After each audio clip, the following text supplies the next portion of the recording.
After promising to help Oh Young-sil handle the matter, young man Park Jimin hastily searched for the rumored magazine. Ji-ho had a clandestine date with the model Tan Teen at the nightclub, known in the film industry as the big-hearted romantic, and referred to as Ji-ho by An-na.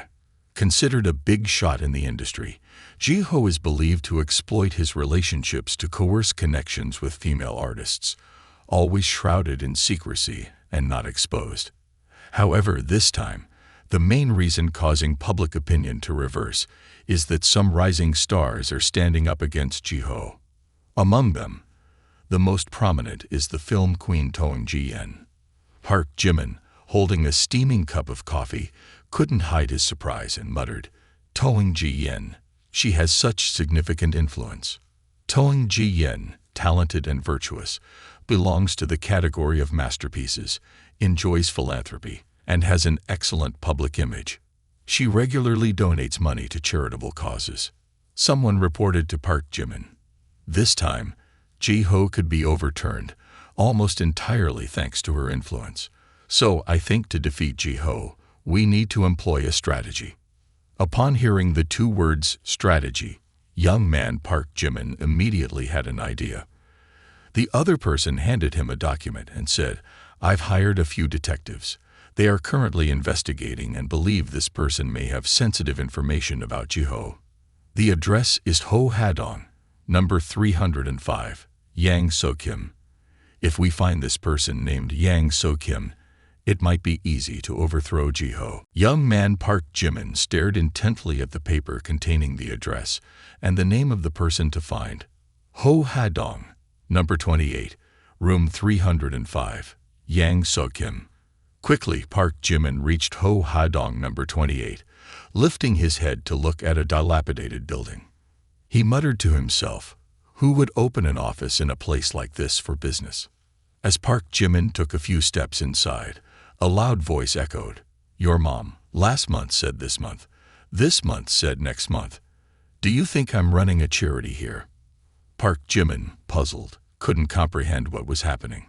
Young man Park Jimin approached the room and discreetly peeked inside. It seemed that Park Jimin recognized the person kneeling there and thought to himself, "Oh, it's him." The stout person held a baseball bat and pointed it straight at Yang So-kim's face, saying, "Yang So-kim, if you don't pay today, I'll cut off one of your hands." Yang So-kim knelt, clasping his hands, pleading, "Young Master Ji, give me a few more days. I'm preparing for a new film. It's guaranteed to be a huge hit, and I'll pay you back 10 times the amount borrowed when it becomes successful." Ji, infuriated, lunged at Yang So-kim, squeezing his face. "Should I lend you more considering your talk? I heard your decline is because you offended the film industry big shot Ji-ho. Do you want to rise again?"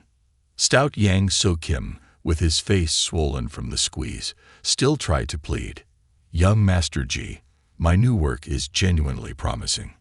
The enraged Ji was about to strike with the baseball bat, while shouting loudly, "The film. Today, I'll make sure you remember this for life." Unexpectedly, the voice of young man Park Jimin rang out, "Stop, stop. Let me deal with him." As he finished speaking, a punch landed on Ji's face like a thunderbolt, distorting his expression. A tooth flew out, leaving his lips with a bloody gap. He was thrown far and slid across the floor with a loud crash. Getting up, he touched his swollen face with one hand, angrily shouting, "Who dares to seek death?" Park Jimin walked over slowly, seeking death. "Even if your father Ji Choi stands in front of me, he wouldn't dare to act recklessly like this. Jae-yeon, I advise you to watch your language. Don't involve your family in this." Stout Jae-yeon quickly realized, "Oh my, it's the deity, Chairman Baekhyun, heir to the hidden wealthy Park family, the current successor of the Park family." Jae-yeon gritted his teeth, recalling, "Dad warned me explicitly never to provoke him again." Subsequently, he cowered like a dog, clasped his hands, and bowed before Park Jimin, saying, "This is not my Jimin anymore. Since you're here, I have to leave. Please don't see me off. I'll go right away. Yang So-kim found Ji's young master's behavior very strange, both submissive and fearful in front of Park Jimin, utterly perplexing. Immediately afterward, Jae-yeon dashed away, leaving his shoes behind. Seeing him sprint so swiftly surprised both Park Jimin and Yang So-kim. Yang So-kim started to feel a mixture of fear and admiration, thinking, the Ji family in Gyeongbokgung is known to be very influential. But how can this young man terrify Jae-yeon to the point of running away barefoot? With such a strong support, what is there to fear from Ji-ho? As Yang So-kim moved away, Park Jimin spoke up. All right, the nuisance is gone. You're Yang So-kim, right? I need your help with something. Yang So-kim adjusted his glasses and quickly replied. The assistance will be discussed later. First, I have a small request. Immediately, he knelt down, bowing repeatedly. Park Sr., please accept me as your subordinate. I will serve and support you in the future. After repeatedly rubbing his forehead to relieve the ache, Yang So-kim sat down, sipping tea, awaiting the response from the young boss Park Jimin. Curiously, he asked Park Jimin, So, boss, are you looking to overthrow Ji-ho? Park Jimin, in a loud burst of anger, replied, I said it. I'm not your foster parent, but I came to you because of this matter. Yang So-kim furrowed his brows, thinking to himself, does he know what I've hidden? However, this person seems influential. Maybe I can offer him something. Thinking so, Yang So-kim told Park Jimin, I can indeed overthrow Ji-ho, but I have conditions. Park Jimin, nonchalant, said, speak, and let the price be known. However, Yang So-kim confidently asserted, I don't need money. If not as a foster father, invest in me. I want to act, and I will prove to them that Yang So-kim can rise from any fall. Observing Yang So-kim's determined expression, Park Jimin thought to himself, such passion for art, truly living up to the title of the former genius director. Helping him might be worthwhile. After a moment of contemplation, Park Jimin remembered the film company he recently established for Oh Young-sil, realizing it would be a suitable fit for Yang So-kim. He said to the stout man, I just opened a film company for Oh Young-sil. Go and talk to her. If the funds are insufficient, give me a call. Yang So-kim excitedly exclaimed, a loyal friend speaks truth to his friend's son. With your father's words, your son can be at ease. Afterward, Yang So-kim confidently took out a USB and said, this is my secret weapon. This video, once revealed, will shake not only Ji-ho but the entire entertainment industry. The stout man then connected the USB to the computer, and as Park Jimin watched the video on the screen, he questioned in amazement, your assassin's weapon is this video. Even though Park Jimin hadn't officially accepted him as a foster son, the stout man insisted with determination. Exactly, just open it, and you'll understand. Saying this, Yang So-kim pressed the button to open the video. Once the video played, Park Jimin was left astonished, unable to contain himself, exclaiming, what is this? The video depicted an intimate scene between a couple, leaving Park Jimin in disbelief. Film queen Toang Ji-yeon having a relationship like this with Ji-ho. Unbelievable. With this, I can blackmail them for a significant sum. Yang So-kim cautiously responded, I dare not. Blackmailing leads to jail. And besides, I don't have any backing. Who knows, I might be eliminated before I can react. Park Jimin draped an arm around Yang So-kim's shoulder and reassured, don't worry, now I've got you covered.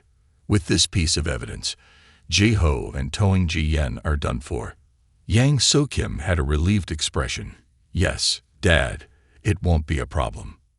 Switching scenes to another location, Oh Young-sil was looking at her phone, muttering, Ji-ho and Toang Ji-yeon, how many young and reckless idiots have they hired? It's been 3 days of constant insults and relentless spamming. Frustrated, Oh Young-sil tossed her phone aside, saying, it's not a big deal. At most, I'll withdraw from the entertainment industry. I'm too naive, completely not their match. Unexpectedly, at this moment, Park Jimin called. Oh Young-sil found the call a bit surprising and puzzling. Why is he calling at this time?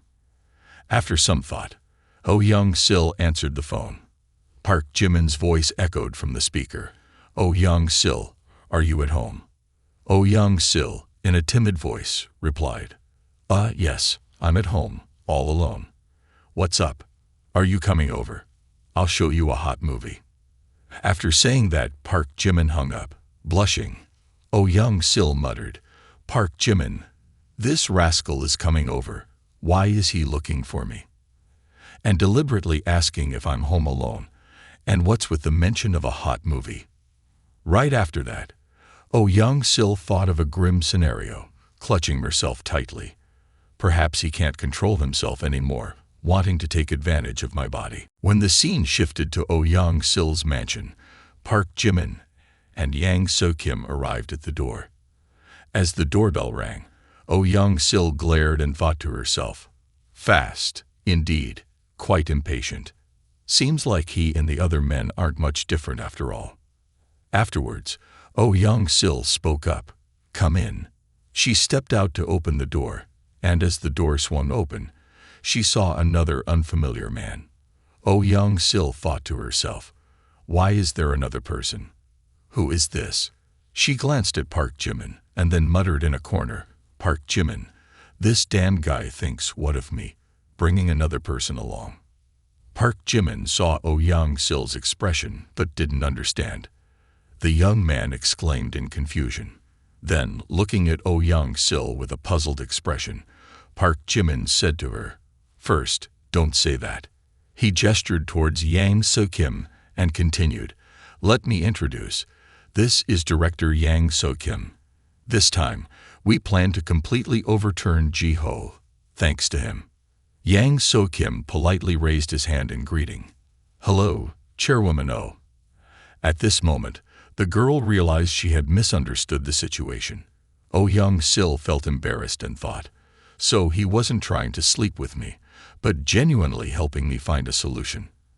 After this realization, Oh Young-sil also greeted politely. Nice to meet you. Oh Young-sil gazed steadily at Park Jimin, while the young man was discussing something with Yang So-kim. The feeling of having someone to rely on like this is truly amazing. After watching the video, Oh Young-sil felt extremely excited. She exclaimed with enthusiasm, damn, it's amazing. I never expected Toang Ji-yen to be that kind of person. Park Jimin affirmed, with this evidence in hand, Ji-ho and Toang Ji-yen are now nothing more than scum. Having obtained evidence to defeat her opponents, Oh Young-sil joyfully exclaimed, I love you, Park Jimin. Park Jimin replied, I'll give you 20 billion. Quickly handle this, then establish a film company. Director Dong also has capital to make the movies he wants, mutually benefiting each other. Once again, having successfully spent a large sum of money, Park Jimin gleefully thought to himself, spending 20 billion at once, and still having a film company to continue burning money. Oh Young-sil, I've got this woman. After the video was uploaded, it quickly became a hot topic online with the headline, Reality Unveiled, Viewers Shock, Not Suitable for Children. Director An-nai and famous actress Toang Ji-yen's explicit video surfaces, featuring no modesty and even close-ups. The video attracted a large number of interested fans. This is currently the hottest topic on social media. Right after that, under the media pressure, a slew of reporters converged towards Toang Ji-yen to dig for information. They approached Toang Ji-yen for an interview, asking, Mrs. Toang Ji-yen, please explain the video posted online today. Can you clarify your relationship with the director An-na? Toang Ji-yen remained silent. Before the journalist could hear a response from her, her female assistant spoke up. Step aside. Step aside. These are entirely fabricated stories.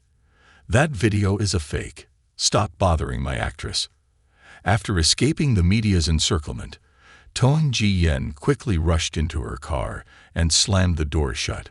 Frustrated and grinding her teeth, she pondered, "Who is playing with me? Why is there a video at that moment?" Switching scenes to the Jindu Hotel. At this moment, An-nai was entangled in bed with another girl when the police stormed into the room. "Is this An-nai? We have received an accusation alleging that you forcibly assaulted several young actresses. Cooperate with the station for our investigation. If not, we will have to use force." Quickly, handcuffs were placed in the hands of An-nai, also known as Ji-ho. Looking at the handcuffs in his hands, he felt as if he had fallen into an abyss. It's over. Everything is over. Transitioning to the personal press conference of Oh Young-sil, the recent scandal surrounding the alleged forced relationship of the actress, Oh Young-sil was once again overturned. All truths have been clarified, and Oh Young-sil is holding a press conference to announce significant news. The press conference attracts a large crowd of journalists. In front of the gathered audience, Oh Young-sil speaks. "Today, I invite you all to this press conference to announce some news." Oh Young-sil, along with director Yang So-kim, holds a sign with the name of their new film production company, Young-sil Film. She declares, "I and director Yang So-kim will establish a new film company. Next, the company will allocate a budget of 2 billion for director Yang to shoot a new film. We hope everyone is looking forward to it." Upon hearing the figure of 2 billion, everyone in the room expresses amazement. "Oh my, 2 billion, truly rich and generous. Oh Young-sil has turned the tide. I wonder which conglomerate is backing her." After speaking, the media professionals continuously film and take photos to create content for their news. Transitioning to the dormitory, at this moment, in his room, Park Jimin opens his phone to watch Oh Young-sil's press conference. Hearing the mention of the conglomerate, the financial support behind actress Oh Young-sil, Park Jimin thinks to himself, "Why do I feel like I'm a bit like a secret boss behind the screen now? Anyway, this feeling is not bad at all. Ha ha ha." Below the dormitory, Hyunjin Ryu, holding his phone while walking, mutters, "Humph, Park Jimin. The dead dog causing trouble in the school is not enough. He even dares to disturb the goddess Yang Guibai. I'll see if you survive this time." After that, he immediately calls Kim Jisoo. "Hello, is this Kim Jisoo, my fellow student? I'm Hyunjin Ryu from the Physical Education Department.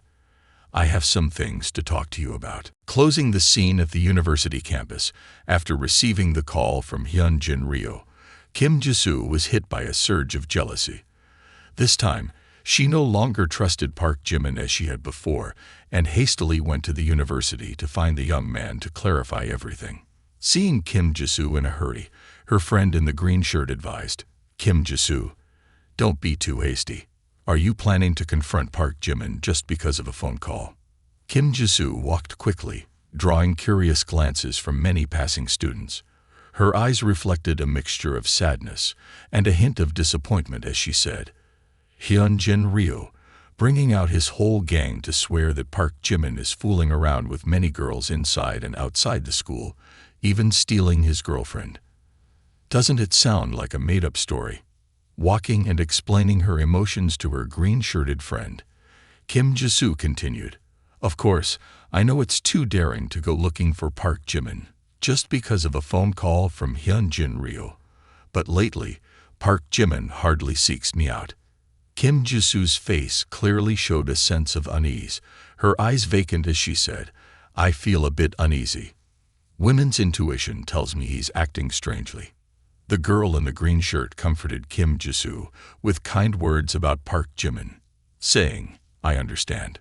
A wealthy and outstanding man like him would make anyone anxious about potential loss, but Park Jimin seems to be a faithful person." In the midst of tranquility, a group of students suddenly became noisy, directing their attention to one side. They excitedly discussed the arrival of Park Min-young. "Hurry, look, here comes Park. Is she going after that Park Jimin again? He's really lucky." The girl in the green shirt added, Park Jimin probably won't be fooling around with women. Just as she finished saying that, they saw Park Min-young standing right in front of them. She stood there silently, as if contemplating something. Park Min-young, with a puzzled look, thought long and hard about how to express herself to Park Jimin. She emptily mused, how should I say it to him? If Park Jimin really likes me, should I agree or decline? Coincidentally, as Park was contemplating Kim Jisoo's boyfriend, Kim Jisoo herself arrived. Kim Jisoo exclaimed loudly, "Hey Park, why are you here?" Park Min-young startled and turned around, exclaiming, "Kim Jisoo." Perhaps due to a quirk, she seemed startled. Park Min-young muttered, "Damn, why is she here?" Kim Jisoo widened her eyes and asked her senior, "Park, you've graduated. Why are you back at school without telling me?" Caught off guard, Park Min-young hesitated, her cheeks turning red. She explained, "Oh, I came to find Park Jimin. Please don't misunderstand. I'm here to discuss business with Jimin." After responding to Kim Jisoo, Min-young thought to herself, I shouldn't have mentioned Park Jimin's name. Kim Jisoo must be suspicious now. Damn it. As Park Min-young expected, mentioning Park Jimin made Kim Jisoo doubtful.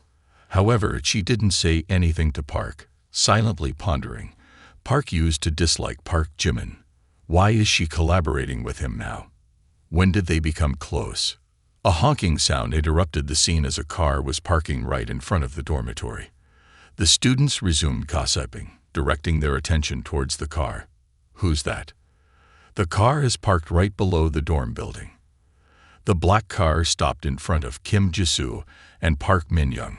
Slightly surprised, the two women paused their conversation, curious about what was happening. A beautiful girl stepped out of the car, capturing the admiration of the students on campus. They praised Yang Guidbai, saying, "Oh, she's from the film industry, right? So gorgeous." Everyone complimented Yang Guidbai, acknowledging, "She's quite stunning. Our campus beauty queen can't compare." Kim Jisoo also fell under the enchantment of Yang Guidbai's beauty and exclaimed, "She's truly beautiful." Her friend in the green shirt couldn't help but sigh. She has such charisma. Park Min-young, with a wry smile, muttered, "Why is she here too? It's like a cosmic collision of Mars and Earth."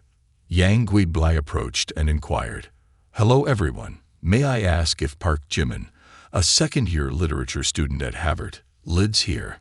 Hearing Yang Guidbai mention her boyfriend's name, Kim Jisoo stood still for a few seconds, then hesitated and asked, "Are you looking for Park Jimin?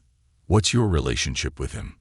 Yang Guidbai's eyes sparkled, and she didn't respond, only making a sound. With tactful language, Yang Guidbai asked Kim Jisoo, "I wonder what your relationship is with Park Jimin." Her demeanor at this moment was undeniably dignified, calm, and contemplative. The faces of Kim Jisoo and Yang Guidbai, as they looked at each other, had changed from the initial impressions, as if an unseen thunderbolt struck between them. The girl in the green shirt raised her hand and advised, "Let's find a place to sit and talk. Standing here isn't the best." Transitioning to a cafe, all four girls sit together to discuss the matter involving Park Jimin. Except for the girl in the green shirt, everyone has tense expressions, resembling taut strings. The four of them sit in silence, gazing at each other for quite a while, none willing to break the silence. Sensing this, Yang Guidbai speaks up. "Since neither of you is speaking up, I'll go first." Yang Guidbai stirs her coffee with her hand and then looks at Kim Jisoo, addressing the issue directly. "Do you like Park Jimin?" Faced with Yang Guidbai's straightforward question, Kim Jisoo rolls her eyes and blushes in embarrassment. At the cafe, after a while of staring at each other, Yang Guidbai broke the silence. She asked Kim Jisoo, "Do you like Park Jimin?" Kim Jisoo, surprised by Yang Guidbai's direct question, raised her eyebrows and replied, "Yes, I like Park Jimin. He likes me too. What's the problem?" Kim Jisoo's tone sounded somewhat resentful and uncomfortable. Yang Guibai raised both hands in a dismissive gesture, smiled, and said, "Like you. Don't kid me. Park Jimin has been pursuing me for 5 years. In high school, he even took a beating for me. Making mistakes in love is forgivable, but you have to admit it." Hearing Yang Guibai speak, Kim Jisoo angrily shouted, "No, that's not true." The girl in the green shirt immediately defended Kim Jisoo, saying, "What she means is, Kim Jisoo from our family is the third party. Although Park Jimin got into fights for her, he once gave Kim Jisoo a mansion worth over $1 million, not to mention a piano worth $500 million. And what about you? What do you have?" Hearing this, Yang Guibai also had some doubts in her heart. She thought to herself, "Firm determination, a crystal piano auctioned off mysteriously by Park Jimin. He truly is sailing 2 ships with 1 foot." But no matter what, Yang Guibai is determined not to lose face in front of Kim Jisoo. "No way. How can I lose to them?" Thinking about it, she confidently recounts the gifts Park Jimin has given her. "Oh, 500 million is a lot. Park Jimin gave me an office building worth over 2 billion. Ladies, who do you think Park Jimin likes more?" At this point, suspicion about Park Jimin in Kim Jisoo's heart has started to rise. Could it be that Park Jimin is really having an affair? Were all his previous words just deceiving me?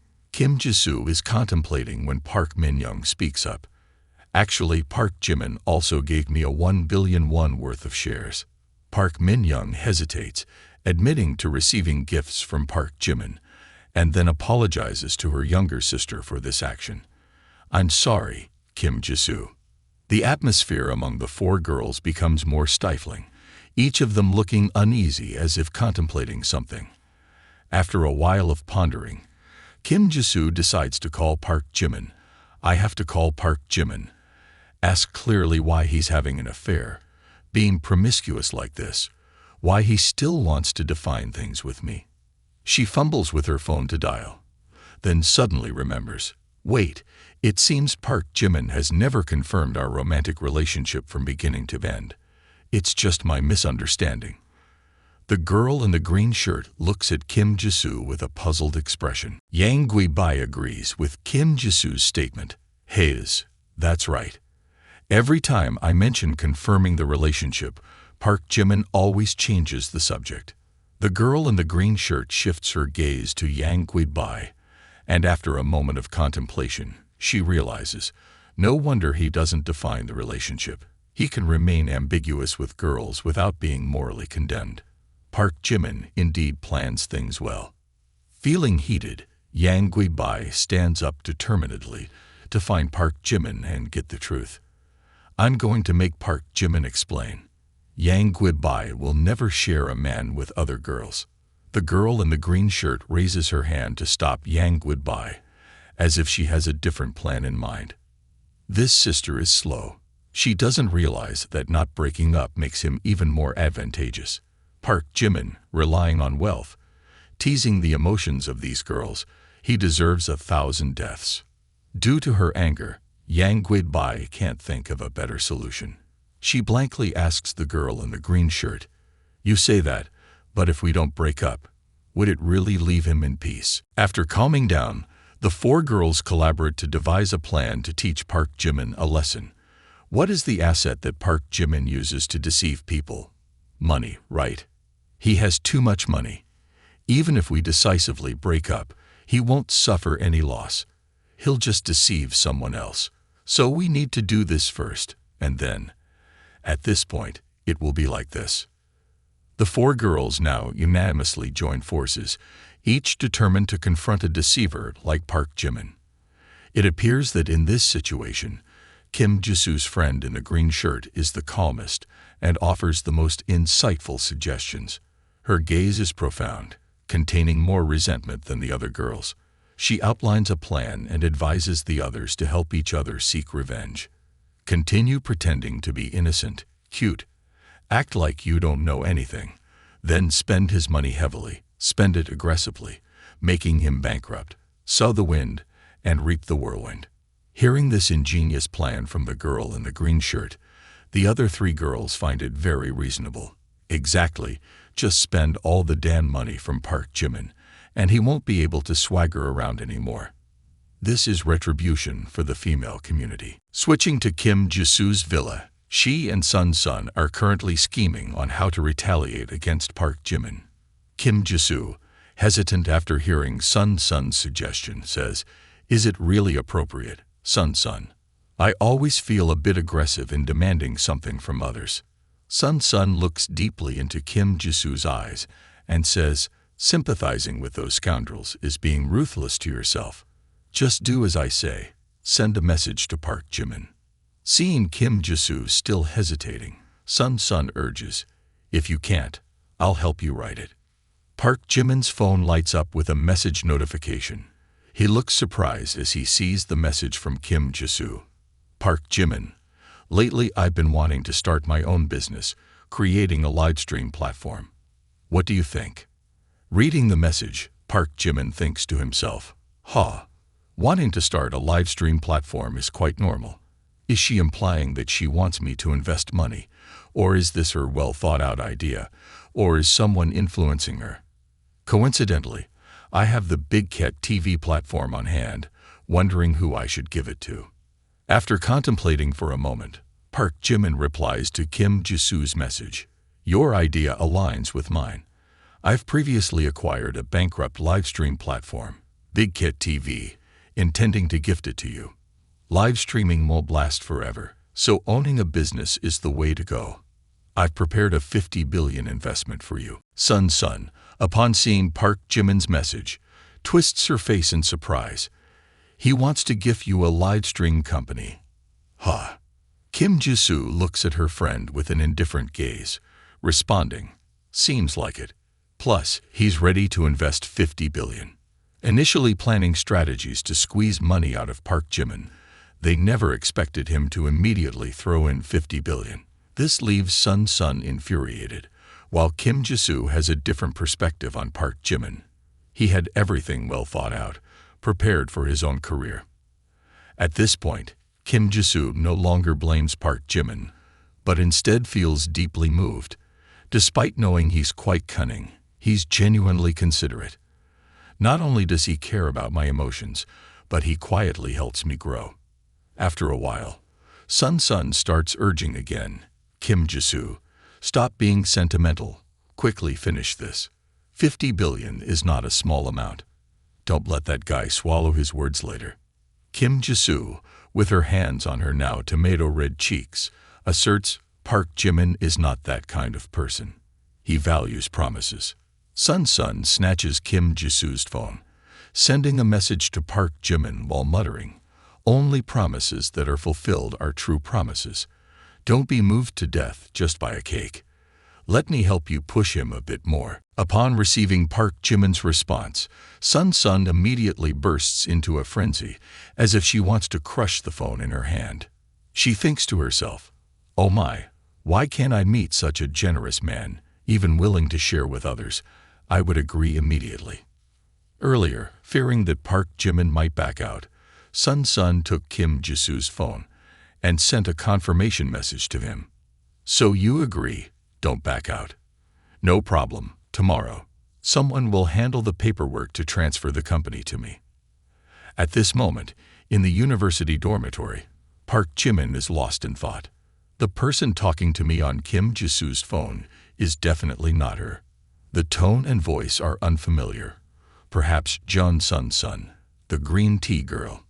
"Anyway, if you want to spend money, I'll let you spend freely until you've had enough." Transitioning to Yang Guibai's home, after returning, she immediately tells her mother about Park Jimin. But her mother doesn't believe it and presses, "Are you saying that Park Jimin is having an affair?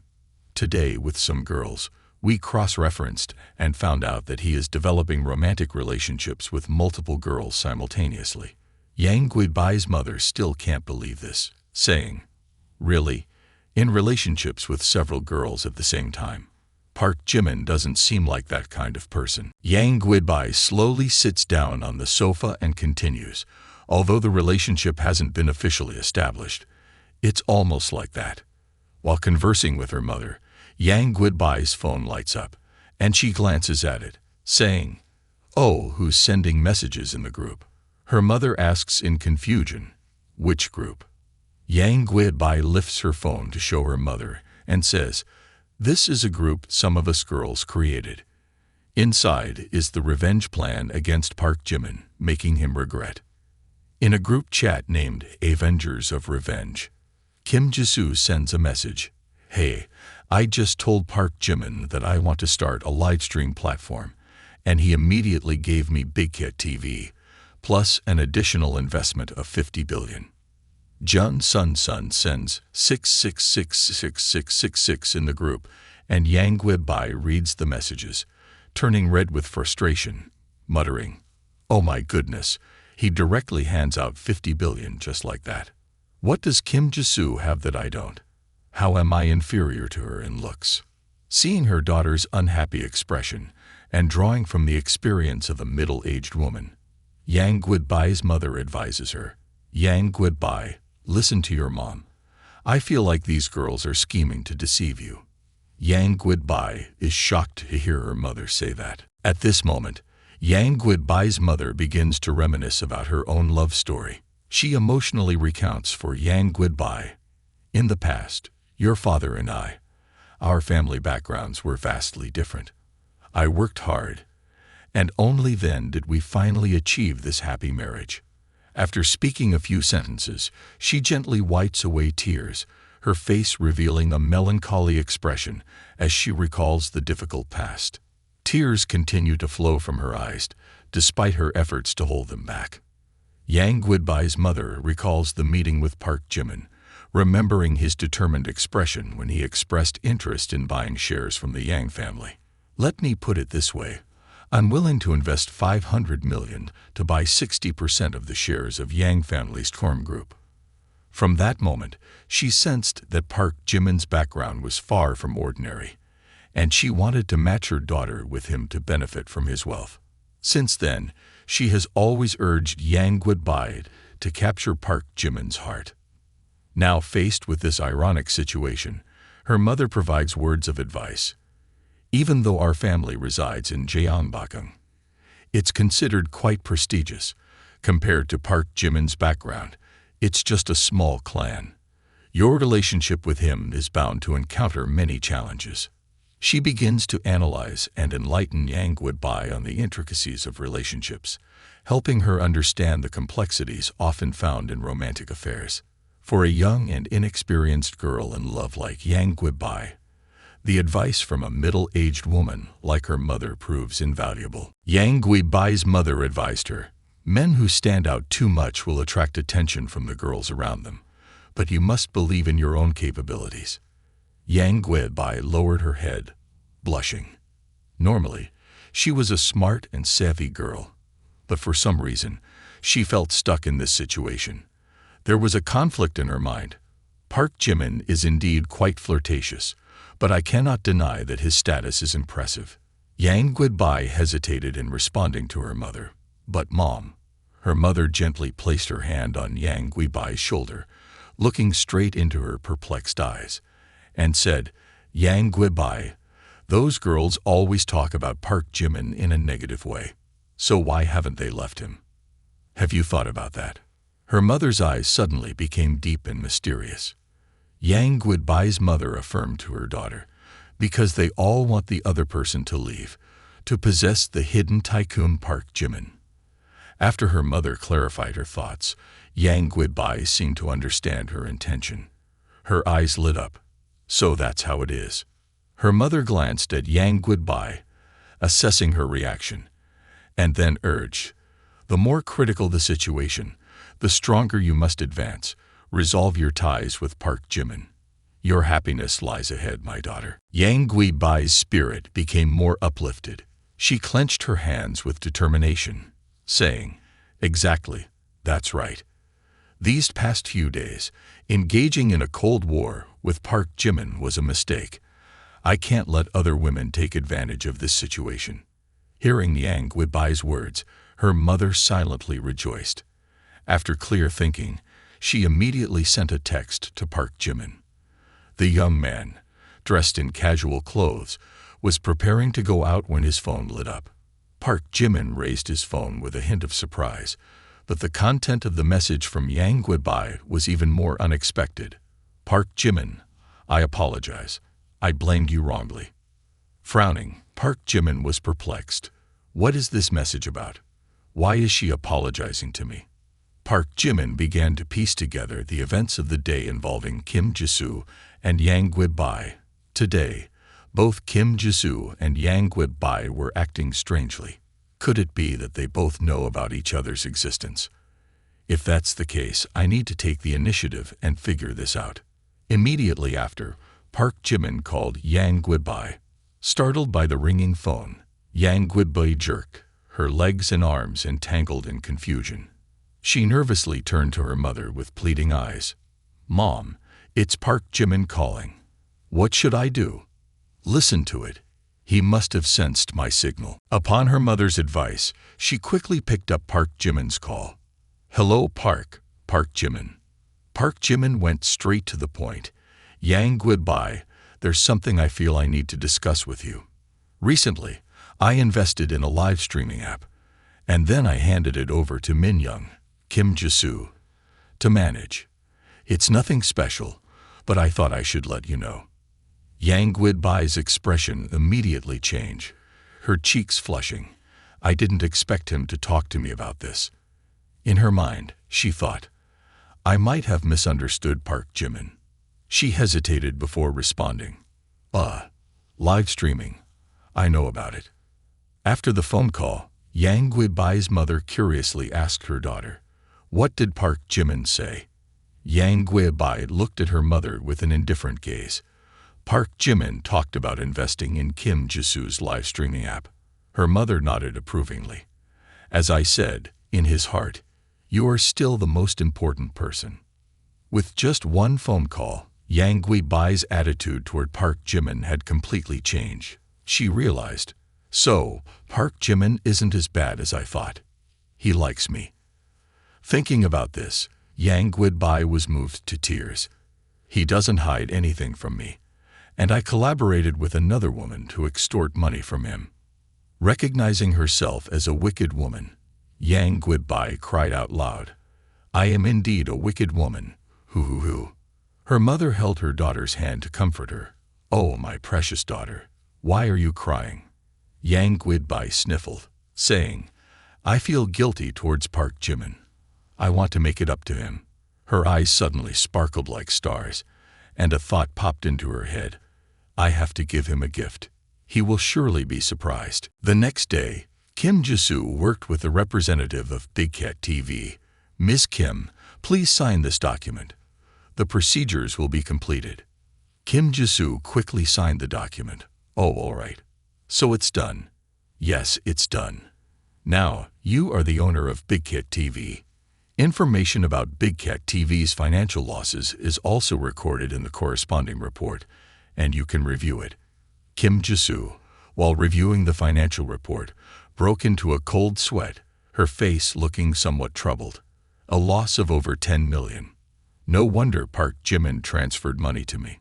If I were to manage the company myself, it would have gone bankrupt before even starting. Kim Jisoo thought to herself, it's just like that, but he is reliable and considerate, yet a womanizer. Park Jimin transferred this 20 million without hesitation. I should take some action to reciprocate. Otherwise, I become an ungrateful person. Switching scenes to another central area, Kim Jisoo headed to a car showroom. Looking around, Kim Jisoo pondered, to gift a car to Park Jimin, which car model would he like? I remember he had a Lamborghini before. Maybe I should gift him another Lamborghini. Suddenly, Kim Jisoo jumped at the unexpected scene before her. Why is it her? The girl in front was Yang Guibai, who was also browsing the cars. Seeing Kim Jisoo in the car showroom, Yang Guibai asked curiously. Kim Jisoo approached with an awkward expression, creating a coincidental moment. Why are you here, Sister Yang? She thought to herself, why is she here with me? Yang Guibai, sweating as well, replied, nothing much. It's almost my father's birthday. So I came here to choose a birthday gift for him. And what about you? Planning to buy a car to gift to Park Jimin? Even though it was just a casual response, Yang Guibai secretly thought, Kim Jisoo, is she investigating me, or does she also want to buy a car to gift to Park Jimin? How could that wretched guy be deserving of it? At this point, Kim Jisoo was sweating profusely, her legs trembling, and she replied, I'm just here to buy a birthday gift for my father. Both continued to sweat and feel embarrassed. Really? What a coincidence, huh? Yeah, it's just a genuine coincidence. Out of the blue, a girl's voice echoed, making Yang Guibai and Kim Jisoo turn around. Oh, why are you two here as well? Yang Guibai and Kim Jisoo turned back in unison, asking Park Min-young, why are you here too? Park Min-young hesitated before replying. Oh, I came to pick a birthday gift for my father. What a coincidence. Our fathers are all having birthdays soon. Right. Could it be that we share the same father? Haha. After a moment of pretending to play along, Yang Guibai became serious and said, buying a birthday gift for your father. Don't fool me. Surely you want to buy a car for Park Jimin. My mom was absolutely right. Punishing that guy is all fake. Speaking of Kim Jisoo, she received 20 million from Park Jimin a few days ago. And now, I don't have as much money in my pocket as she does. I might need financial assistance. Cut to Yang Guibai's mother's house. Upon receiving the call from her daughter, Yang Guibai's mother asked, What's the matter, Yang Guibai? Why did you suddenly call? Planning to gift a car to Park Jimin, but don't have enough money. Don't worry, Yang Guibai. Mom will help you. After hanging up, Yang Guibai's mother called, Uncle Park, transfer money from the family fund and send it to Yang Guibai. Uncle Park replied, That's not the money. It's for the young master's use when getting married. Yang Guibai's mother interrupted, Uncle Park, please stop talking. The current major issue for the Yang family is tying Park Jimin to our boat. Everything else is not important. The place for the young master can only be for the little one to sacrifice for the family, to endure submission. Uncle Park, at this point, had a weary expression. The young master is indeed pitiful. Immediately, Yang Guibai's phone notified her of a bank message. Looking at the received amount, Yang Guibai whispered, Too quick. They transferred 60 million to me. Always thought parents loved their son. Didn't expect them to misunderstand. Mom, rest assured, I won't lose to Kim Jisoo. In another corner of the car showroom, Park Jimin asked, has my reserve Bugatti Veyron arrived? Quite fast, huh? Park Jimin, focus on your work, rest assured. Let's go to the VIP lounge and sign the contract. At this moment, Park Jimin, the young man, scanned the surroundings, then suddenly had a nosebleed. There were many beautiful women at this car exhibition, the gorgeous models of car manufacturers with well-proportioned figures, perfectly rounded chests, and ideal curves, making it a visually pleasing day for the young man. After checking out all the beautiful girls, he thought, if it were in the past, I wouldn't have dared to approach. Unexpectedly, the young man spotted Kim Jisoo and Yang Guibai talking to each other. What's happening here? Kim Jisoo and Yang Guibai came together. Are they close? Then he noticed Park Min-young in the mix. Seeing the three girls seeming friendly, the young man thought, this is a trio of sworn sisters. With women's keen intuition, Park Min-young always felt something was up. Strange, always feel like someone is watching me, she thought. Kim Jisoo, noticing Park Min-young, deep in thought, asked, What's wrong, Min-young? Let's continue looking. Meanwhile, Park Jimin bent down, avoiding the situation, prompting Ayan to ask with confusion. Park Jimin contemplated. Even though I expected there would be a day when I'd be turned down, I didn't think it would happen so quickly. It seems they both know each other's existence, but even so, they haven't severed ties with me. It looks like they still can't bear to cut me off. At this moment, Ah-in noticed Park Jimin's peculiar expression and asked, "Chairman Baekhyun, are you okay? Is there anything uncomfortable?" After all, both of them have a favorability score of over 95, and vice versa is an opportunity for me to turn the tables. After a brief thought, Park Jimin replied to Ah-in, "No worries, just had a muscle cramp a moment ago. By the way, Chairman Yu, which is the most expensive card here for you guys today?" Ah-in seemed well prepared for the question. "Because I've spent a lot of thought today. The three most expensive cars tonight are the Pagani Zonda, Lamborghini Poison, and the Bugatti Veyron you reserved." Park Jimin decisively said, "All right, I want all three.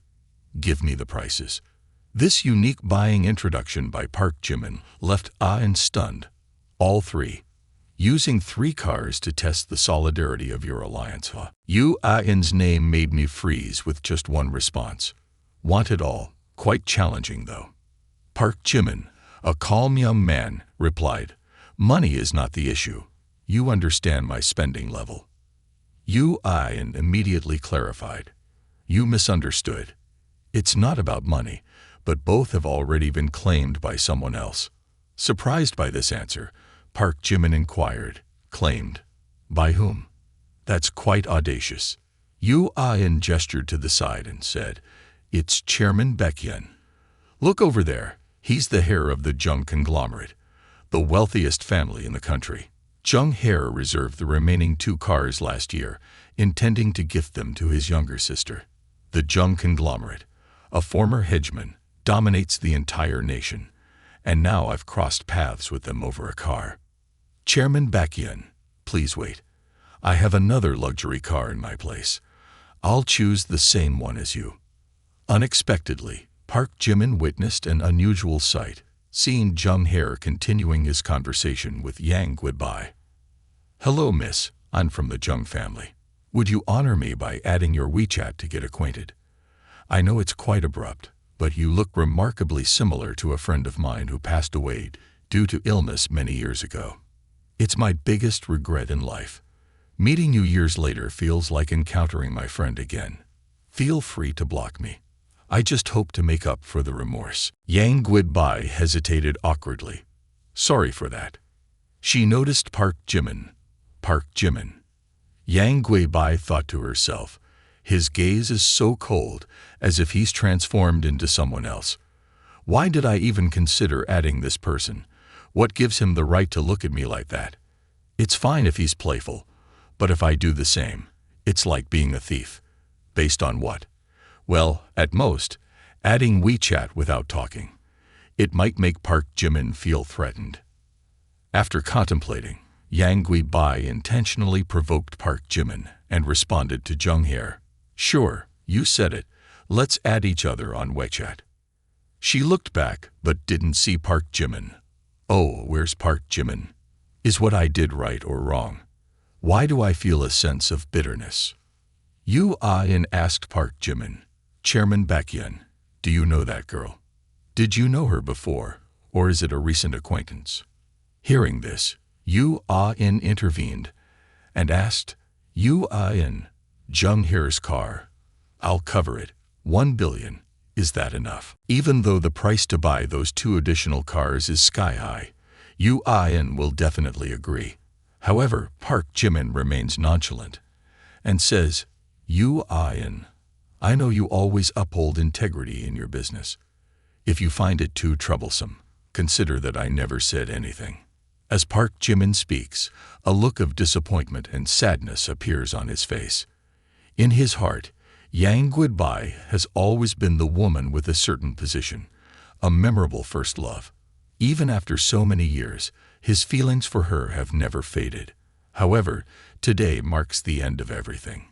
Initially, Park Jimin had no intention of buying those cars, but because Yang Guibai easily added the WeChat of Jung's young master, he decided to make both of them look good this time. Then, bid farewell to Yang Guibai.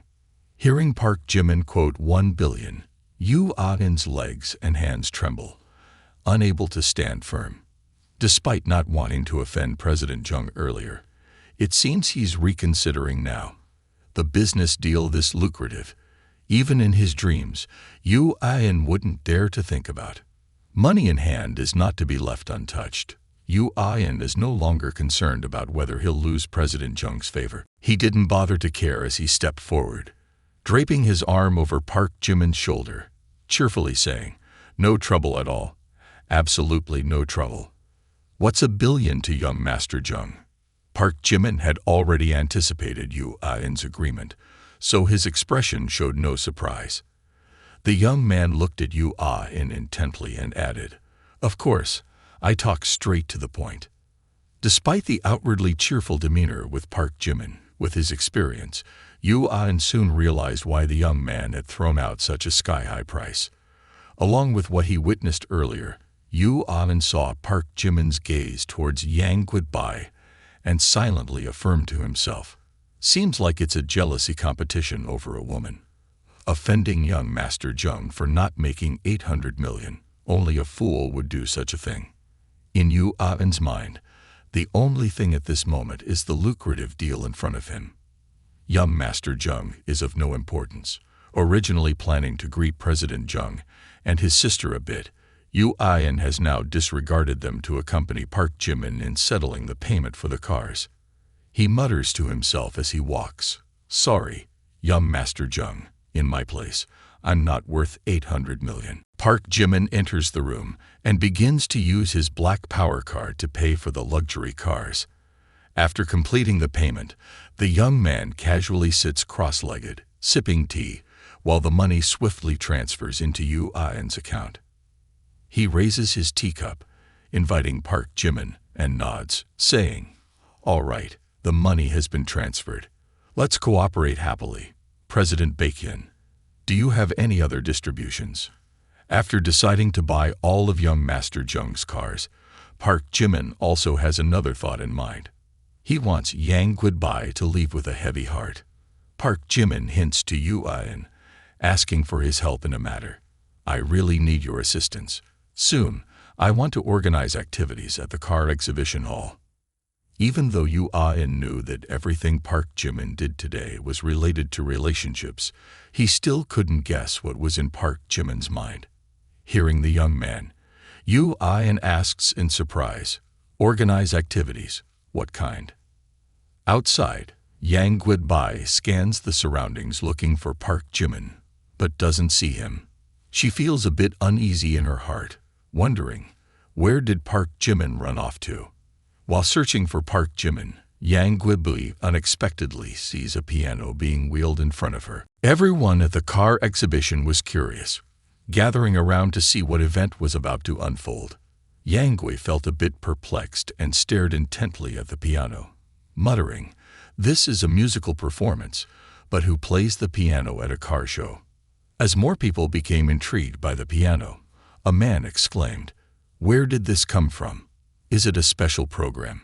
Young people, too, were drawn to the piano as it was brought out, discussing amongst themselves, "Is this from some manufacturer's press conference, Robert?" The murmurs and discussions grew louder, with people wondering, "I wonder what's going on." Emerging from a white haze, Park Jimin stepped forward and approached the piano. The young man didn't utter a word but conveyed his emotions through each keystroke.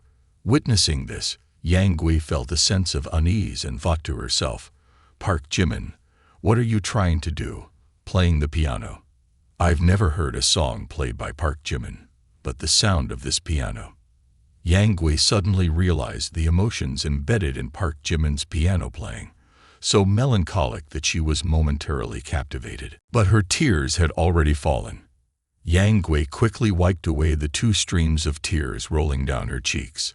She cried uncontrollably, like a child who had just lost their candy, saying, "This piano sound is just too sad." Park Jimin poured his soul into each keystroke. He closed his eyes, playing the piano with the spirit of a man going through heartbreak, about to part ways with his girlfriend. His hands gently glided over each curve of the keys, causing the listeners' hearts to ache. Anyone who had experienced an unrequited first love while listening to Park Jimin's music couldn't hold back their tears. Someone sobbed and exclaimed, "The piano sound is so beautiful. It reminds me of my first love." Another person said, "I think I saw my late grandfather. Who is this guy, and why, when I hear his piano, can't I help but shed tears?" In that crowd, Kim Ji-soo and Park Min-young were also present. Kim Ji-soo sensed that Park Jimin's mood today was not very good. Park Min-young glanced in Yang Gui-bai's direction and murmured, "Is it because of what happened with Yang Gui-bai earlier?"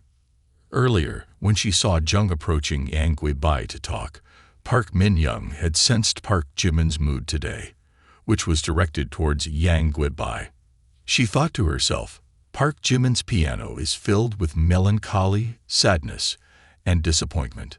All the guests at the car exhibition seemed to be led into another world, where only the emotional nuances of relationships existed. As for Yang Gui-bai, she felt lost, overwhelmed by the emotions that Park Jimin was expressing through his piano, memories of the two of them slowly appearing and quickly fading away. Park Jimin continued playing the entire song. At this moment, Yang Gui-bai approached, and Park Jimin gently spoke a few words to her. "Loving someone means letting her be free. Even if I ache all over, Yang Gui-bai, you're free now." After that, Park Jimin turned and walked away. At this point, Yang Gui-bai felt she was wrong and tears fell. "Park Jimin, don't go. I was wrong. Don't leave me alone." After saying the necessary words, Park Jimin simply walked away, leaving Yang Gui-bai standing there with a deep sense of regret. Yang Gui-bai shouted Park Jimin's name. "Park Jimin, please don't go." However, no matter how loudly she called, Park Jimin seemed indifferent.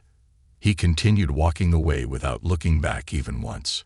As Yang Gui-bai was about to chase after him, a sudden appearance of a staff member carrying a file interrupted her. "Please stop. Are you Yang Gui-bai?" The staff member glanced at Yang Gui-bai with inquisitive eyes before continuing, "Yes, I am." "What's the matter?" Yang Gui-bai replied. The staff member opened the file and handed her a document, saying, "Earlier, Chairman Baekhyun purchased the most expensive Lamborghini poison for you. This is the purchase contract. Please verify." Yang Gui-bai stood frozen for a few seconds upon hearing this, carefully examining the contract. Indeed, it was as described. The paper was a contract for the purchase of the car. Just moments ago, Park Jimin had said his farewell to her. Now, with the delivery of the purchase contract, Yang Gui-bai couldn't believe her eyes and asked the staff member again, "Did Park Jimin buy this car for me?" In her heart, a thought emerged. Could it be that he came here to buy a gift for me? The staff member confirmed, "Yes, that's correct." With admiration in their voice, they added, "Chairman Baekhyun chose the most expensive one with just a glance, showing generosity and sincerity." Following that, Yang Gui-bai followed the staff member to the room for the contract and vehicle collection, her mind in turmoil. At this moment, what she regretted the most was accepting the WeChat contact from that Jung young master. Yang Gui-bai's tears involuntarily fell, and she blamed herself. "He treated me unconditionally well, and what have I done?" She felt a chilling shiver, as if entering an icy space where Park Jimin's presence lingered everywhere. She realized in shock, and for a petty quarrel, I've damaged the trust he had in me. Despite her efforts, she couldn't contain her emotions. Yang Gui-bai sat on the floor, holding her face and crying loudly. "Boo-hoo, Park Jimin." Seeing Yang Gui-bai in such pain, Kim Ji-soo and Park Min-young approached to console her. "Sister Yang, don't cry anymore. Calm down. That's right, don't cry anymore." Just as the staff member was looking for Kim Ji-soo and Park Min-young, the two arrived at the scene. Oh, there's also Miss Kim and Miss Park. Chairman Baekhyun also bought each of you a luxury car worth millions. Here are the purchase contracts.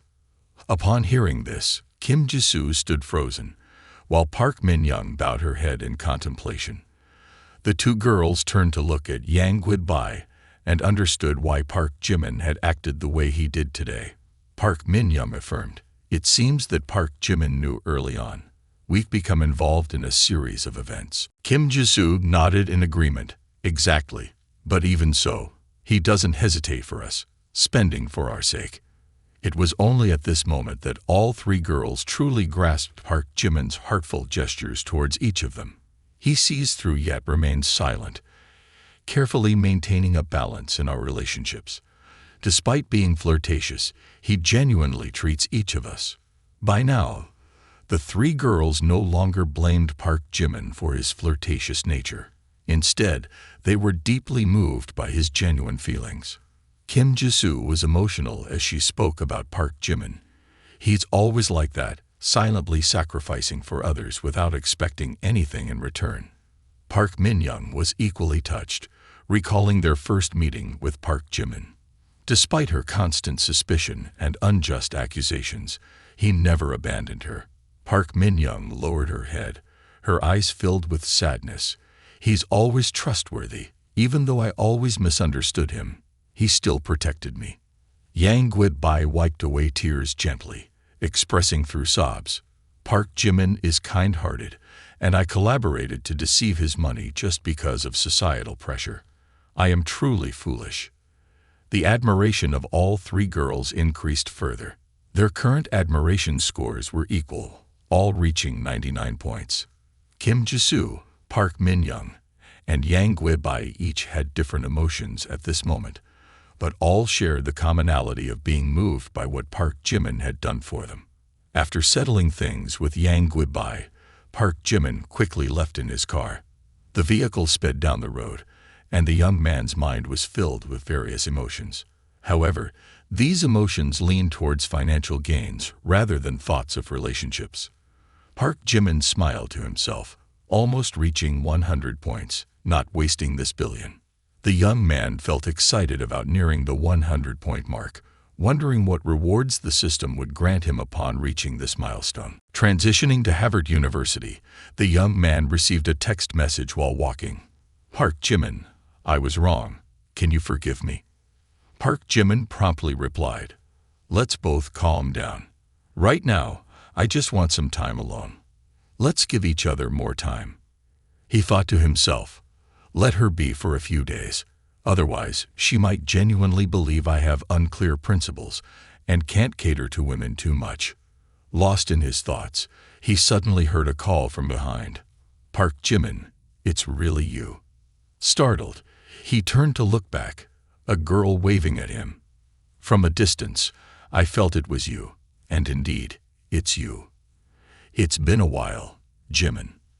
After looking at the girl's face and her alluring figure, the young man slowly remembered. Kim Jenny, why do I feel she's a bit different today? Surprisingly, Kim Jenny ran up, grabbed Park Jimin's hand, and pulled him along, saying, Park Jimin, come with me. I'll show you something. The young man was taken aback. Sure, where are we going? Don't ask, just follow me. In his mind, the young man wondered, what is she planning to do? Is she trying to get me to buy some designer bag she fancies? My girls, they only remember me when they're short on money. Let's see what she'll try to sell from her purse this time. Kim Jenny led Park Jimin from the sculpture park, heading towards an apartment. Curious, Park Jimin asked, what do you finally want to do? Kim Jenny replied promptly, Mr. Park Jimin, hold on, I've prepared a surprise gift for you. Kim Jenny quickly opened the door and entered the apartment, saying, take a look at this.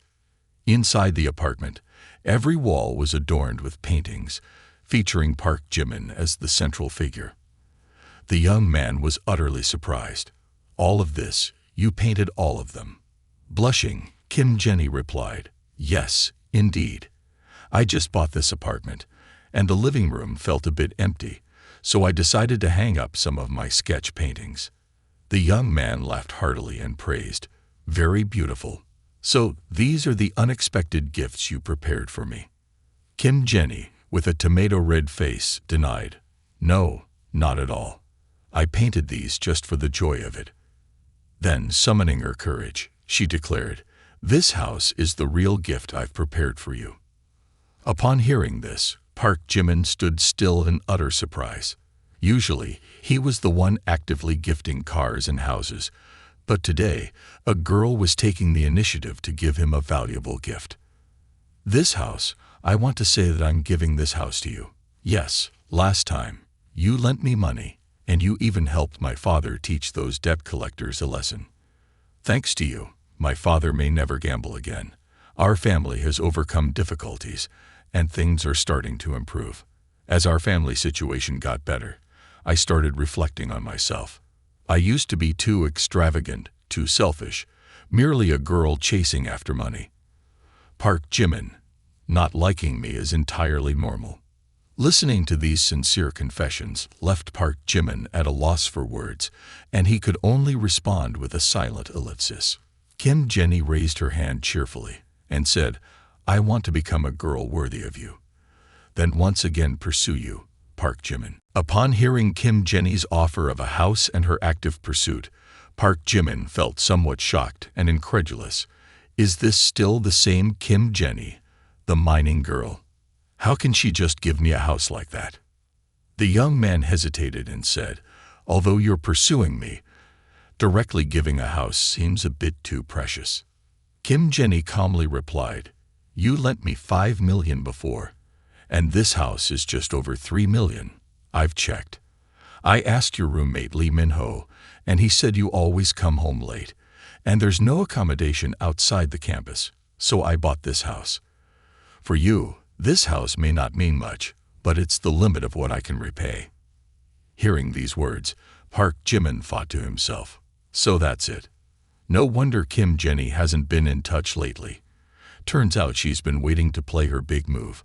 Among the girls tied down, Kim Jenny has the worst family conditions. Even though she's not clever, agreeing to this suits my preferences. After a moment of contemplation, Park Jimin replied, if that's the case, then I accept. Unexpectedly, a familiar ringtone echoed. The girl he didn't want to see hurt, learning how to love tenderly like his love, so the young man answered the phone. On the other end, his friend spoke loudly, Jimin, gather in the evening, moonlit bar, take a break, and have dinner with us. Okay, no more issues. I'll be there soon. After ending the call, Park Jimin turned to Kim Jenny and said, Kim Jenny, tonight my roommates and I are having dinner. Come with me. Excitedly, Kim Jenny responded, really? That's wonderful. Kim Jenny's favorability increased by 1 point, and she felt as if she had won the lottery. Park Jimin, this is bringing me into his private circle, with me in his heart. The current favorability score announced by the system was 96 points, and the host received a reinforcement of 10 points. At this moment, the young man took the opportunity to think, Kim Jenny is not a simple girl. It seems there's a big fish in this pond. I want to see how much she can stir up this murky water, but don't let me down, Senior Kim Jenny. Kim Jenny took advantage of the time to reapply some blush, adding radiance to her appearance. In another scene, inside a taxi, Park Min-young thought to herself, what should I do? Park Jimin gave her such an expensive car.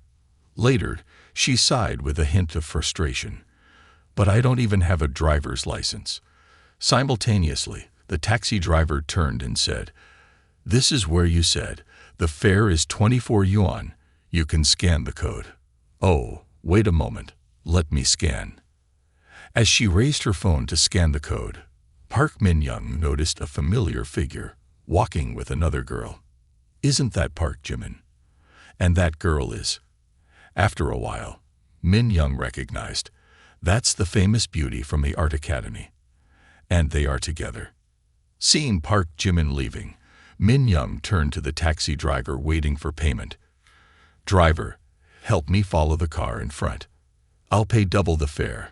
Pay it all at once, okay? The driver quickly followed the car in front. At this moment, Min-young thought to herself, my sixth sense is telling me something is definitely happening. As Park Min-young was contemplating dark thoughts, when she saw Park Jimin arriving at the restaurant, she expressed a bit of surprise.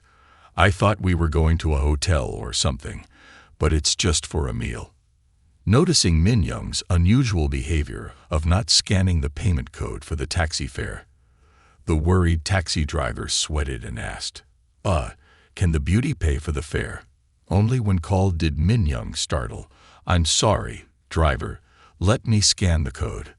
Then she got out of the taxi and followed Park Jimin, thinking, I want to see what Park Jimin is up to. Upon Jimin's arrival, his friends discussed, Jimin, you're here. The girl behind you looks familiar. Seeing the beautiful girl holding hands with Park Jimin, they exclaimed, indeed, she looks very familiar. After a while, one of them realized, green beans, isn't this the beauty Kim Jenny? Jimin, you sly fox, how come there are so many beautiful girls around you? Seeing his friends waiting for him for quite some time, and with a girl by his side, Park Jimin politely spoke, sorry for being late, Kim Jenny. These are my roommates. You might have met them before. His friends then took the initiative to introduce themselves. The one in the middle spoke first, I'm Lee. The bespectacled one said, I'm Gil. The chubby one waved 2 fingers and said, I'm Ho. Let me introduce you to Kim Jenny. Park Jimin hadn't finished his sentence when Mr. Hu interrupted, saying, don't introduce anymore. Even if she transforms, I can still recognize her. Hearing his friend about to speak some nonsense, Mr. Lee immediately pressed Mr. Hu's head down, saying, Mr. Hu, what are you saying? Your intention is obvious. Who wouldn't recognize the beauty Kim Jenny? Ha ha ha. Meanwhile, Mr. Gil appeared serious, as if a rival was trying to steal his girl. So what's the relationship between you two now? He asked. Seeing Mr. Gil being too serious, both Park Jimin and Kim Jenny were a bit stunned, and the other 2 friends turned their eyes to Mr. Gil. Kim Jenny mumbled, what kind of relationship? I don't know either. Maybe I am pursuing Park Jimin, but he hasn't agreed yet. Someone has even gifted him a house, and he's still considering. It's tough for me. Upon hearing this, the 3 friends were shocked and couldn't believe it. True or false? A house is a gift, and the beauty is pursuing Park Jimin. Not only that, but also giving a house. Jimin's determination is frightening. Even online novels wouldn't dare to write such a plot. What kind of demonic charisma does he have? Unexpectedly, a coffee cup spilled, the table next to them, and the whole Park Jimin group jumped. At the adjacent table, Park Min Young, hearing that Kim Jenny had given a house to Park Jimin, was startled and accidentally spilled her coffee. She thought to herself, it won't be discovered, right? Giving a house. This girl gave Park Jimin a house like that. Now thinking back, Park Jimin has done a lot for me, and it seems I haven't repaid him for anything. If I continue like this, Park Jimin's impression of me will decline day by day, and she will gradually gain the upper hand. Park Min Young could vividly imagine the graph of Park Jimin's impression of her plummeting uncontrollably. Meanwhile, Park Min Young's impression of Kim Jenny skyrocketed. No, this girl is a love rival. I must quickly inform my sisters. Park Min Young immediately messaged in the group chat, Park Jimin having dinner with a girl named Kim Jenny at the Moonlight Bar. It seems Kim Jenny gave Park Jimin a house. After reading this message, both Kim Jisoo and Jun Sun Sun asked with curiosity. Yang Guibai replied promptly, Is it the Moonlight Bar? I'm on my way. Wait for me. After a satisfying meal, with all the food and drinks consumed on the table, the group called the server for the bill. A waitress approached, greeted them, and pointed towards Kim Jenny, saying, Your bill, this beautiful lady has already settled it. While Kim Jenny smiled, the entire group focused their attention on her. Kim Jenny, why did you? Kim Jenny spoke up, I'm glad to meet you all today. It's just a meal, no need to worry. Feeling awkward about letting the girl pay, young Park Jimin said, Why let it be like this? I'll transfer the money. Kim Jenny replied, Absolutely not. How can you be so stingy, Jimin? Didn't you also give me a few bags as gifts? Inviting you all for a meal is nothing. My internet cafe still has work. Go ahead. Bye-bye. Observing Kim Jenny's expressions and sharpness, Park Jimin whispered to himself, "Indeed, a skilled player is different." Taking a step back as a move forward, Kim Jenny has strategies, but they don't make people hate her. His friend remarked to Park Jimin, "Kid, you're really fortunate." As everyone left, Park Min-young marveled in admiration. Truly impressive. She's indeed a love rival. It's challenging to learn this kind of manipulation. If her status in my mind was an A before, now it can easily reach an S. Jimin. Your skills in pursuing girls can truly be passed on to others.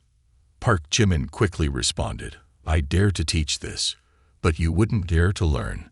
Stop kidding, Jimin. Kim Jenny's reputation at school wasn't great before. People said she was promiscuous and had a chaotic personal life. But after getting to know her, I find her quite open-minded. If you really want to be with her, don't hurt her feelings. The serious young man reassured, "Lee, you can trust me." Amused, Park Jimin added, "I'm not the promiscuous type. Who knows, you might be. You're even more promiscuous." Suddenly, the young man spotted a familiar figure. It's Hyunjin Ryu. He's also here for a meal. Hyunjin Ryu and his friends approached, and the whole group passed by each other without acknowledging anyone. Hyunjin Ryu thought to himself, Park Jimin may not know he's stirring up trouble, thinking too much, and getting a headache. Ha ha ha ha. Too amusing. Unexpectedly, a luxury car pulled up. The group gasped. Rolls-Royce Phantom, worth over 9 million, and we can encounter it in reality. Am I dreaming? Yang Guibai stepped out of the Rolls-Royce Phantom, and Hyunjin Ryu's eyes widened.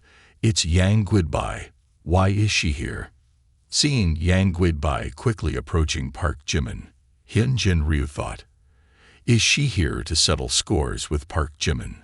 Some interesting drama to watch.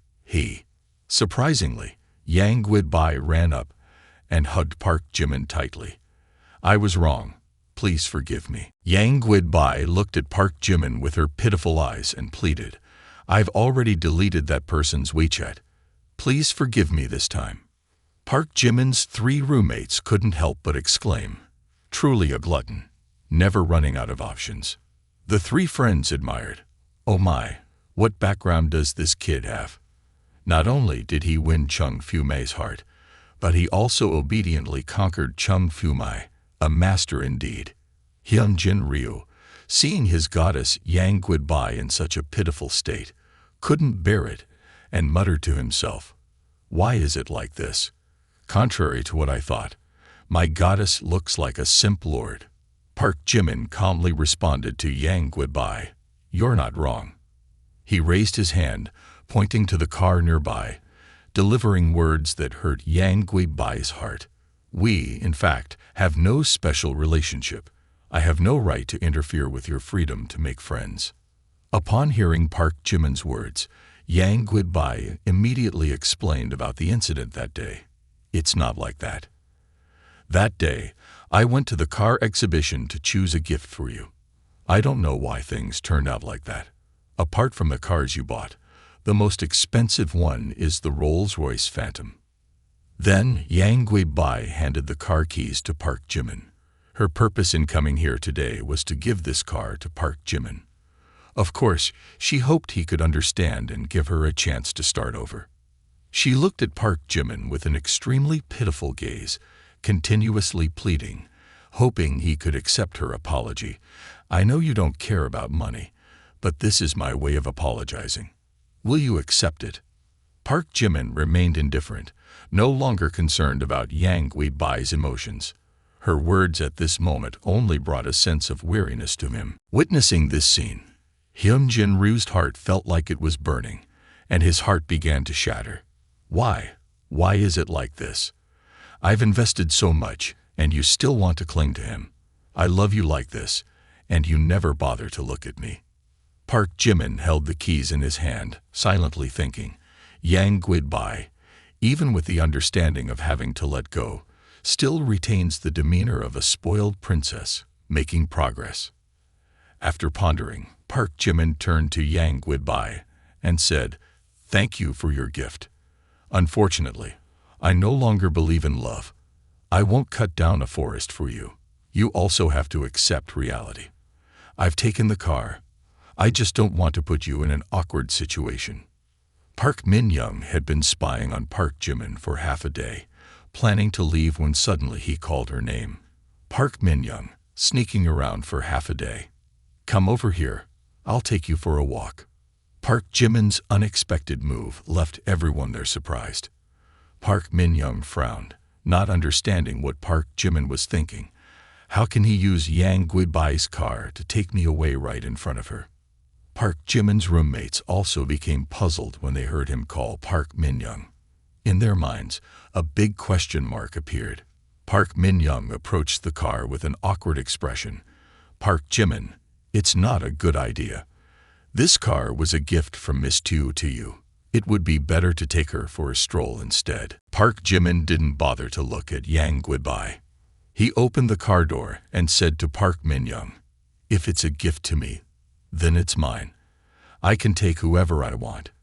Get in the car, don't waste words." In a forced situation, Park Min-young had no choice but to obey Park Jimin and got into the car. She grumbled as she stepped in. "Fine, I'm sitting. No need to be aggressive."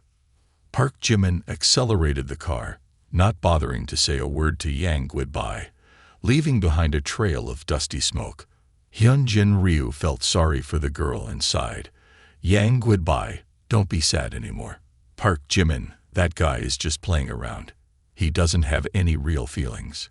You gave him a car, and he threw you on the side of the road to take a stroll with someone else.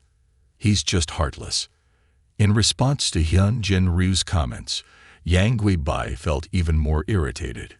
"Hyunjin Ryu, do you think speaking ill of Park Jimin will save you? You don't understand how much Park Jimin has done for me." Hyunjin Ryu tried to explain. "No, Yang Guibai, I just want what's best for you." Yang Guibai, abandoned by the guy and now being lectured by Hyunjin Ryu, became extremely annoyed and snapped. "Yang Guibai, what's that? Can't you just call me by my name?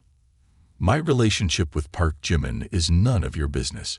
Even if he's playing around, it's my business." At this moment, Yang Guibai felt, "Park Jimin, this is his way of teasing me. It shows he's still paying attention to me. I need to seize this opportunity even more." Sitting in the car, Park Min-young still felt uneasy.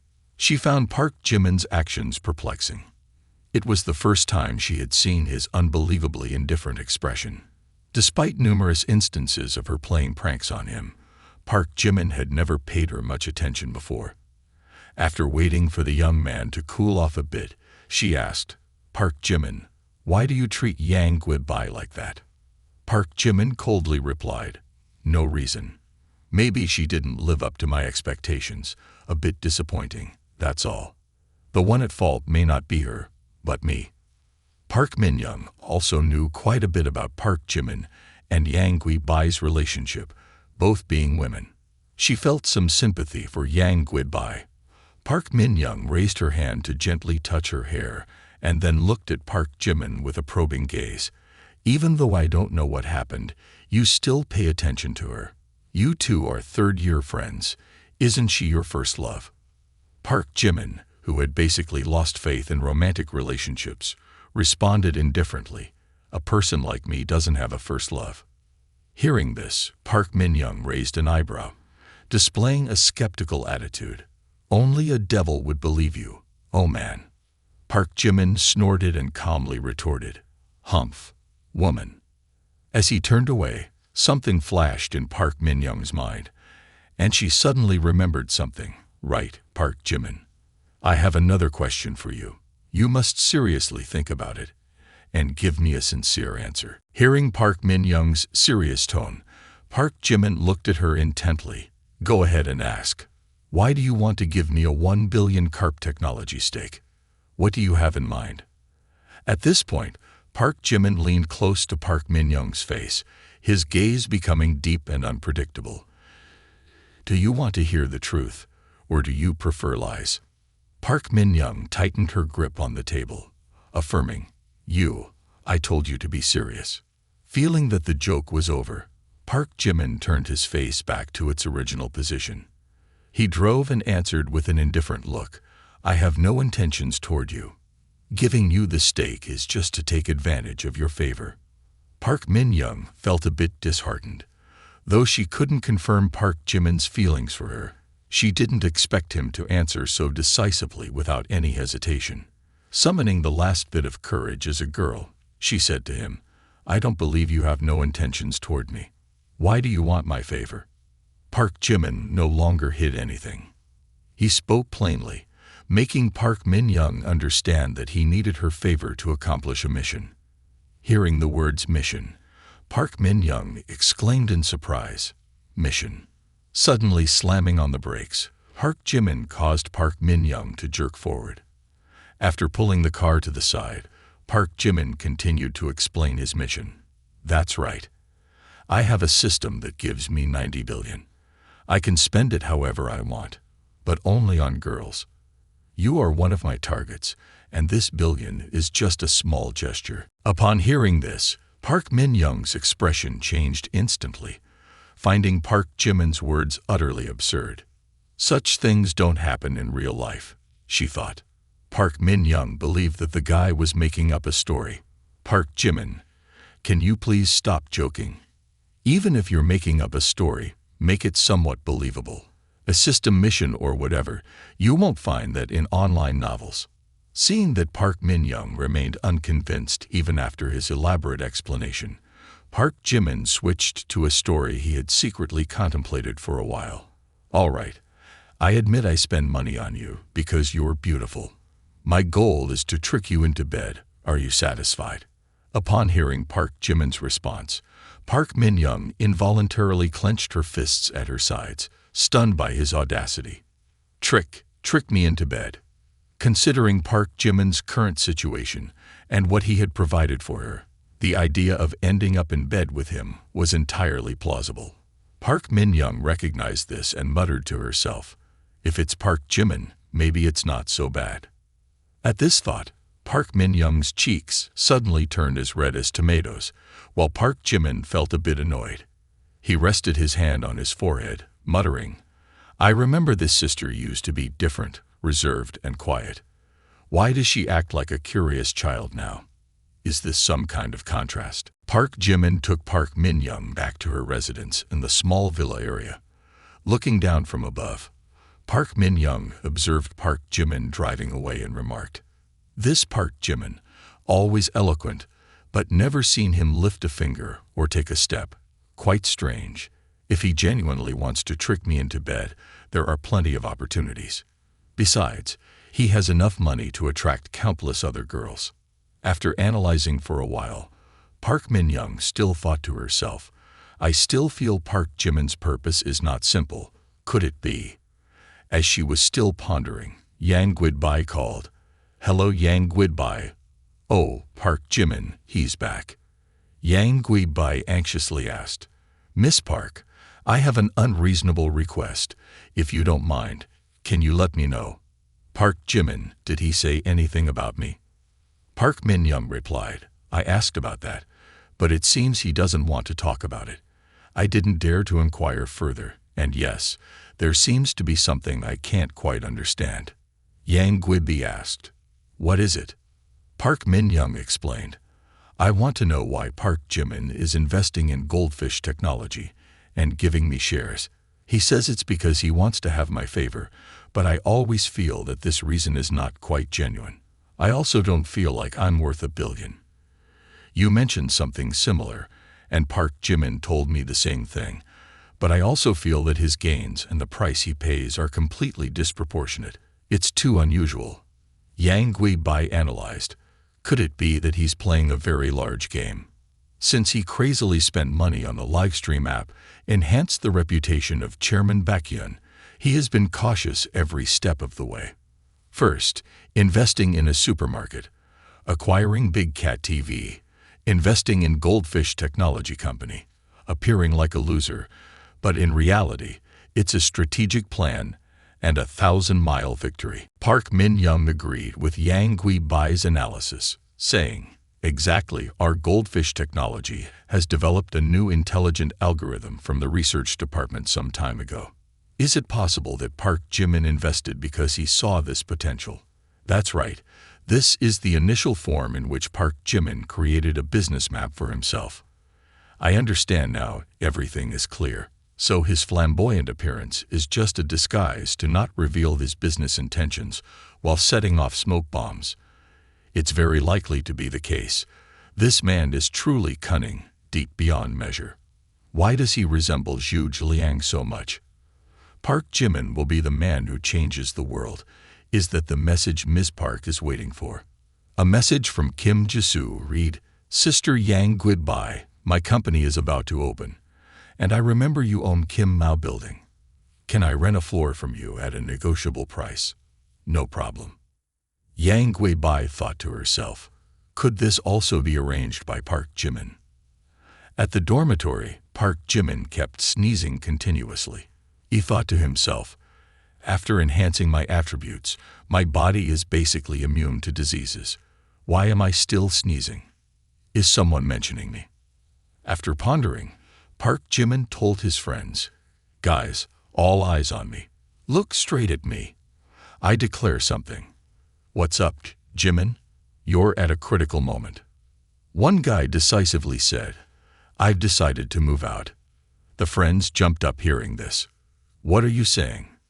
Then, the group of friends shed crocodile tears and clung to Park Jimin, taking turns saying, "Jimin, you're going to move in with Kim Jenny, right? Don't. I want to be in a relationship." "That's right. You haven't taught us how to woo girls yet. How to woo wealthy girls. I also want to receive cards and houses as gifts. Can you tear out the last page and pass it on to me?" The young man ran his fingers through his hair, struck a pose, and declared, "This cannot be taught. The key lies in appearance." The scene shifted to Kim Jisoo's house, where Jun Sun stated, "Kim Jisoo, everything is ready now. Big Cat TV is entering the preparation phase, so we need to start recruiting and hiring people." Kim Jisoo agreed with Jun Sun's opinion and responded, "Exactly, I've decided that the first talented person I'll recruit is you. You will be the CEO of the company. At that time, I'll also bring up Minji, and we'll be a united front." Jun Sun hesitated and said, "I can, but..." Seeing her friend's concern, Kim Jisoo reassured, "Don't worry, your salary will not be lacking. But I must say, what we need most now is professional manpower, especially in the live streaming field." Upon hearing this, Jun Sun suggested, "Since you won't be hosting, check WeChat to see if anyone is suitable. I remember there's someone, the owner of a live stream company, but it seems they fell out with someone and are reportedly struggling now."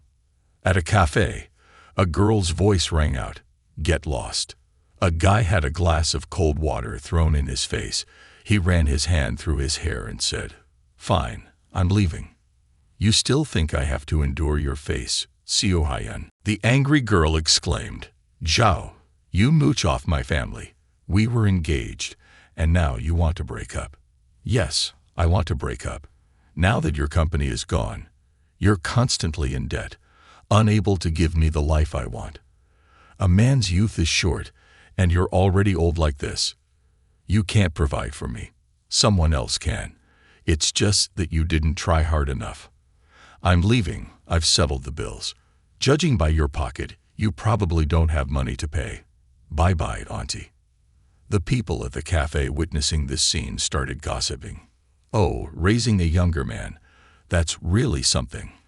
An old cow eating young grass. Feel sorry for auntie here. It's really pitiful."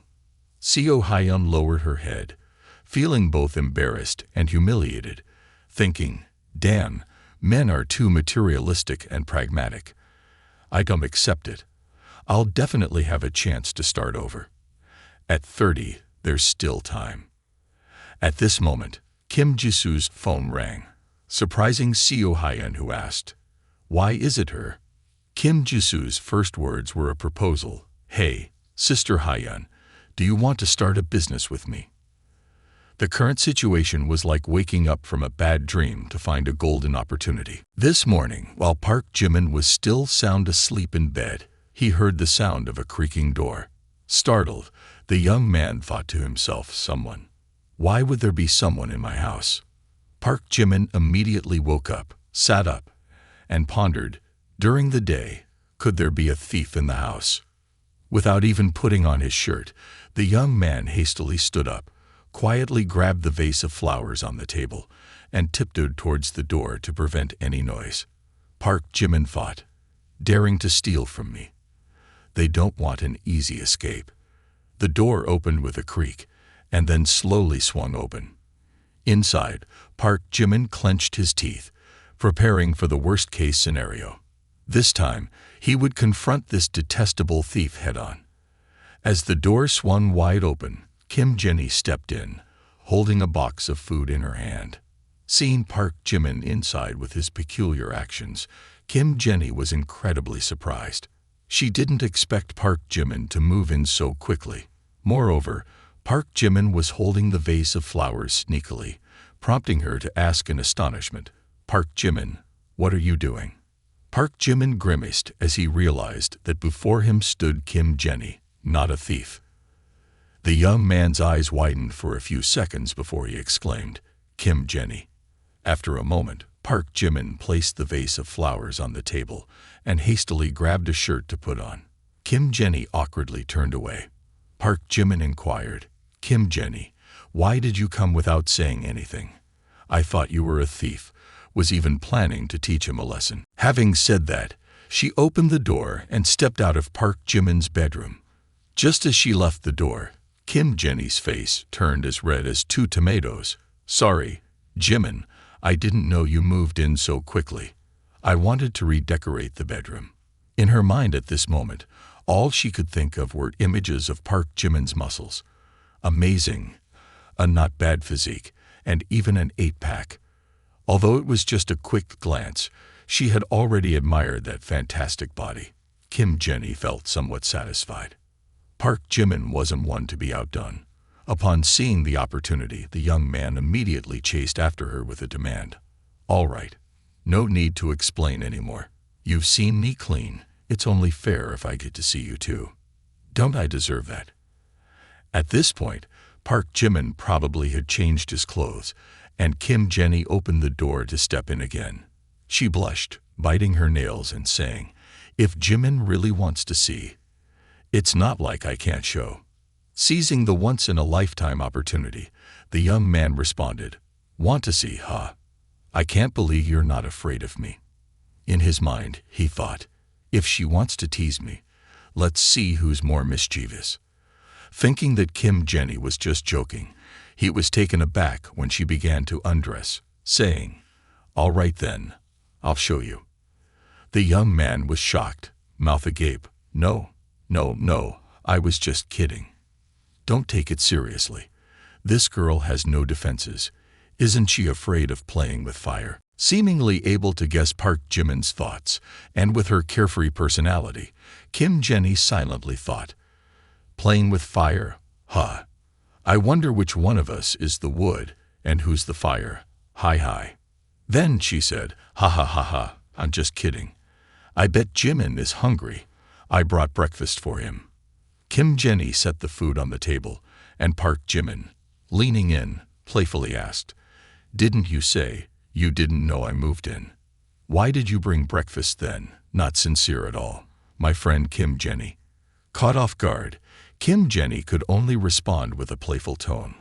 "Oh, Jimin, don't pay attention to details."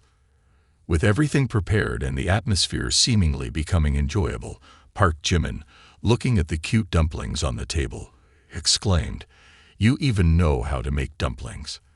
These dumplings looked delicious, so plump and round. Kim Jenny beamed and replied, "Of course, I not only know how to make dumplings, but also how to cook soup. As long as you want, I can cook for you every day." Hearing this, Park Jimin was overjoyed. "Having someone cook breakfast for me every day, I'm definitely willing." After some playful banter, While enjoying the meal, the young man suggested, "Then let you be my activity assistant. There will be a salary. Mentioning money is quite tricky. You don't need money.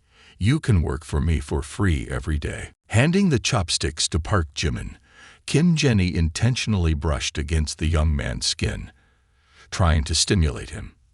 Meanwhile, the young man kept staring at Kim Jenny's ample and round bust, thinking, "Oh my, a young man in his 20s, who can resist such a sight? Oh, these dumplings really do taste delicious." Kim Jenny, fully aware of her teasing, truly living up to her nickname of straight-talking girl, took advantage of the situation. Suddenly, Park Jimin's phone rang, playing a familiar tune. The young man was somewhat surprised to see Oh Young-sil calling. Why is it her? He quickly answered the phone, and on the other end, Oh Young-sil sounded a bit rushed. "Hey, Park Jimin, you must help me." Continuing to savor the dumplings, the young man said, "What's going on again? Keep it short. I'm busy here. Oh, I really have no other choice but to ask for your help. The company is opening, and Director Sun's new film is about to start shooting. However, the film and television city has made things difficult for us and refused to cooperate. Director Sun, the Director Sun. Oh, the damn chubby one who calls you foster father. Why can't you remember anything? He's been calling you foster father forever. You're so indifferent to me. At least help Director Sun. Both of these phones are burning money every day. Getting my help, my help. It's not just the film and television city causing trouble for my sister. I've transferred 50 billion for her. We can build our own film and television city." Just as she finished speaking, a bank message on Oh Young-sil's phone rang. "Income statement for valued customers.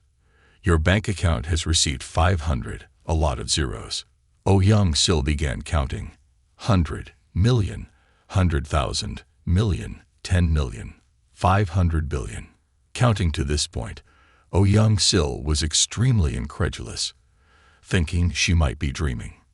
Did it really get transferred like this? Park Jimin's voice resonated again. 500 billion has been transferred. In a few days, I'll visit your company to see if there's anything. Find me if needed. Oh Young-sil, still in a daze, found it hard to comprehend. This is 500 billion. Why does it feel like he's talking about 50 yuan? After hanging up the phone and finishing all the food on the table, the young man smiled and said, "Kim Jenny, I really appreciate your breakfast, but I still feel it's better if I move out." Park Jimin's words struck Kim Jenny like a bolt out of the blue, and she jumped up, asking, "Why? Is there something wrong with where I live?" A while later, the young man told Kim Jenny, "If you keep entering without saying hello, I'll feel uncomfortable." Pretending to laugh awkwardly, Park Jimin said, "I hope you can provide a spare key." At this moment, the young man thought to himself, "If you bring a wolf into the house, there won't be peaceful days ahead." Kim Jenny obediently handed over the spare key, saying, "All right, here's the spare key." After Park Jimin turned away, she mischievously thought, Hi, anyway, I don't have just one spare key." In some way, Park Jimin knew that Kim Jenny still had the spare key, and the young man came back to playfully threaten Kim Jenny, saying, "I know you have more than one spare key. Thanks for breakfast. But if you can't respect my privacy, I'll move out." Hearing this, Kim Jenny was both startled and worried. Okay. I get it now." Satisfied that the truth was revealed, the young man happily said, "You're smart to understand people's feelings. I'll be on my way. Bye-bye." Women often need reminders.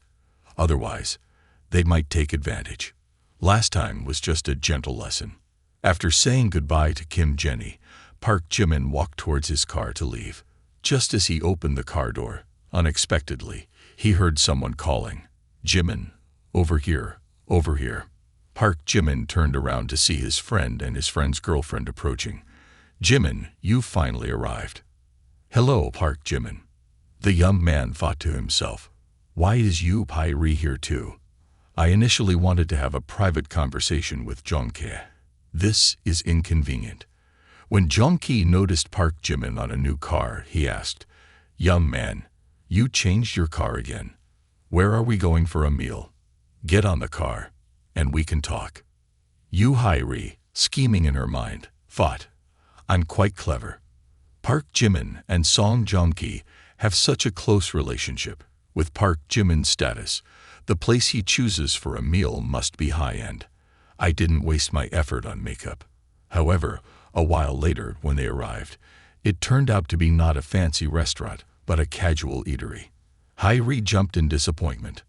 "Am I mistaken? What's this rundown place? My stomach hurts." Contrary to Hae-ri's feelings, Joong-ki found it amusing. "Jimin, that's great. This eatery is the real deal. I was afraid you'd take me to eat some fancy black pearl or something, and I wouldn't be able to enjoy it." Park Jimin replied, "Am I someone who shows off? Today, just enjoy yourself." Meanwhile, Hae-ri shed 2 tears of regret for not being able to savor the taste of traditional herbal medicine-infused salted egg yolk sauce. Joong-ki turned back and said, "Hae-ri, this place is really good. You're lucky to be eating here." She had to respond casually, "Oh really? Ha ha ha ha, thank you then." She frowned and thought, "Park Jimin, is this a poor devil pretending to be rich? Eating street food, could I be mistaken?" At this moment, the sound from the nearby TV echoed. "Hello everyone, this is a press conference organized by the famous artist Oh Young-sil." Oh Young-sil mentioned that her film and television company, Young-sil Entertainment, has important news to reveal. Park Jimin jumped up. "Oh Young-sil. Hello, everyone, I'm Oh Young-sil.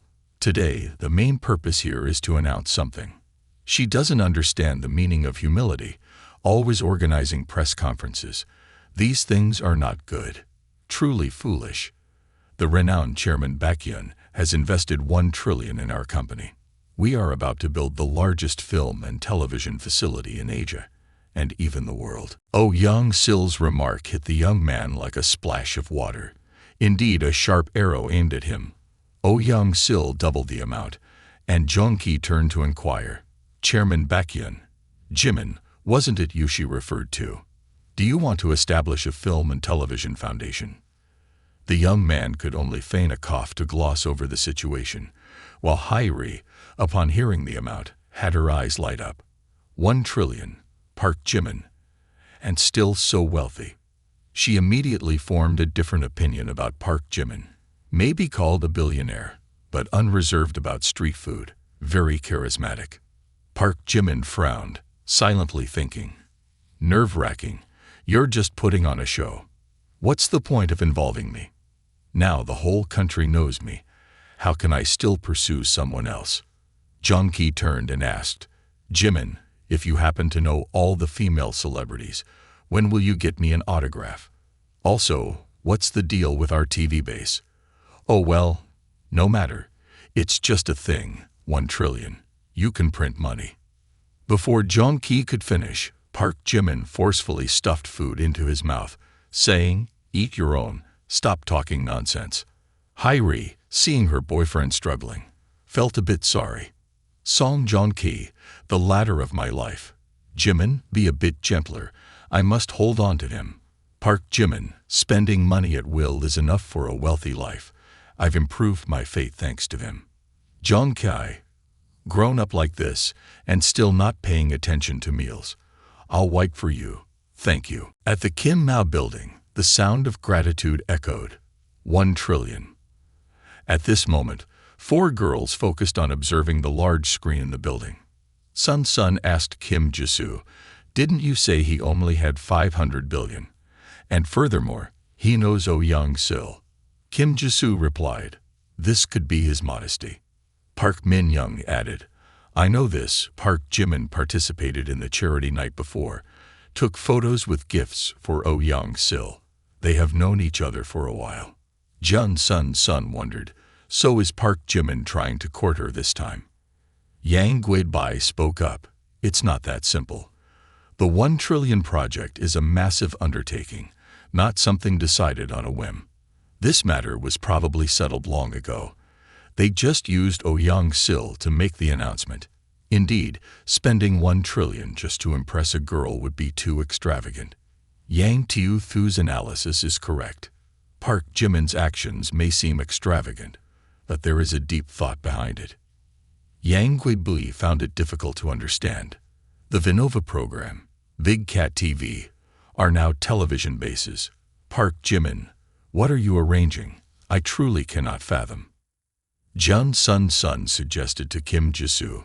If at this moment, Kim Jisoo, you reveal that our Big Cat TV is also invested by Chairman Baekhyun, won't there be a large number of live streams, and industry insiders will come to participate? Joyful, Kim Jisoo exclaimed. Exactly. Sun, you're really smart. With a billionaire backing us, others surely see the immense potential for Big Cat TV to thrive. Anyway, the boss's perspective is quite accurate. Curious, Yang Guibai inquired. Could this be Park Jimin's plan as well? This man is too formidable.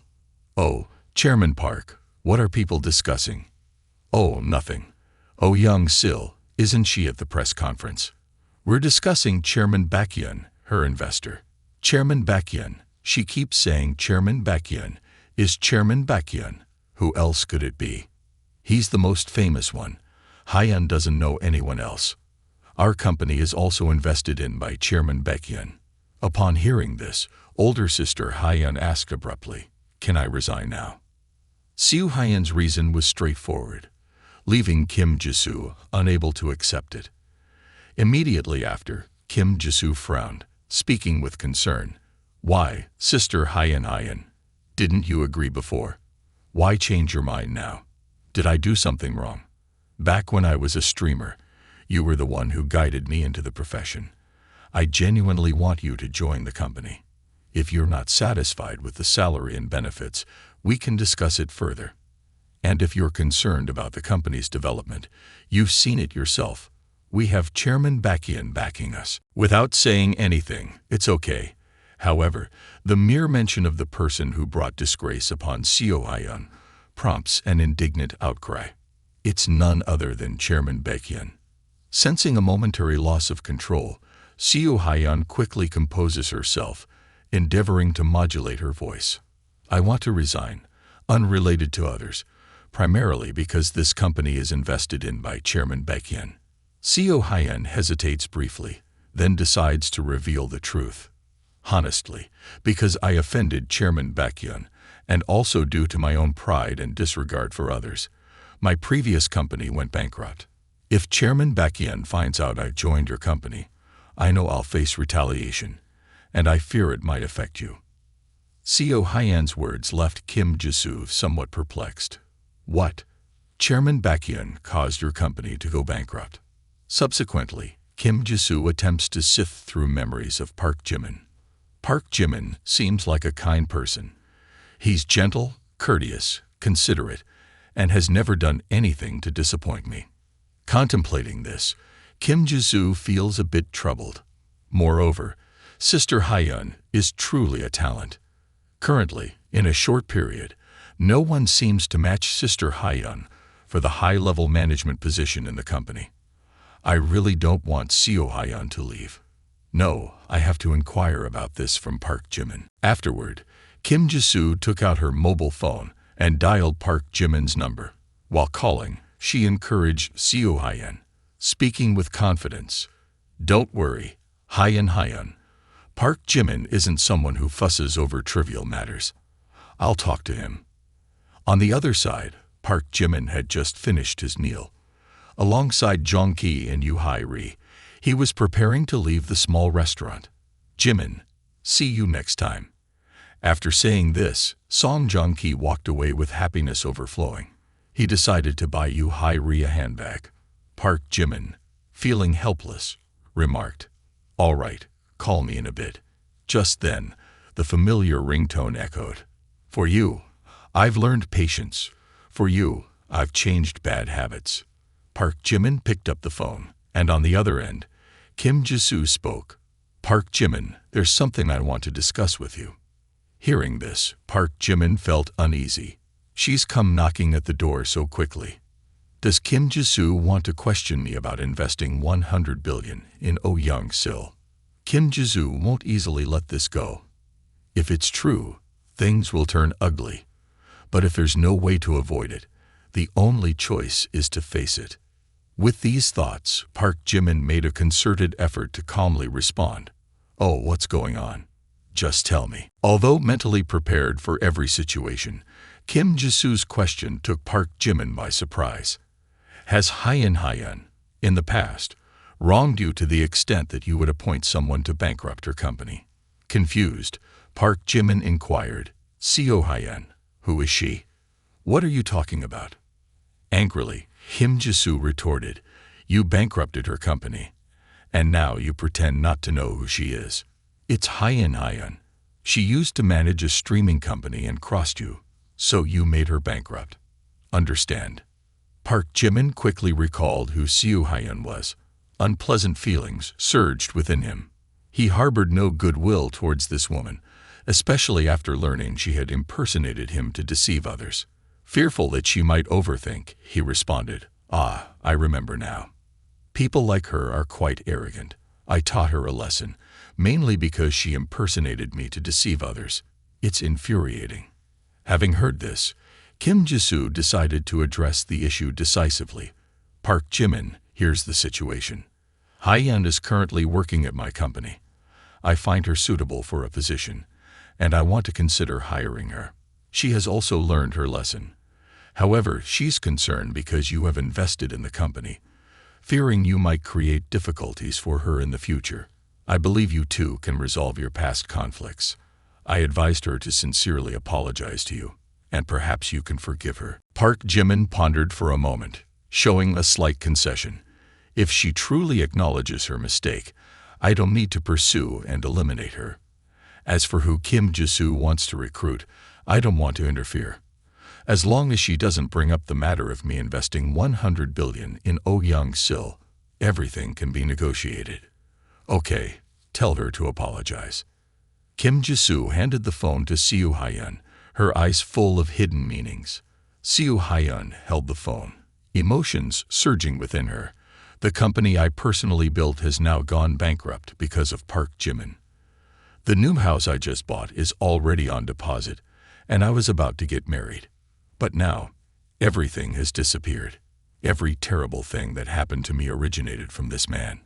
I hate Park Jimin to the core. And now I have to bow my head and apologize to him. It's too humiliating, but now I've lost everything, with no other choice. Seo Hyun took a deep breath, swallowing the bitterness, and spoke with difficulty. I apologize, Chairman Baekhyun. I was wrong before, and I hope you won't hold it against me. In the future, I will definitely try my best to assist President Trieu and be a good employee. All right, let's put this behind us. After saying this, Park Jimin decisively hung up the phone, not wanting to linger any longer with Seo Hyun. Seo Hyun knew the pressure of offending such a big shot like Park Jimin. Hearing Park Jimin's words, she couldn't help but sigh with relief. Thank you, Kim Ji-soo. I feel much relieved now. Seeing the results, Kim Ji-soo was extremely delighted. Hyun, I told you. Park Jimin is actually very nice.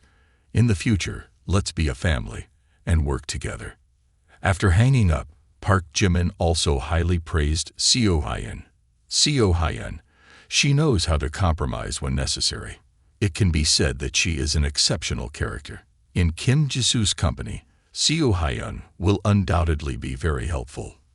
Unfortunately, not everyone is highly intelligent. Some people need a wake-up call. On the other hand, the press conference continued, the atmosphere lively with continuous questions thrown by reporters. Chairman Baekhyun, did you really invest 100 billion to build a film studio? Chairman I have another question for you.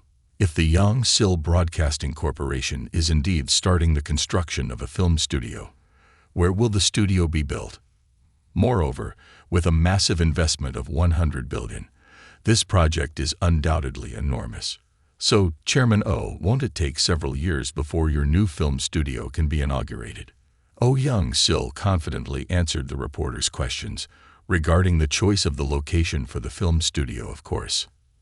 At this moment, Oh Young-sil's phone rang. I apologize. I need to take this call. After hanging up, Park Jimin immediately criticized from the other end of the line. Oh Young-sil, you're quite clever, turning the tables on me like that.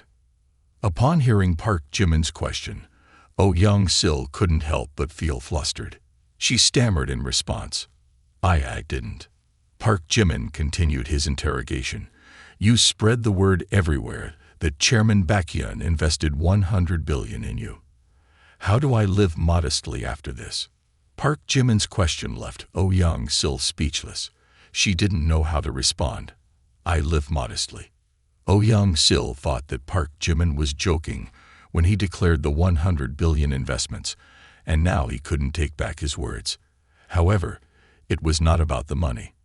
His accusations enraged her. Modest. What modesty? Playing the piano online every day, gifting expensive items to female streamers, making headlines on Weibo. Modesty. Participating in auctions for pianos, buying necklaces worth hundreds of millions. Modesty. Stirring up trouble everywhere and getting exposed online. What kind of piano romantic, basketball superstar, speedster superstar are you? You really know modesty. Oh Young-sil fell silent, causing Park Jimin to want to criticize her more, but he decided to stop himself, saying, All right, enough. Talking more at this point is useless. The press conference is over, so help me with something, okay? While the media awaited eagerly, Oh Young-sil continued her phone conversation with Park Jimin. Listening to Park Jimin discuss an issue requiring assistance, Oh Young-sil, surprised, inquired, an event. In her mind, she thought, President Baekhyun must be executing some plan again. Despite such thoughts, she still agreed with Park Jimin, saying, All right, I understand, no problem.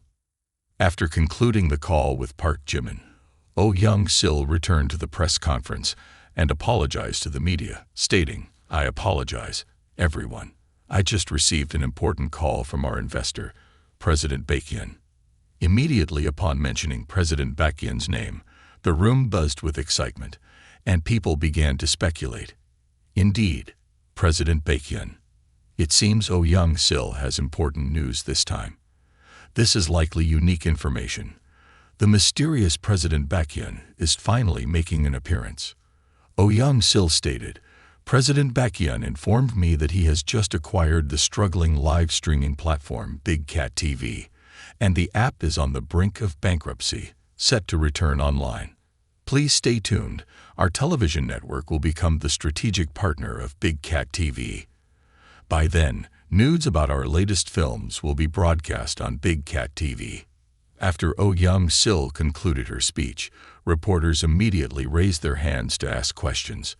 A series of inquiries were posed, mostly related to President Baekhyun. Ms. Oh Young-sil, was this collaboration prearranged? Do you have any relationship with President Baekhyun? Next, does President Baekhyun have plans to invest in any specific industry? Does President Baekhyun plan to establish a live streaming platform? After Oh Young-sil's statement spread online, the majority of streamers showed great interest. In the live stream company's break room, 3 female streamers read the news and began chatting. Normally, he's generous with money for female MCs like that. Surely, when hosting shows for his own network, he won't be stingy. Right, I think maybe I should consider switching over there. My union's commission is too harsh now. This is President Baekhyun we're talking about. Even if I breach my contract, moving to Big Cat surely won't be a loss. In a prominent live stream company in the city, the owner was watching Oh Young-sil's press conference. Hearing the news she revealed, he muttered to himself, President Baekhyun, wanting to build a live streaming platform. Nowadays, it's already completely saturated, so even with strong financial backing, what can he achieve? As he spoke, An alarmed employee rushed in without knocking, exclaiming, "Boss, it's not good. It's falling apart. Everyone, all the operational departments, are resigning." Many unions under my control also reported that their leaders have started quitting. The owner, upon hearing this, broke into a cold sweat. How can this be? Could this be his way of breaking the situation? After learning that Park Jimin planned to start a live broadcasting company, Kim Jisoo immediately said to Yang Guidbai, "Yang Guidbai, you were absolutely right.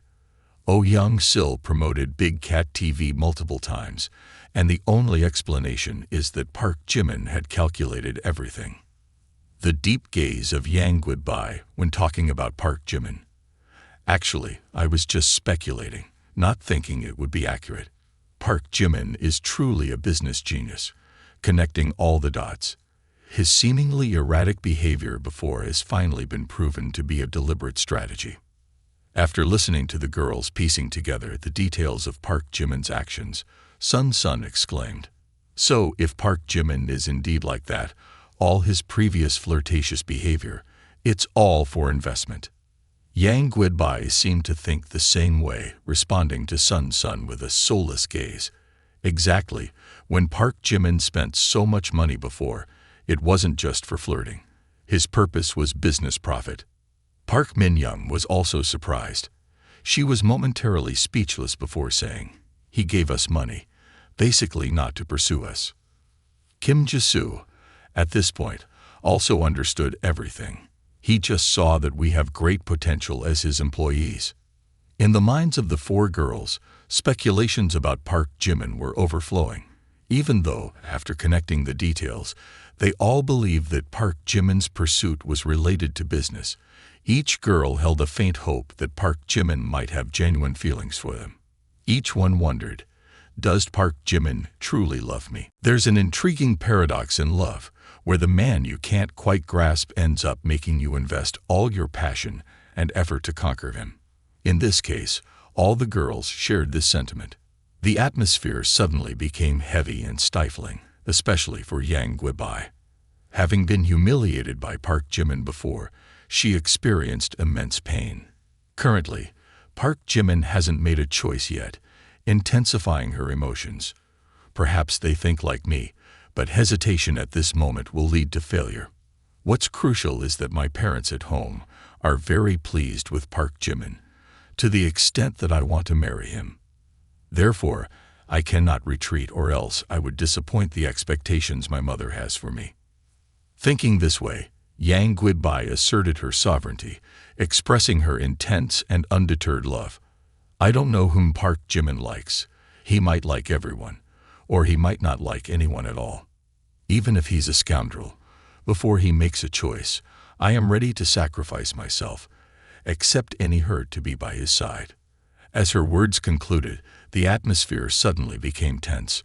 Kim Jisoo, Park Min-young, and Jun Sun Sun all felt extremely uncomfortable. The smiles on their faces gradually faded, replaced by a cold demeanor and eyes filled with hostility. Soo Hyun clapped her hands to express her opinion. "All right, let's temporarily not discuss this anymore. I believe that, even as women, we should focus on our careers. Relying on men is not a long-term solution. The most reliable person is ourselves. When we are strong and excellent, naturally, others will value us." At 28, Seo Hyun, truly different, took a step ahead of the other girls for 7 consecutive years. After offering some words of encouragement, she immediately infused strength into the disappointed girls. "That's right. Then rely on yourselves.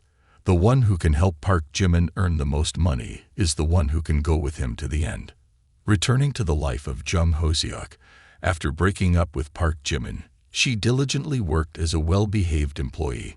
Moreover, since the day she learned that he bought a high-rise apartment for another woman, she often felt sad and unfocused. Currently, Jung Ho-seok works in the reception department. "Hello, with number 8917. Jung, can you please help me retrieve some goods?" "Sure, please wait a moment. This is your package. Do you need help unpacking it?" "Thank you." Beside a colleague who finished reading news on Weibo, she excitedly exclaimed, "Dan, Jung Hoseok, today's news is so hot." Oh Young-sil, in the press conference, declared a 100 billion investment in the film studio area, and within half an hour, it's already trending as a hot search on Weibo. Discussing celebrities is not Jung Hoseok's hobby, but upon hearing this, she couldn't help but ask curiously, "Oh Young-sil, wasn't she the actress who had a feud not long ago? Just returned, and where did she get 100 billion? Must be someone backing her up.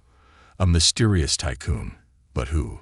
Chairman Baekhyun, perhaps." While this story may not be related to Jung Hoseok, the mention of Chairman Baekhyun made her shudder. In the process of opening a parcel with a paper cutter, she unknowingly cut her finger. Her younger sister beside her still looked worshipful, saying, "I heard he not only invested 100 billion in building the film studio, but also acquired Big Cat TV. This is going big. The rich indeed like to do as they please." Hearing this, a male colleague enthusiastically joined the conversation. "Is it true about Chairman Baekhyun? Once I watched a live stream, luckily saw him giving away 100 missile props. It was terrifying." Exactly, it was him. The streamer of that channel is really lucky. Ordinary people like us probably wouldn't have the chance to encounter such tycoons. However, they were unaware that the more they talked about Park Jimin, the darker Jung Hoseok's expression became. In this moment, Jung Hoseok fell silent, her heart pierced as if by 1,000 arrows. Park Jimin, it's Park Jimin again, unexpectedly investing 100 billion this time. What have I missed? Unable to bear it any longer, Jung Hoseok collapsed to the floor, sobbing loudly, tears soaking the entire floor. At the International Financial Center motto, atop the most prosperous skyscraper, a man stood quietly gazing into the distance. The bustling and lively city below seemed miniature within his sight, but within his heart, a boundless anger was hidden. Holding a coffee cup in hand, Jin Jiamu couldn't contain himself and threw it directly at the picture hanging on the wall. The shattering sound echoed, and the broken pieces scattered on the floor. "This is outrageous. It's the Chairman Baekhyun again. What does he want this time? Is he intentionally challenging me? I refuse to let the film studio collaborate with Oh Young-sil, so he directly decides to build a new one. This is a direct slap in my face." At this moment, an elegant figure approached, her beauty and figure almost perfect. "Jin, young master, calm down. I've sent someone to investigate this person." Jin Jiamu remained silent, only staring intensely at the radiant picture of Oh Young-sil on the wall, her refined beauty making him extremely uncomfortable. Just a short year ago, the little bunny once rejected sharing a blanket with me, and now she has transformed into an entirely different beauty. Young-sil, is he your support? He helped you bring down Wang Hu and Fang Jingyan, but they were just 2 dogs I raised. The feeling of not being able to possess her body from a year ago made Jin Jiamu somewhat regretful. Afterward, he stood up, his voice deep, and his eyes flickered with sharpness. "Go investigate. Within 3 days, I want detailed information about this person. However, this Chairman Baekhyun is a mysterious tycoon, so we must be careful in dealing with him. Oh Young-sil, do you think you can shake the position of a brothel by merely constructing a film city? You are too naive. In China, my Jin family has been arranging for many years. Whatever Jin Jiamu values will ultimately belong to me." Only 3 days had passed when the investigation report regarding Chairman Baekhyun was placed before Jin Jiamu. However, the information about Chairman Baekhyun was rather vague, leaving Jin Jiamu feeling extremely frustrated. He felt as though the identity of this individual had been meticulously concealed. Every time he looked at it, Jin Jiamu's eyebrows furrowed even tighter. Additionally, his assistant spoke up. "Chairman Baekhyun is an incredibly mysterious figure. I've inquired among several other tycoon families, and it seems like no one knows about him." Upon hearing this, Jin Jiamu couldn't help but wonder, well, That's strange. Where did his wealth come from then? It surely didn't just fall from the sky, did it? Master Jin, don't worry. Considering his actions up to now, this is just jealousy speaking. This person is nothing but a local tycoon. That's the conclusion. Foolish. Jin Jiamu gently lifted his assistant's chin, his voice low and sinister. My Jin family holds significant influence in the entertainment industry, unmatched by anyone. My flagship studio holds a unique position, a place where any actor dreams to set foot. In terms of resources, connections, and wealth, he is simply not our match. No, I believe he knows his weaknesses perfectly well, for he dares to openly confront me, indicating he has a plan. I speculate that his true purpose isn't the film studio at all. The film studio is merely a facade. What he truly aims for is real estate. Jin Jiamu's warm breath brushed against the assistant's ear, causing her to shiver slightly. She swallowed nervously, her voice beginning to lose its composure. Master Jin, you're right. Should I assign someone to investigate and thoroughly check the background of this Chairman Baekhyun? Yes, this matter cannot be delayed. I need to know exactly who this Chairman Baekhyun is and what purpose drives him to defy me. Furthermore, immediately put someone to closely monitor his every move. I believe in a few days, we'll have news about the location of the real estate area that Yangsil Television will invest in. At a level such as Jin Jiamu's, the higher the position, the more cautious every word and action must be. The assistant nodded, taking note of Jin Jiamu's instructions. At this point, Jin Jiamu squinted, his sharp gaze piercing. Regardless of whoever this Chairman Baekhyun is, he has crossed me. There's only one outcome. I'll make him understand. In this China, those who dare to oppose me will face dire consequences. I'll make him wish he were dead. Indeed, Chairman Baekhyun's actions this time showed no regard for Jin's status. From now on, the enmity between the two seemed irreversibly set. Meanwhile, at the small estate agency, though it had been only 3 days, these 3 days passed leisurely for Park Jimin. He just lingered around the house, doing nothing productive. All day, it was just eating, sleeping, and gaming. His room was a mess, cluttered with belongings strewn about. Piles of dishes towered high, clothes thrown carelessly. Park Jimin's indifference was evident in Kim Jenny's eyes, presenting an opportunity for her to win his favor. From morning till night, every meal was meticulously prepared by Kim Jenny, ensuring his satisfaction. Jimin, open your mouth for a bite. In just 3 short days, from a low-ranking player, Park Jimin tirelessly worked his way up to a prominent position in the game. Moreover, Kim Jenny actively pleaded with him to play, even going as far as spending money on the game for him. It could be said that Kim Jenny resorted to any means necessary, all just to spend each day by Park Jimin's side. You're so good, Jimin, you won again. However, today, Park Jimin felt incredibly frustrated sitting at home. He had just completed a streak of 90 consecutive victories in the game, yet he was repeatedly accused of using hacking software, which infuriated him. Feeling disheartened, Park Jimin turned to Kim Jenny and asked, Kim Jenny, you've been taking care of me for 3 days now, and every day I'm just playing games. Don't you have any objections? Finishing this sentence, Park Jimin couldn't help but think to himself, for the past 3 days, she's been cooking, cleaning, making soup for me, doing my laundry. Honestly, even my own mother has never been this attentive to me. Kim Jenny not only had no objections but also gave a very reasonable explanation. This is my house, I do what I want. Why should I have objections? Park Jimin continued to inquire.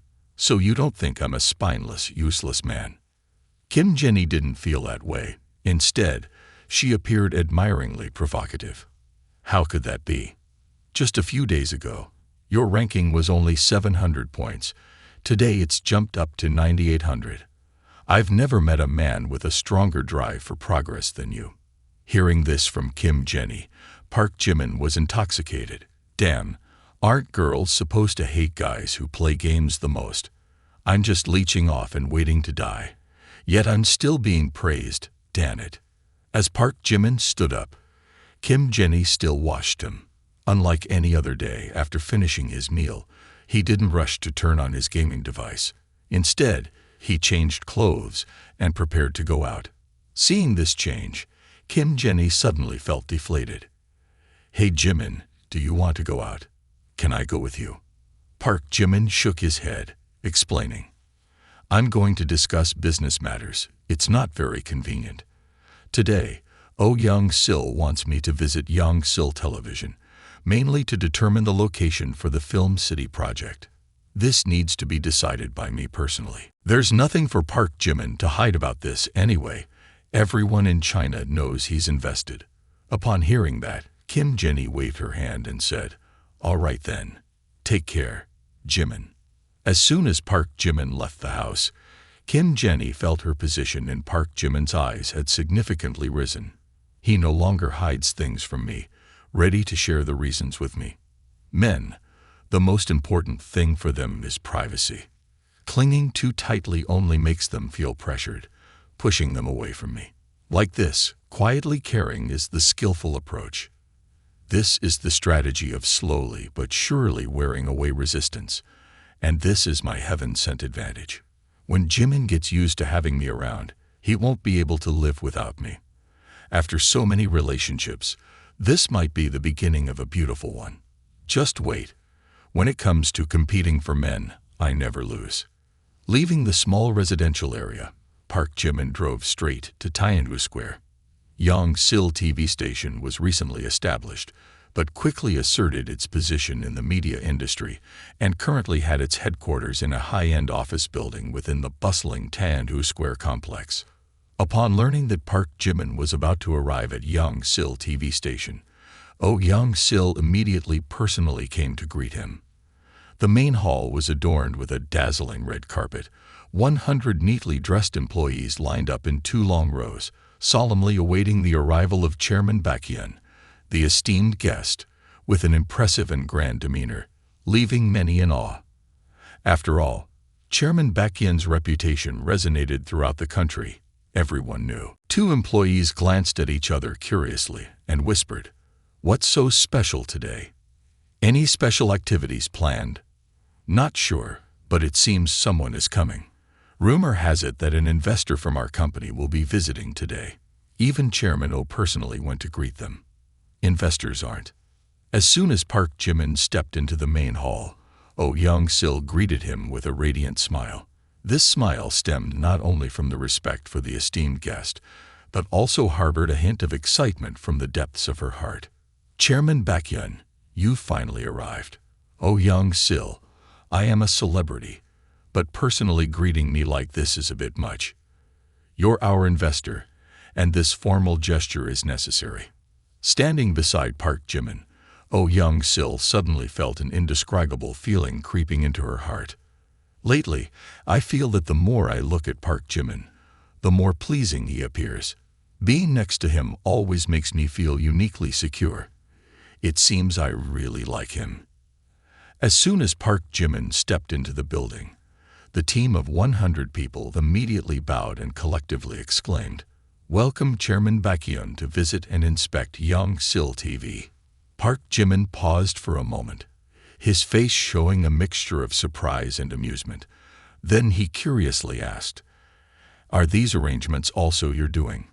It's too extravagant. Next time, you're not allowed to do this again. Oh Young-sil nodded in response. Understood. Understood. I'll pay attention next time. Park Jimin nodded and followed Oh Young-sil into the conference room. But in her heart, Oh Young-sil couldn't help but mutter, Men are hypocritical and rotten. Clearly they like it but still pretend. Inside the conference room, apart from the just-arrived Park Jimin, 5 people had already gathered, led by Oh Young-sil and Yang Saisen, the 2 key figures of Young-sil TV. The other 3 were Kim Kwanjong, Yang Xioi, and Wang Weizong, veterans in the film industry with years of experience. Currently, these three were also placed in crucial positions within the company, contributing to the senior management team. At this moment, the project department began to speak. Today's meeting is mainly to determine the location for our future 100 billion film city project. We discussed this issue a few days ago and proposed that, to build an internationally renowned film city, the best geographical location would be in a first-tier city. First-tier cities have abundant human resources, making it easier to attract collaborative partners and stimulate the development of surrounding areas. Compared to remote locations, first-tier cities have many outstanding advantages. After hearing the project department's opinion, Oh Young-sil also shared her perspective. Land prices in first-tier cities are currently very high. If we build the film and television city in these areas, the costs will skyrocket. In my opinion, choosing a second, third, or even fourth-tier location would be more suitable, saving costs while still being able to attract labor from nearby areas. Moreover, building the film and television city in these areas will also contribute to the local economic development. Yang Sison also disagreed with Oh Young-sil's opinion. I don't think so. In my view, the nature reserve located in the northwest of Hubei province is the most suitable location for the film and television city. It is closer to nature, convenient for filming, and possesses beautiful natural scenery to serve as backgrounds. Moreover, building the film and television city in the nature reserve area will also contribute to the promotion of local tourism. After speaking, the three turned to look at Park Jimin in unison and asked, Chairman Baekhyun, which option do you think is better? Each of the three proposals had its own advantages and certain limitations, and above all, this investment was substantial, so careful consideration was needed. However, Park Jimin was not satisfied with any of the three proposals presented because they all focused on making money. But Park Jimin didn't want to make money. He just wanted to rake it in. However, before expressing his opinion, Park Jimin also pretended to ponder for a moment. Oh my opinion is so important. Oh Young-sil calmly replied, Of course, you're the investor, and ultimately, the decision is yours. Essentially, we're all working for you. Park Jimin nodded decisively. All right then, I've made up my mind. I don't think any of the three options are suitable. Saying this, Park Jimin stepped forward to the podium, took a pen, and circled a corner on the map. Choose this location. As soon as these words were spoken, the whole meeting room fell into silence. Everyone looked at each other with suspicion. The crucial issue lies in the fact that there's nothing here. It's impoverished. The natural scenery is nothing special. All factors are limited. Moreover, this area is not part of the province's key development plan, leading to difficulties in construction and potential risks. The project team was stunned. This is Tianmen City, too remote, no airport, no university, no potential for development at all. Park Jimin, upon hearing this, became even more delighted but still had to explain for a while. It's precisely because there's no potential that land prices here are very cheap, allowing us to freely pursue our ambitions. Then the project team, along with 5 senior company officials, immediately discussed this geographical area. I think Chairman Baekhyun makes sense. It's his money. He can spend it however he likes, but Tianmen is too remote. As the discussion went on, everyone's faces darkened. Not only the project team, but also the 5 senior company officials couldn't help but break into a sweat. Moreover, Park Jimin didn't allow any objections. It was decided like that. Especially Park Jimin's demeanor at this moment seemed as elusive as mist, as ethereal as the wind. Seeing him so gentle, some even placed their trust in him. Maybe Chairman Baekhyun has some other intentions. In terms of business acumen, he must have a broader vision than us. However, contrary to everyone's suspicions, Park Jimin had no ulterior motives. He was simply pleased with this foolish investment. I'm from Tianmen. I don't even know what Tianmen is like. This 100 billion is as good as gone. I'm telling you, even if Jesus came, he couldn't save it. There's no other way. Your plans might have a high potential for making money. I want to spend money, spend a lot. The more, the better. Decision made. Investing 100 billion in Tianmen City. Park Jimin went to Yongsil TV station, and in just a brief 10-minute meeting, he made a hasty decision on the location for the multi-million-dollar film city, which seemed rushed to the point that people couldn't get a word in edgewise. As soon as he stepped out of the meeting room, colleagues couldn't help but gossip. We thought the meeting would last until morning, but it ended so quickly. Yes, I've been working here for over 10 years, and this is the first time we've had such a swift meeting. It feels like we're discussing a deal worth 100 yuan, not 100 billion. Yet the results are surprisingly effective. Chairman Baekhyun's working style is as effortless as breeze, without any hesitation or worry. It only takes him a few minutes to resolve everything. Compared to other large companies, where it takes 2 or 3 months of research to make investment decisions, or negotiations that can take up to half a year, it's vastly different. Is he truly a genius, leaving people unable to comprehend? After bidding farewell to Yongsil, Park Jimin is also indulging in his thoughts. If the film city is established in Tianmen, it will surely bleed money. By then, I can inject more capital, perfecting the plan.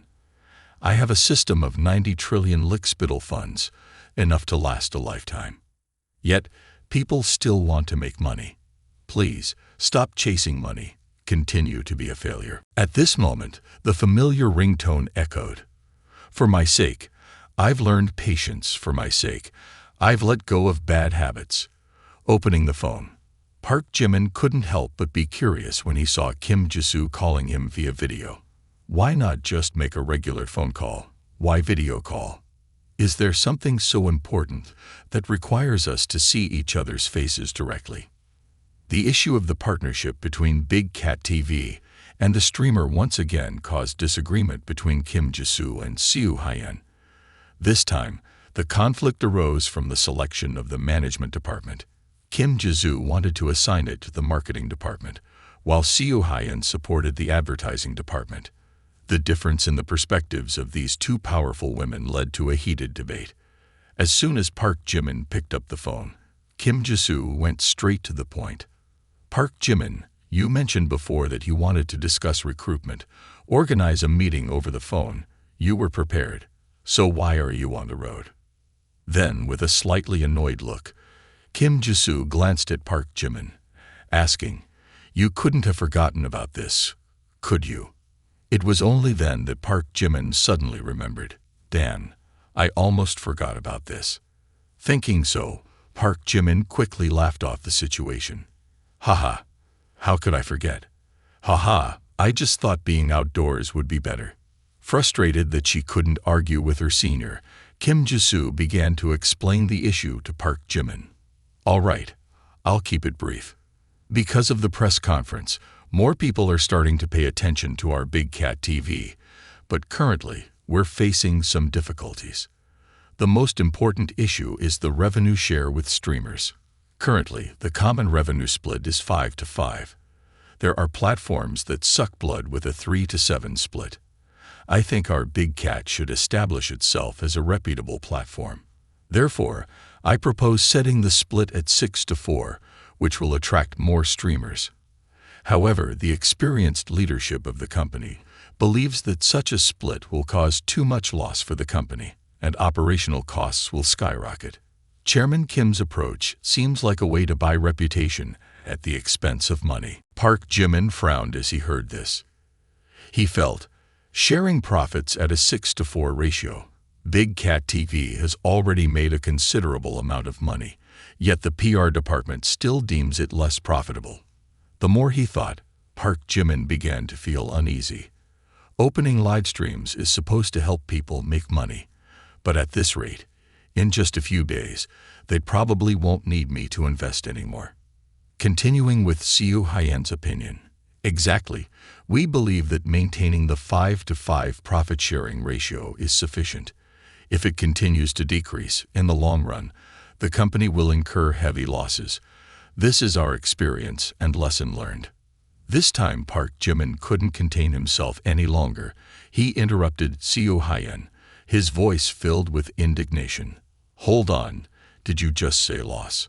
Seo Hyun saw Park Jimin's widened eyes looking at her. She felt a bit flustered, but with life experience since the age of 20, she still confidently asserted, "Indeed, Big Cat is currently in a loss-making situation, and if the losses continue, there will be a significant capital shortfall."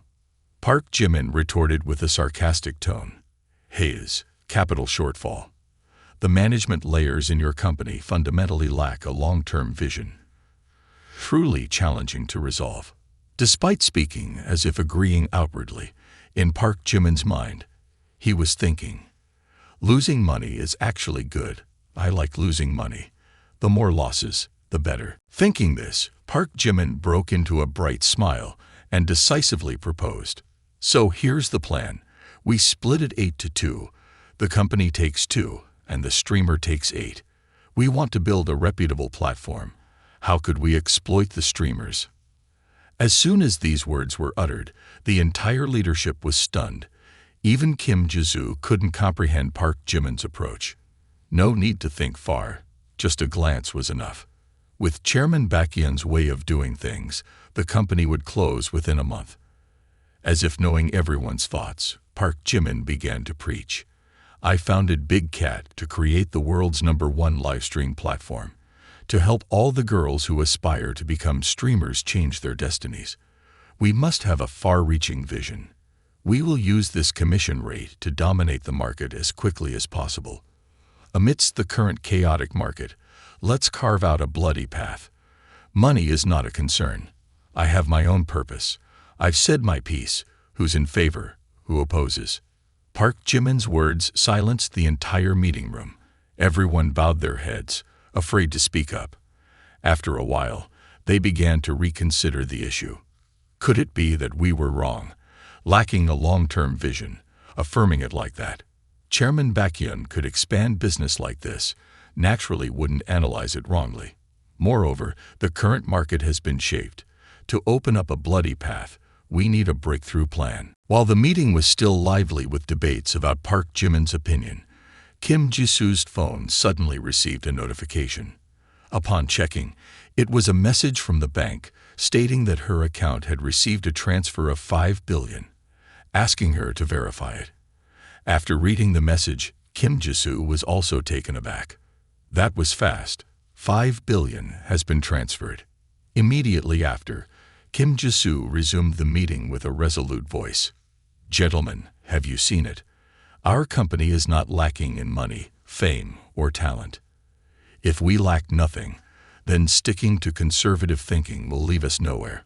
Our Big Cat TV doesn't seek stability, but aims to strike like lightning, swiftly seizing the market, fulfilling the mission entrusted by Chairman Baekhyun. Only then can we emerge victorious." While Park Jimin casually transferred the 5 billion to Kim Ji-soo, he couldn't help but feel troubled. Loss. Let there be plenty of losses. Let them incur plenty of losses. Only then can I refund plenty. While Kim Ji-soo was still shaken by Park Jimin's words and actions, someone in the meeting room spoke up. "Chairwoman Kim, why did you suddenly zone out?" Kim Ji-soo took a sip of her coffee, wearing a mysterious smile. "Just now, Chairman Baekhyun transferred another 5 billion of working capital to us." Kim Ji-soo's words were like a delayed bomb, causing the entire meeting room to fall silent. Everyone was gaping in disbelief. The transfer was that fast, and it's 5 billion. Just as they were recovering from their astonishment, their spirits soared. At this moment, Park Jimin's earlier words acted as a morale booster for them. Coupled with this additional 5 billion in working capital, they all had absolute faith in Chairman Baekhyun and Big Cat TV. Chairman Baekhyun is truly decisive, unhesitant, a true magnet. Initially, I thought the boss would be a young girl. With the company being newly established, I assumed there would be many difficulties in business, but they immediately slashed through 10 floors. Seo Hyun couldn't hold back her tears either. Although I knew Chairman Baekhyun was capable, I didn't expect him to be this powerful. Initially, I was foolish to stir up trouble for him. Indeed, we should follow Chairman Baekhyun's teachings. As long as we attract viewers, naturally there will be ways to turn it into profit, without fussing over profit sharing with the streamers. Chairman Baekhyun truly lives up to his name. He can always see through the essence of things. Kim Ji-soo held Park Jimin in high esteem. I understand now. Park Jimin's thoughts are extraordinary. They seemed wild at first, but they enlightened me to a path I had never seen before. He is truly a genius. Luckily, he doesn't pay attention to petty people like me. He's the one who ignited the fire within me. Thanks to him, I can see my own potential. Just wait, I'll show those jealous enemies who can make the most money for him. When that time comes, his gaze towards me will change. But why did the money not transfer to the company's account, but to me personally? I understand now. He must worry that I'm still young. It's hard to make everyone trust me. This money I hold and distribute, they have to act based on my facial expressions, unconditionally obey me. He can think so considerately. It's so gentle. I want to cry. After hanging up the phone, Park Jimin felt a bit dull.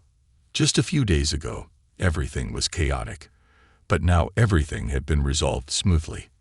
He didn't know what to say at this point. Park Jimin also suddenly thought about the issue Kim Ji-soo was considering. Oh my, suddenly I remember. The 5 billion should have been transferred to Kim Ji-soo's company account. What should I do? Contemplating a solution, at this moment, a message arrives. I open my phone to see that Kim Ji-soo has sent a profound thank you. My dear husband, I appreciate you. Park Jimin, seeing this form of address, almost drops his phone. Short and meaningful. But it also gives him a slight headache. Kim Ji-soo, what's going on with you? Why suddenly confess? Is it because of the 5 billion earlier? Overjoyed.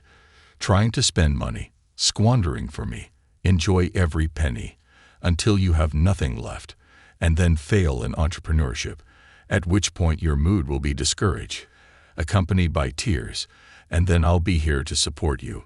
I'll help you get up and continue moving forward, and you'll trust me and rely on me more. Finally, breaking through 100 points is right within reach. That is my greatest joy and happiness. Wishing you all the best of luck.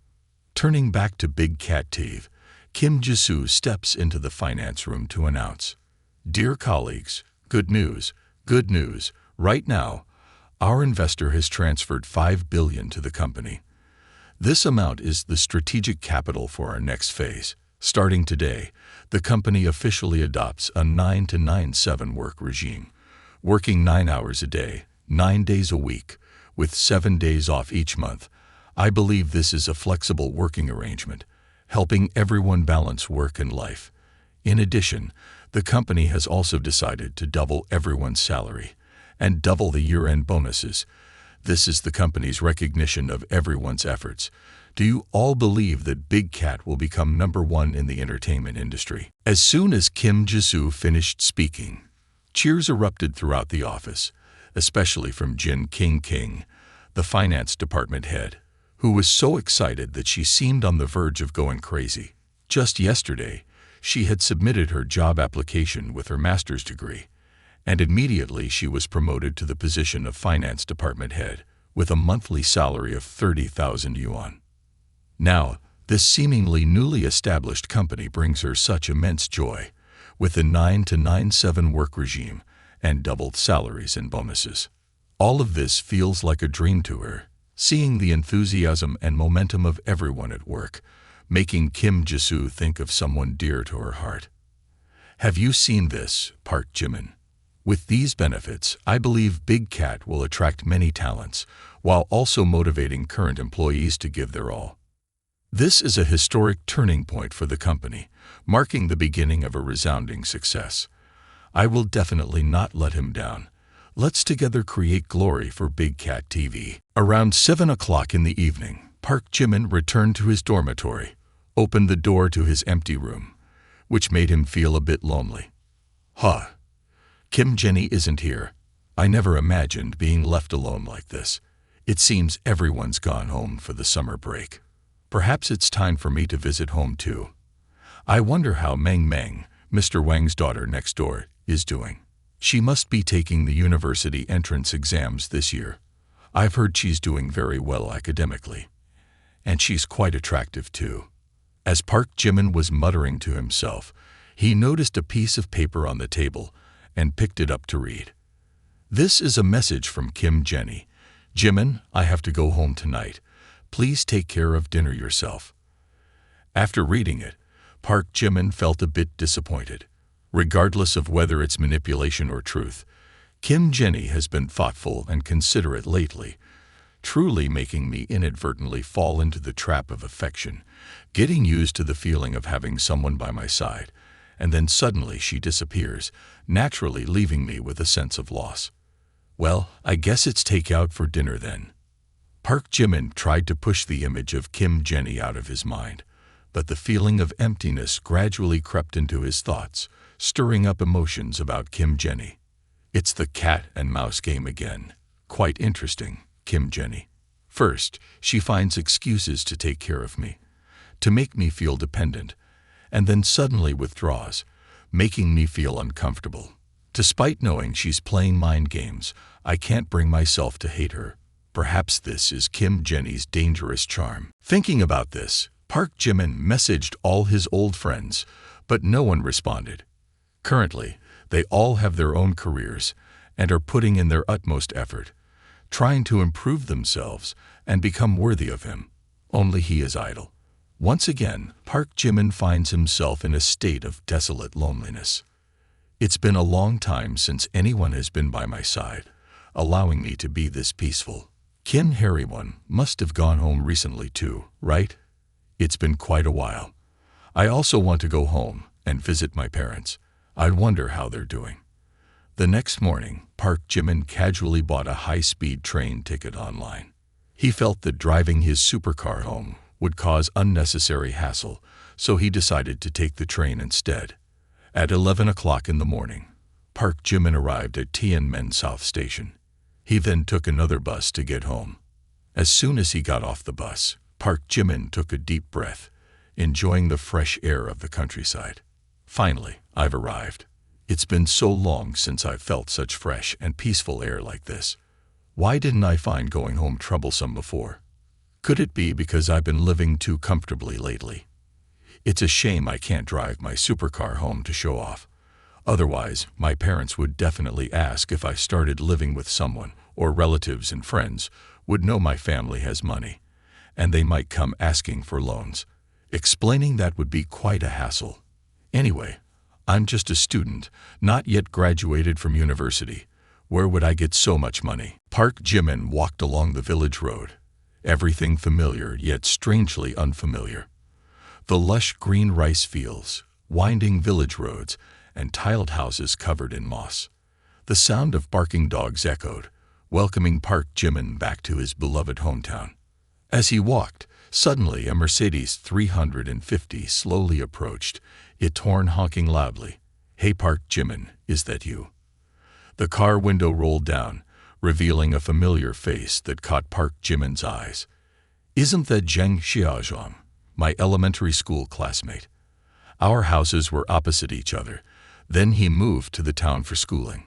Having not seen Park Jimin for several years, Zheng Xiaozhong now looked at him in this state. He chuckled mockingly. "Well, if it isn't Jimin. After all these years, and you're still as fair-skinned as ever. Still studying, huh? Learned anything interesting yet?" Park Jimin replied, "I'm studying at Gyeongbokgung, just back home for the summer break." Hearing this, Zheng Xiaozhong gestured generously. "Well then, hop in. Let me show you around." Park Jimin, not one to decline hospitality, accepted his invitation. Inside the car, Park Jimin was astonished and asked, "Zheng Xiaozhong, is this your car? You're driving a Mercedes now. What business are you in to become so prosperous?" Upon hearing this, Zheng Xiaozhong became even more delighted to boast. "Forget about calling me Zheng Xiaozhong. Just call me Brother Zheng. You spent how many years buried in books, and it didn't do you any good. After graduating from college, You'd be lucky to earn 3 to 5,000 a month. Look at me now. I sell live-streamed seafood, making a ton of money." Park Jimin, hearing this, couldn't help but elevate him to cloud nine. "Wow, brother Zheng, you're amazing." Zheng Xiaozhong chuckled. "Ha ha ha ha, it's nothing special, really. My old man used to say I was no match for you. Now he can see who's truly successful. Besides, even college graduates end up working for me."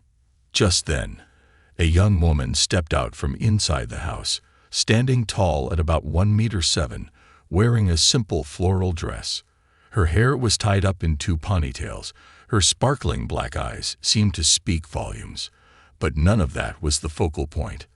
The most important thing was that this young woman exuded a naturally enchanting beauty, her face untouched by makeup, simple yet stunning, as if sculpted from jade. Especially her captivating eyes, emanating an air of elegance and sophistication beyond compare. Even Park Jimin, who hadn't seen such beauty in a long time, couldn't help but wonder, "Is this Wang Meng, Mr. Wang's daughter?" Zheng Xiaozhong gazed at Wang Meng so intensely that he almost drooled. "Oh my, she's so beautiful. Mr. Wang's daughter is indeed stunning. Since childhood, I've seen her as a peerless beauty. I never expected her to grow up to be this beautiful. Living in a big city full of beauties like her, I've truly never seen anyone more beautiful than Wang Meng." Wang Meng took small steps forward. Many years had passed, and upon meeting her again, Park Jimin noticed a lot of changes. She looked at Park Jimin for a moment, as if trying to recognize him. "Jimin, you're back. You've become even more handsome, taller, with brighter skin, and you exude a mature charm, just like the oppas in Korean dramas." Park Jimin watched Wang Meng swallow like this, blood dripping from her nose, unable to control himself. It's only been a few years, but as the saying goes, a woman's beauty is timeless. Wang Meng's appearance has undergone a remarkable change, her beauty resembling a lotus flower emerging from the mud, completely different from all the girls I've met before. Getting out of the car, Park Jimin gently reached out, stroking Meng's soft hair. Looking at her delicate and elegant face, he couldn't help but feel, Meng has grown up like this. Have you finished your homework?" Wang Meng gently avoided Park Jimin's gesture. After all, she was already a young lady. Such intimate gestures seemed somewhat inappropriate. Then, her face blushed slightly as she said, "Park Jimin, I have graduated from high school. I'm no longer a child. I'm resting now, waiting for the university entrance exam results, so I don't need to do homework anymore. Moreover, I'm no longer a little girl. You can't just pat my head casually." At this moment, Zheng Xiaozhong's gaze was fixed on Wang Meng, desire evident in his eyes. Unable to restrain himself, Zheng Xiaozhong blurted out a proposal. Meng, you're getting more beautiful every day. How about becoming my wife? Studying is useless. Come with me. Enjoy good food and drinks." Zheng Xiaozhong's proposition made Wang Meng turn away, refusing to even glance at Zheng Xiaozhong again. She never expected him to say such things. Her expression turned colder, her voice full of disdain. "Zheng Xiaozhong, who do you think you are?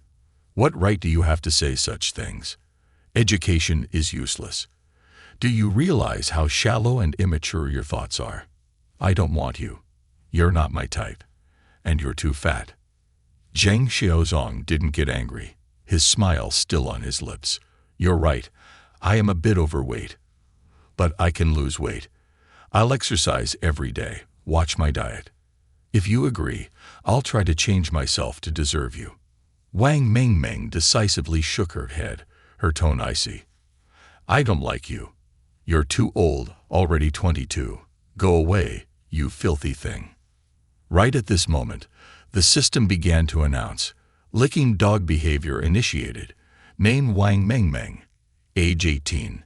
Height 167 centimeters. Weight 50 kilograms.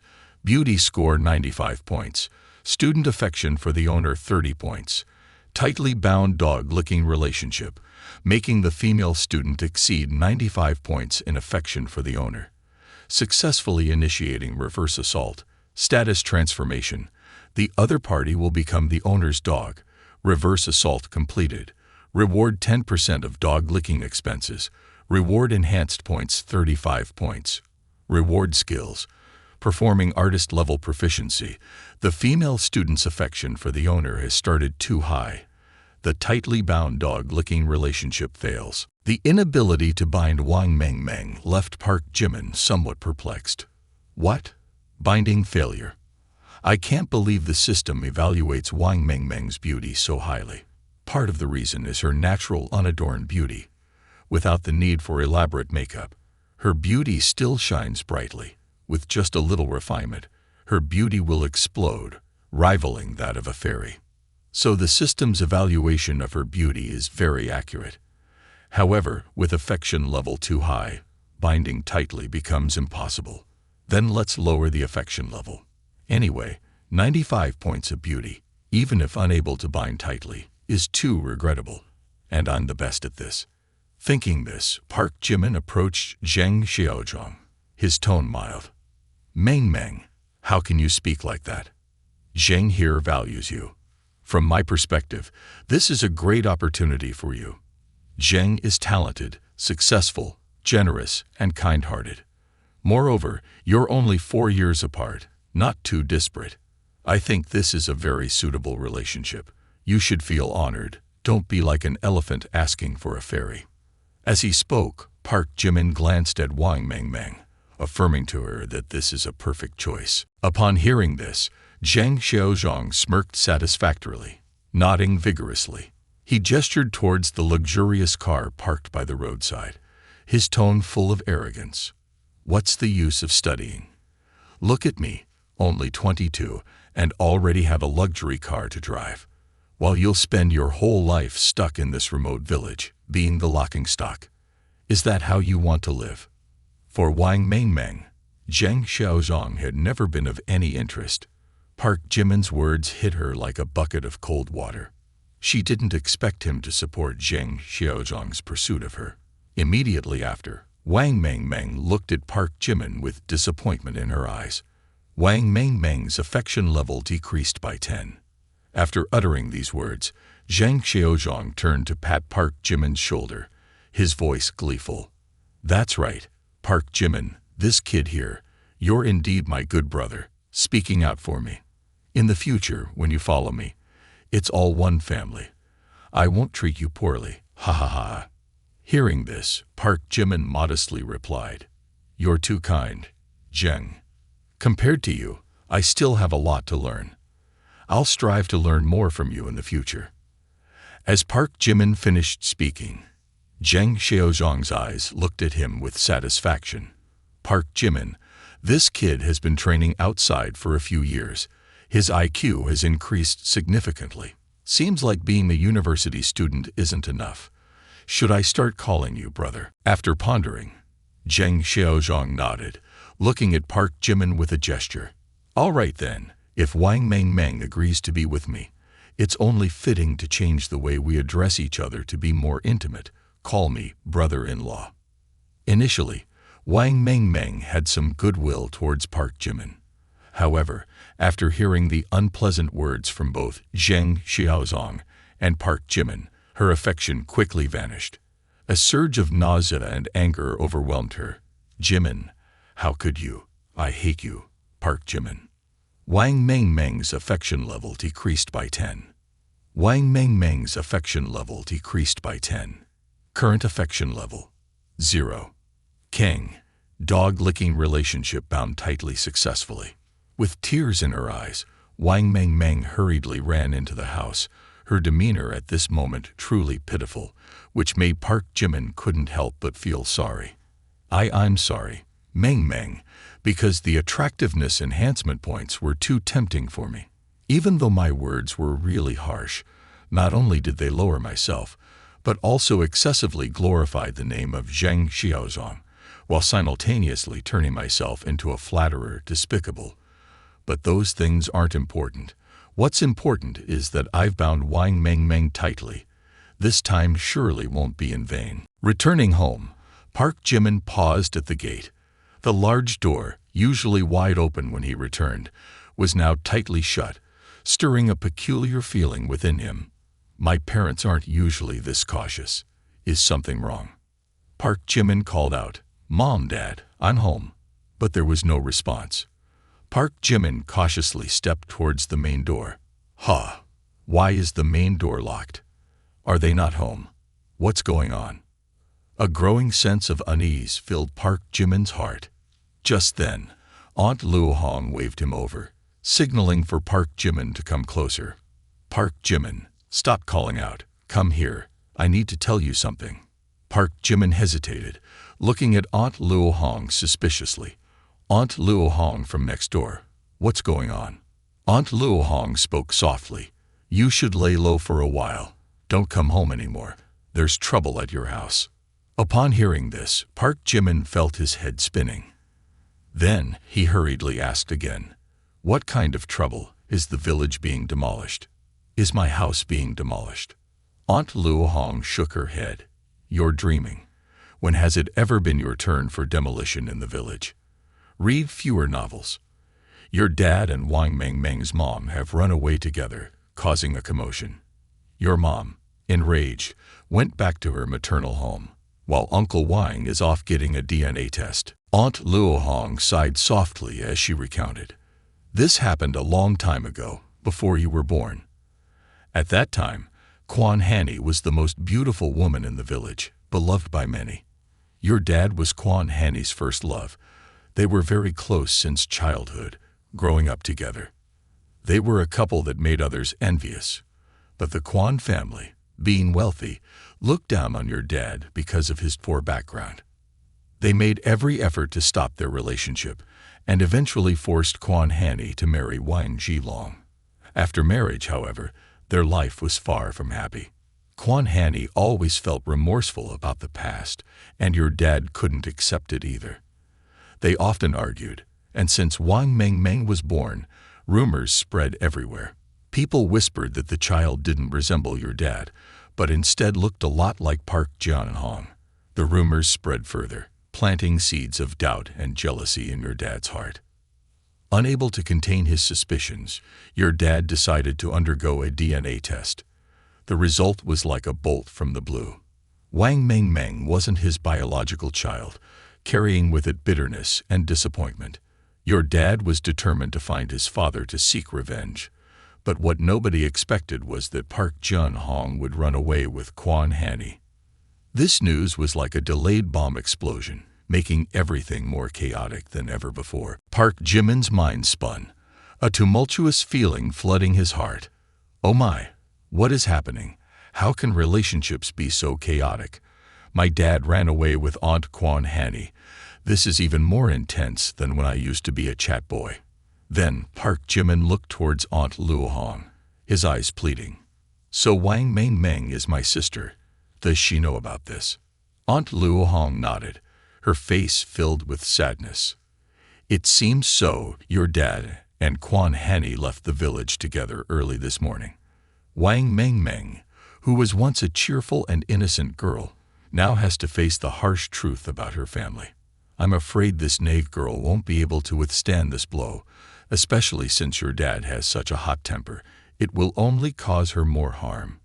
Aunt Luo Hong's confirmation struck Park Jimin like a bolt from the blue, leaving him dazed.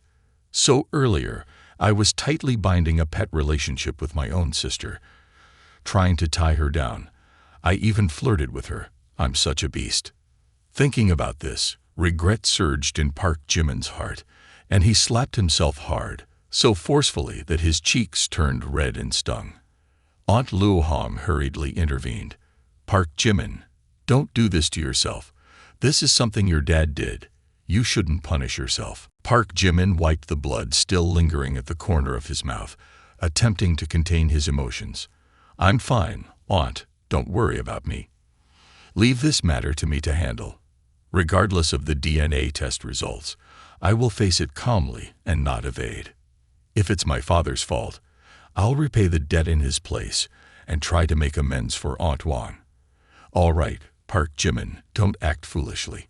This child is good in everything except being too rigid and having excessively high morals. He will surely suffer in the future. Park Jimin felt mentally exhausted. Wang Mengmeng is my biological sister, so I must protect her well. Zheng Xiaozhong, don't even think about harming a hair on her head. The old man does wrong, and then wants his son to clean up the mess. What's going on here? Hasn't the old man been secretly involved with Aunt Quan Hanny for 19 years? So why weren't any of their shady actions discovered during that time? This old man really knows how to hide. Wang Mengmeng remained completely clueless about everything, still feeling uncomfortable about being teased by Zheng Xiaozhong and Park Jimin before. Zheng Xiaozhong's mischief in the village didn't mean anything, and as for this Park Jimin, how could someone change like this after a few years of schooling? Will I turn out like that when I go to college? Is education really useless? After learning the results of the DNA test, Mr. Wang felt like his heart had been ripped into pieces. Upon returning home, he kicked the door and shouted loudly, "Where have you all gone? Why is nobody here? For the past 20 years, what kind of life have I been living? Love, marriage, all turned into a joke. Tell me, what is really happening? Have you all been lying to me for 20 years? Why? Why would you do this? I just want an explanation." As he vented his frustration while drinking, Wang Mengmeng looked at him, still greeting him normally, seemingly unaware of anything unusual. "Dad, you're back, huh? What's wrong with you, drinking so much during the day? Oh, by the way, where's Mom? I haven't seen her all day." Wang Mengmeng's voice was gentle, but it felt like a dagger stabbing into Mr. Wang's heart as he looked at the daughter who wasn't his own. An indescribable pang of bitterness surged within him. "Dad, ha ha ha." The resentment in Mr. Wang's heart grew stronger and stronger. He slapped Wang Mengmeng while angrily growling. "Who's your dad? You're a deceiver. You've been deceiving me for 20 years. Wang Mengmeng was stunned by the slap. Her face, originally smooth and fair, now bore bruises on her cheeks. She had never been hit by her father before. This was the first time. The stinging pain from her cheek spread throughout her body, but it was nothing compared to the pain in her heart. "Dad, why are you hitting me? Why would you hit me? And you have the audacity to ask me why I'm getting hit, you bunch of scoundrels, daring to mention your mother in front of me. Shameless." At this moment, the demon within Mr. Wang was completely unleashed. He looked at Wang Mengmeng with hatred and desire. Wang Mengmeng knew her father intended to do something heinous to her, so she fiercely resisted. But just then a voice shouted, "Stop, don't hit her anymore." Mr. Wang paused and turned to look at the gate. "Oh, it's you, Park Jian-hong." He thought I was Park Jian-hong. Huh. Seems like he's not sober. Mr. Wang stood up and walked into the kitchen. A hint of cruelty flickered in his eyes. "You despicable bastard. You've come at the right time. I have to unleash my wrath." 2 seconds later, Mr. Wang burst out of the kitchen like a wild beast, wielding a large kitchen knife. "You dare to come here and provoke me? Do you want to die?" Wang Mengmeng saw Mr. Wang rushing out of the kitchen, wielding the kitchen knife. Her face paled with extreme fear. She hastily shouted a warning. "Park Jimin, be careful, quickly dodge. My dad is insane." Mr. Wang swung the kitchen knife, aiming it at Park Jimin's head with terrifying force. He had no intention of sparing him. "Park Jian-hong, you dead dog. Go meet the king of hell. I'll kill you first, and kill that bitch later." The kitchen knife whistled through the air, swiftly descending towards Park Jimin's head. Park Jimin saw the menacing blade, but he showed no fear.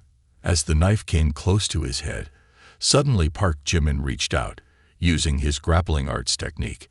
He quickly grabbed Mr. Wang's hand, causing the kitchen knife to slip from the old man's grip. In the blink of an eye, he had effortlessly subdued Mr. Wang. Mr. Wang fell backwards, glaring angrily at Park Jimin and shouting loudly, "Damn it, Park Jian-hong, you bastard Park Jian-hong. Let me go. I'll kill you." Mr. Wang struggled desperately, attempting to break free from Park Jimin's grip, but to no avail. Park Jimin's strength was now 5 times that of an average person. With just a little tightening, it was enough to render the old man immobile. After a while, the old man finally released his grip and bowed his head. Park Jimin leaned in close to Mr. Wang, speaking coldly. "Uncle Wang, you're not young anymore. Yelling and fighting all day long. Beware of the consequences. I'm not Park Jan-hong, I'm Park Jimin." Mr. Wang growled in anger. "So you're that scoundrel Park Jimin, just alike. I swear, if I don't die today, I'll make sure you become dog food. Park Jan-hong, you dead dog. You gave birth to a blind son. You cowardly scoundrel. If you have the guts, kill me now, or I'll kill your whole family." Park Jimin raised an eyebrow upon hearing this. "Damn it, this old man is cursing someone. If it were someone else, I would have taught them a lesson already. But it's because my father didn't act like a man and ended up as a lackey's tie." Park Jimin knew that getting angry at this point would only make things worse, so he lowered his voice and advised. "Uncle Wang, it's settled now. I'll let you go, but you must promise me to calm down. It's a lawful society now." Park Jimin still wasn't entirely at ease looking at Mr. Wang, so he turned to Wang Mengmeng and urged her. "Mengmeng, go inside and find a piece of rope. Why are you standing there blankly? Hurry up." "Yes, yes, yes." Finishing his words, Park Jimin turned to the crowd of onlookers and shouted loudly. "Stop staring, stop staring. There's nothing pretty to see. Uncle Wang and I were just practicing. Go on, go on." The onlookers hastily dispersed, still gossiping incessantly. "Did you see that? Those moves from Park Jian-hong's son just now, it was like in a movie, so swift and powerful. He's really something. And Mr. Wang is no pushover either. His strikes were quick and deadly. It's really lively today." Inside the house, Park Jimin sincerely looked at Mr. Wang and apologized. "Uncle Wang, are you calm now? I know my father has wronged you. I apologize on behalf of him." Mr. Wang looked at Park Jimin, his eyes filled with resentment and bitterness. "Apologize? Tie me up to apologize. I can't let this go. That bastard Park Jian-hong cuckolded me for 20 years, and I could endure it. But am I still a man if I let it slide?" Park Jimin felt a twinge of guilt hearing this. He couldn't blame Mr. Wang for his anger, so he tried to advise him. "Uncle Wang, I know you're suffering, but revenge isn't the solution. Things have come to this point. Seeking revenge will only make everything worse. I came here to see if there's anything I can do to make it up to you. Feel free to suggest." Mr. Wang smirked. Then he looked Park Jimin up and down, his eyes filled with resentment. "Compensate me, can you? If you really want to compensate me, then go and castrate yourself. I want Park Jan-hong to end." Park Jimin was stunned, unable to believe that Mr. Wang would make such a twisted request. Then he tried to restrain his anger and said, "Uncle Wang, I can't comply. What you're asking is unreasonable. Even if I were to castrate myself, my father still wouldn't end. You understand, don't you?" Mr. Wang paused and looked at Park Jimin with suspicion. "What are you saying?" Park Jimin glanced at Wang Mengmeng with a meaningful look, and Mr. Wang also cleverly realized that Park Jimin was not the only one who could continue the Park family line. Park Jimin's gaze made Wang Mengmeng feel a bit confused. She didn't understand what he meant. Park Jimin thought for a moment, and then suggested, "Or I can compensate you financially." Mr. Wang looked at Park Jimin with a complex gaze. "Money? What's the use of money? Can money buy back a family? Can it buy back my 19-year-old daughter? You fundamentally don't understand my emotions. I want 100 million. Can you afford it?" Park Jimin looked at Mr. Wang with a calm gaze. "All right, if it can make you let go of your hatred, I'll give you 100 million. Mr. Wang spat on the ground. "You're just like your father, dark-hearted. Can you actually come up with 100 million? I'm not deceiving you. Don't believe me. See for yourself. With that, Park Jimin took out his mobile phone, opened the banking app, entered his password, and then accessed his personal account. On the phone screen, there was a long row of numbers. 1, 10, 100,000, 10,000, 100,000, 1 million, 10 million, 100 million. Mr. Wang looked at the long row of numbers on the phone screen, his mouth gaping in astonishment. He couldn't believe his eyes. Do you really have 100 million? At this point, Mr. Wang was no longer furious. Instead, his eyes sparkled with greed. Over 40 years of working, he hadn't managed to save much money, but with 100 million, he could still find a young, beautiful woman to bear him a child. Age wasn't the issue. Money was. Sensing his thoughts, Park Jimin instantly transferred 100 million to him At this moment, with Park Jimin's 100 million, Mr. Wang harbored a grand aspiration. If I really have 100 million, opening up a second spring in my life would be as easy as eating candy. Despite the fact that my daughter is not my biological flesh and blood, I can still find a young, beautiful girl to bear me a child. Yes, I'm over 40 years old, but I can still have a child, as long as I have money. I can live in a luxurious mansion, enjoy a lavish urban lifestyle. I can even bring my elderly parents to live in the city, and I won't return to this place of pain and loss anymore. Before, I had no options. Life was extremely miserable, with no purpose to continue living. Consider myself fortunate to have found Park Jian-hong, to end him with a sword. Of course, it came at a high price, but now Park Jimin has given me an opportunity to choose. So the idea of complete retribution against Park Jian-hong's family doesn't seem very wise. I'm still young, with countless possibilities. Indeed, this is an opportunity, a chance for me to change my life. Indeed, wealth can bring countless desires, while also instilling a fear of death in people. Moreover, when the amount of money is too large, it can automatically lead Mr. Wang to start fantasizing about life after having money.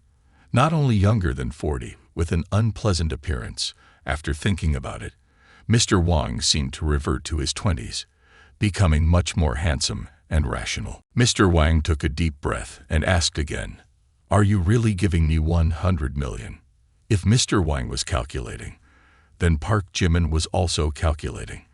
When he transferred the money earlier, he made sure Mr. Wang knew he really had 100 million. Then he looked at Mr. Wang and presented his condition. Of course, I've transferred the 100 million to Wang Meng's card. Although you're not her biological father, you've still raised her, so she should repay you. I'll give you 10 million in the first month, and the rest will be divided equally over 10 years. See how you feel about that."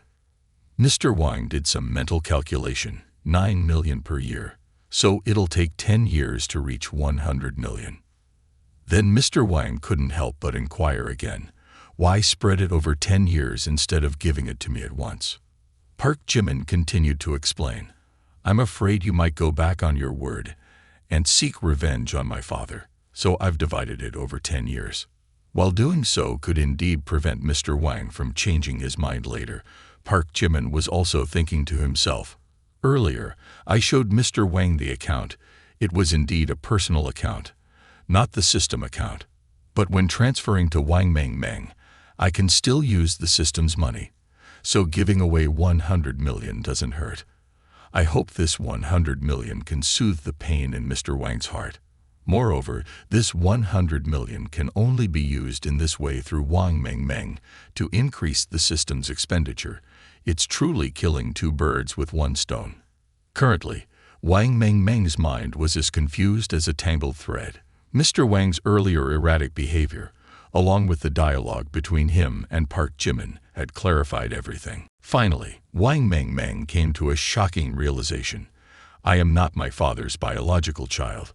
I am the daughter of Uncle Park. Park Jimin is my elder brother. Although I don't know why Park Jimin has so much money, but he never hesitated to spend it for my sake."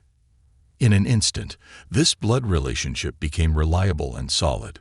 Wang Meng's goodwill increased by 10 points. Wang Mengmeng's goodwill increased by 10 points. Wang Mengmeng's goodwill increased by 10 points. Current goodwill score, 30 points. Park Jimin also felt somewhat puzzled. Why can my biological younger sister be so tightly bound and even increase her goodwill? Isn't this system abnormal? Could it be that mere beauty is all it takes? Even my own sister doesn't care. Park Jimin couldn't accept this, but when he looked at Wang Mengmeng, he still believed that Wang Mengmeng's goodwill towards me seems different from others. It feels intimate, trustworthy. At this moment, Wang Mengmeng also received a message from the bank. Notification: your account has received 100 million. Please check. 10 minutes later, Wang Mengmeng transferred 10 million to Mr. Wang as agreed. Immediately, the bank's message notified the old man. Your account has received 10 million. Please check. Uncle Wang, the money has arrived in your account. I release you from any obligation. Don't compare with me anymore. Upon hearing this, Mr. Wang's unsettled emotions gradually began to calm down. It seemed that he was starting to come to terms with reality, yet his face still bore the marks of suffering. As Park Jimin untied Mr. Wang, Wang Mengmeng looked at him with fearful eyes, the horrifying memories still deeply ingrained in her mind, casting shadows within her. At present, she dared not stay in the same room with Mr. Wang. Subsequently, she ran to Park Jimin, pleading, Park Jimin, can I stay at your place tonight? I'm a bit scared.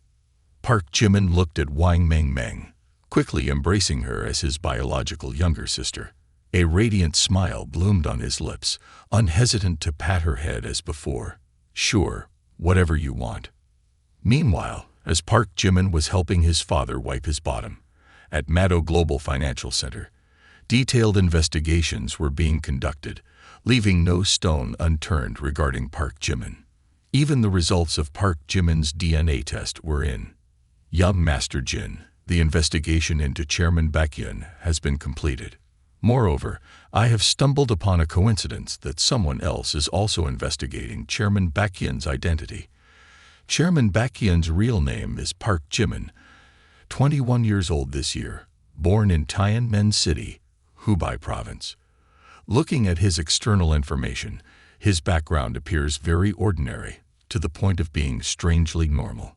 However, I refuse to believe that someone like him is merely ordinary. Therefore, I decided to delve deeper, putting in a lot of effort. After hiring numerous detectives to thoroughly investigate, I finally obtained a health examination report of Kang Chaowon, Park Jimin's biological mother, from the No. 1 Obstetrics Hospital in Tianmen City. This health examination report was conducted over 20 years ago. At that time, the doctor diagnosed Kang Chaowon as incapable of reproduction, meaning Park Jimin is not the biological child of Kang Chaowon's husband. Especially during lectures, the ample bosom of the assistant kept brushing against his face, causing young Master Jin to lose focus. He had to divert his gaze elsewhere to concentrate on the lecture. You've been investigating for so many days, and you've only managed to gather such meager information. What are you trying to prove? That Chairman Baekhyun has no connection with those two villagers. At the same time, Park Jimin was completely unaware of these matters. He escorted Wang Mengmeng home. After everything was settled, upon hearing the investigation results, Jin Jiamu asked in a cold tone, "So the final result of your investigation is just that Park Jimin is not the biological child of his parents, right?" The assistant nodded hesitantly. "Yes, sir." Before she could finish her sentence, a slap struck her cheek like lightning, leaving her mind reeling. Jin Jiamu roared in anger, "You worthless fool. Spending all that effort just to investigate. Chairman Baekhyun has no blood ties with those two peasants. Is this trivial matter all you can uncover? What I need to know is the source of Chairman Baekhyun's money, any backing he might have, his true background. That's the crux of the matter. Do you understand?" Faced with Jin Jiamu's outburst, the assistant hastily replied, "I understand, young Master Jin. This time, I will personally approach him." Jin Jiamu snorted coldly. That's for the best. You must understand, you're like a dog raised by the Jin family since childhood, but not the only dog. If you continue to disappoint me, you'll be of no value anymore. Yes, I will not disappoint, young master. Jin Jiamu nodded, giving the assistant a disdainful glance. Now leave, and remember to keep in touch. Back at Park Jimin's house, Wang Mengmeng was taking a shower. Warm water cascaded from the showerhead, flowing along the soft curves of Wang Mengmeng's body. The scent lingered in the air, stimulating the senses, accompanied by the sound of water trickling, evoking a mesmerizing ambience. Park Jimin murmured affirmations to himself, trying to keep his mind calm. He entered his parents' room to fetch a set of clothes from the wardrobe, then brought them to Wang Mengmeng. Approaching the bathroom door, Park Jimin called out in a gentler tone than usual. Mengmeng, I found some clean clothes of Mom's. I'll leave them outside for you. Wang Mengmeng paused, her cheeks flushing pink. Oh, okay. Thank you, Jimin, big brother. The heartfelt call from Park Jimin stirred a peculiar sensation within Wang Mengmeng. This is the first time someone other than my parents has addressed me so intimately. My mother doesn't need me anymore, and my father isn't even my biological father. Why is this happening to me? Wang Mengmeng choked up, each sob escaping her throat. This was an overwhelming shock for her. She felt like a fledgling bird cast out of the nest, adrift and forsaken, with pain and despair engulfing her soul. Yet, at the thought of Park Jimin, a strong surge of curiosity arose within her. But thankfully, I have him. Yet, why does he have so much money? Isn't his family in the fruit business? He wouldn't engage in anything illegal, would he? I'm grown up now, he treats me so well, and he's still young. If he ever strays into wrongdoing, I must bring him back. As Wang Mengmeng pondered, she suddenly noticed a few suspicious points. When my father figure brandished the knife, he showed no fear on his face, only composure and confidence. This isn't the demeanor of a normal person. There must be something more to it. Every action of Park Jimin made Wang Mengmeng more suspicious, more incredulous with each passing thought. Since the old man disappeared with Quan Hanny without a trace, Park Jimin had been incessantly calling but unable to make contact. Anxiety and annoyance made him mutter curses under his breath. They're good at hiding. All they do is hide. And they always turn off their phones. Who treats their parents like that? Their mess leaves me to deal with the consequences. After Wang Mengmeng finished bathing, she entered the living room. The atmosphere was somewhat awkward. She hesitated and called out, Jimin, I'm done bathing. Mengmeng, I'll sleep in this room tonight. That's my parents' bedroom. You can sleep in your own room. If you need anything, just call me. Once Wang Mengmeng was settled in her room, Park Jimin also went to his room, but he paused as Wang Mengmeng grabbed the hem of his shirt. Mengmeng, is there something else? Why haven't you gone to bed yet? With an immensely pitiable expression, Wang Mengmeng said, Could I sleep in the same room as you, please? I'm scared alone. I can even sleep on the floor, please. It's not very nice here, sleeping in my parents' room. Their room is very spacious. But when Park Jimin returned, seeing Wang Mengmeng's pitiful appearance softened his heart a bit. In the end, he could only sigh and nod. All right, I'll sleep on the floor. You take the bed. Inadvertently, Park Jimin admitted Wang Mengmeng's younger sister identity, unable to deny it anymore. The truth and evidence were clear before him. Despite the slight discomfort of sharing the room with a member of the opposite sex, Park Jimin remained composed. He regarded Wang Mengmeng as his own sister, so there was nothing to be embarrassed about. However, Wang Mengmeng stubbornly refused to sleep on the bed, leaving him no choice but to let her sleep temporarily on the floor. In the novels I've read, fathers always bear all the consequences for their sons, but here, everything is completely reversed. I'm the one who has to stand up for my father, he thought, finding it ironic. Oh well, we're siblings after all. One room, no big deal. It's like a dream, having a little sister like this. With that in mind, Park Jimin pushed aside his worries and tried to sink into sleep. Just a few days after Park Jimin returned to his parents' hometown, the Young-sil conglomerate dispatched a team of expert surveyors to the city of Tianmen to conduct a thorough investigation. Is this Tianmen? Looks rather impoverished, as Chairman Bakian remarked. Tianmen City is not a focal point of development in the province, nor does it boast any notable cultural landmarks or scenic attractions to draw tourists. However, Tianmen City possesses certain potentials to evolve into a leading modern city. Exactly, Chairman O, with a colossal investment capital of up to 100 billion.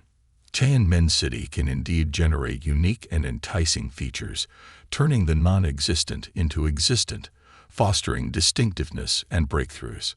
The construction of a film city in this impoverished locality holds promise for yielding substantial benefits to the local economy. Therefore, upon the survey team's arrival, they were warmly greeted. We warmly welcome Young-sil Television to visit Tianmen City for project assessment.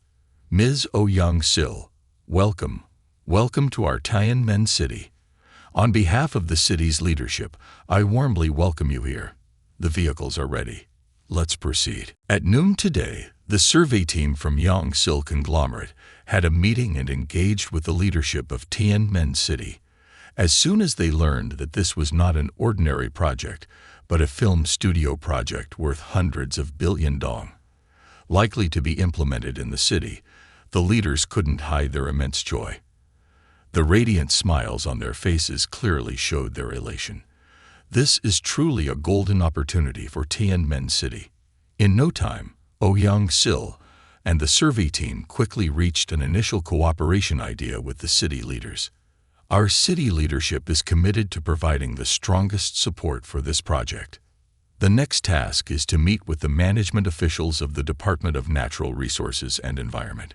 Then, the team will discuss compensation issues with the local residents, involving land totaling up to 1 million acres, including not only fallow land but also farmland, mountain forests, and local residents' homes. Dealing with the reclamation of fallow land, farmland, and mountain forests seems relatively straightforward. However, compensating and resettling residents from housing areas will be much more complex. This is a major obstacle that needs careful consideration to ensure the balanced interests of all parties in order to resolve compensation for 1 million acres of land for the project. The compensation fees are higher than initially anticipated, but still within acceptable limits. Overall, everything is progressing extremely smoothly. Chairman O, this area is the land we've surveyed. Chairman Bakian's intentions are not simply to make small profits. Indeed, with this 100 billion investment, his goal is to generate profits tenfold, reaching up to 1 trillion. This is the bold and intelligent move of a skilled investor. However, what the Young-sil conglomerate survey team did not expect was that just 2 hours after they signed the cooperation agreement with the city leadership, this information leaked at the Ji clan conglomerate's headquarters. Chairman Ji, we have some hot-off-the-press updates. Young-sil conglomerate is highly likely to invest in a film studio project worth hundreds of billions in Tianmen City. The proposed location revealed is in the northern outskirts, about 30 kilometers from the city center. Chi Cho-hee narrowed her eyes, her gaze cunning like a lifelong fox. Can this information be trusted? Is there absolutely no mistake? Rest assured, Chairman Je. The informant asserts that this information is entirely accurate. The authorities in that city have already confirmed it. All right, you've done well. The funds will be transferred this afternoon. Ji Cho-hee pursed her lips, wearing a smile full of calculation. All done. We've identified a preliminary location for our film studio base in Tianmen. Immediately summon the finance department. Seize this opportunity to arrange for the acquisition of land within the project. When the time is right, we'll sell it back to the Young-sil conglomerate at a high price. There's potential for significant profit. Yes, sir. I'll promptly summon the finance team. Chi Cho-hee took a drag of her cigarette, the smoke swirling around her weathered face, her eyes full of contemplation. Hiki, Chairman Baekhyun, I can't quite fathom you, but I'll use your momentum to acquire a large amount of land in the project area. In just a few months, the value of this land could double, triple, even increase fivefold or tenfold. This is indeed a lucrative opportunity. I trust you wouldn't mind, would you? Ha ha ha. As soon as the Ji clan learned of the film studio project, the news spread. Ji Cho-hee has found out that Chairman Baekhyun has chosen Tianmen as the location for the film studio project, preparing to buy land and make a profit on the difference. We need to act fast, too. Within minutes, major conglomerates such as Long River Agriculture Group, Kwan Family Group, The Group, Red Earth Group, and Jung Family Group all swiftly received news about the city of Tianmen. Ah, Tianmen, all right. Someone said, I'll immediately mobilize funds. Regardless of how the location for the Cinema City development unfolds, we still need to prepare early. Who knows, luck might smile upon us, and we'll get a share of the pie. Time is of the essence. I'll immediately dispatch someone to Tianmen. Even if we can't buy land, we can still make money by opening other services within Chairman Baekhyun's Cinema City. We're sure to make a fortune. Yes, I'll head to Tianmen right away. Oh, I've gone all in on Tianmen. Before half a day had passed, Tianmen City suddenly turned into a land frenzy. Hundreds of companies, large and small, from all over flocked here, crowding the streets and causing severe traffic congestion. Car horns blared. People shouted loudly, more bustling than a market. Damn it! Hurry up. Those ahead. I'm in a hurry to make money here.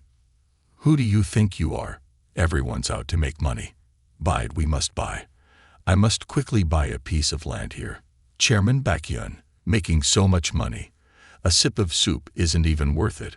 Right. At this moment, Park Jimin was busy cutting watermelons. Old man going out is really enjoyable. When the melons in the field ripen, there's nobody paying attention. It's such a waste to throw them away like this. Meanwhile, news about the selection of the Cinema City construction site was leaked. This was not good news for Young-sil and the conglomerate's project. Land acquisition would become more difficult, competition fiercer, and investment costs would soar. After the emergency meeting ended, Young-sil immediately called Park Jimin. Park Jimin, you truly are foolish. You've messed up. I don't know who leaked the information about the Cinema City construction site. Now land prices in Tianmen are skyrocketing. Upon hearing this, Park Jimin couldn't help but rejoice inwardly. Land prices are rising. That means we'll have to spend more money. It's a good thing. He then confidently remarked. Turns out it's just a small matter. All Ji-Lu's concerns, they don't affect anything. We can still continue to collaborate with the city leadership. As for Ji-Lu's money problem, it can be solved with money. There's nothing that can't be done. Young-sil was extremely concerned about the soaring land prices, which could far exceed the initial estimates, even reaching astronomical figures. But such a significant issue being trivialized by Park Jimin left Young-sil incredulous, prompting her to inquire, Park Jimin, what are you saying? This is a big deal. Young-sil, listen, you're saying this is easily solvable. You'll transfer the money to me. That's it, at the place where you're currently having weak signals. Upon hanging up the phone, Park Jimin couldn't help but feel triumphant. Another place to spend money. Indeed, this time the advantage is mine. Without hesitation, Park Jimin transferred an additional 100 billion to Young-sil, but this time a dialog box appeared, reminding, are you continuing to transfer funds to the public account of Young-sil Broadcasting Corporation? Park Jimin confirmed again, and the system displayed another reminder. The transfer cannot be made because the beneficiary of this company is the owner, and money cannot be transferred from the system to lick a dog's mouth. The failed transfer left Park Jimin bewildered. Unable to transfer, Young-sil opened the company, and the beneficiary is me. Why is that? Park Jimin had not foreseen this situation at all, and he continued to analyze. In theory, Although Oh Young-sil is the legal entity of the company, in reality, the system judges that the actual beneficiary is me. So the system believes that I am transferring money to myself blatantly. This situation left Park Jimin in a dilemma. He began seeking ways to resolve it without compromising his plans. After some contemplation, he picked up the phone again, initiating a new course of action. This time, he transferred the money into Oh Young-sil's personal account. However, the system once again displayed a reminder. Are you continuing to transfer funds to Oh Young-sil's personal account? Park Jimin confirmed again. The transfer cannot be made, as the owner's behavior is associated with money laundering. This time, Park Jimin was truly puzzled. What's going on? Money laundering. How can I invest 100 billion like this? Am I, the chairman Baekhyun, trying to deceive? I'm not the type of person who doesn't keep his word. Park Jimin furrowed his brows, meticulously reconsidering. It's possible that the system has predicted that after receiving this amount, Oh Young-sil will focus on investing in the Film City project, and ultimately, the money will flow into my pocket. It seems that transferring funds to the other side is currently not feasible. The more he thought, the tighter Park Jimin's brows became.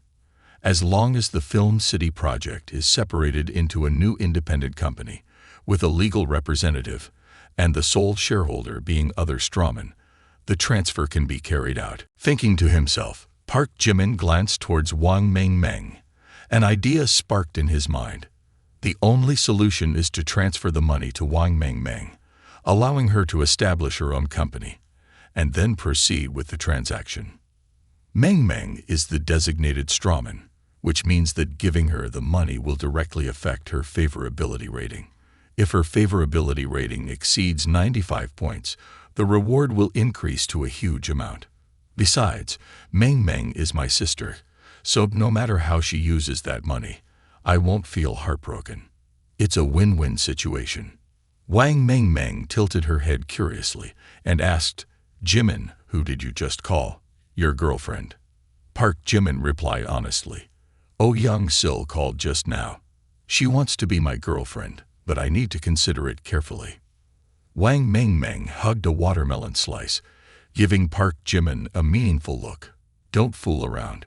She's a big star, and now she's even starting her own company and planning to build a film studio. I know you're wealthy, but it's best not to dream about these kinds of big stars. Wang Mengmeng's words left Park Jimin speechless. He chuckled before changing the subject.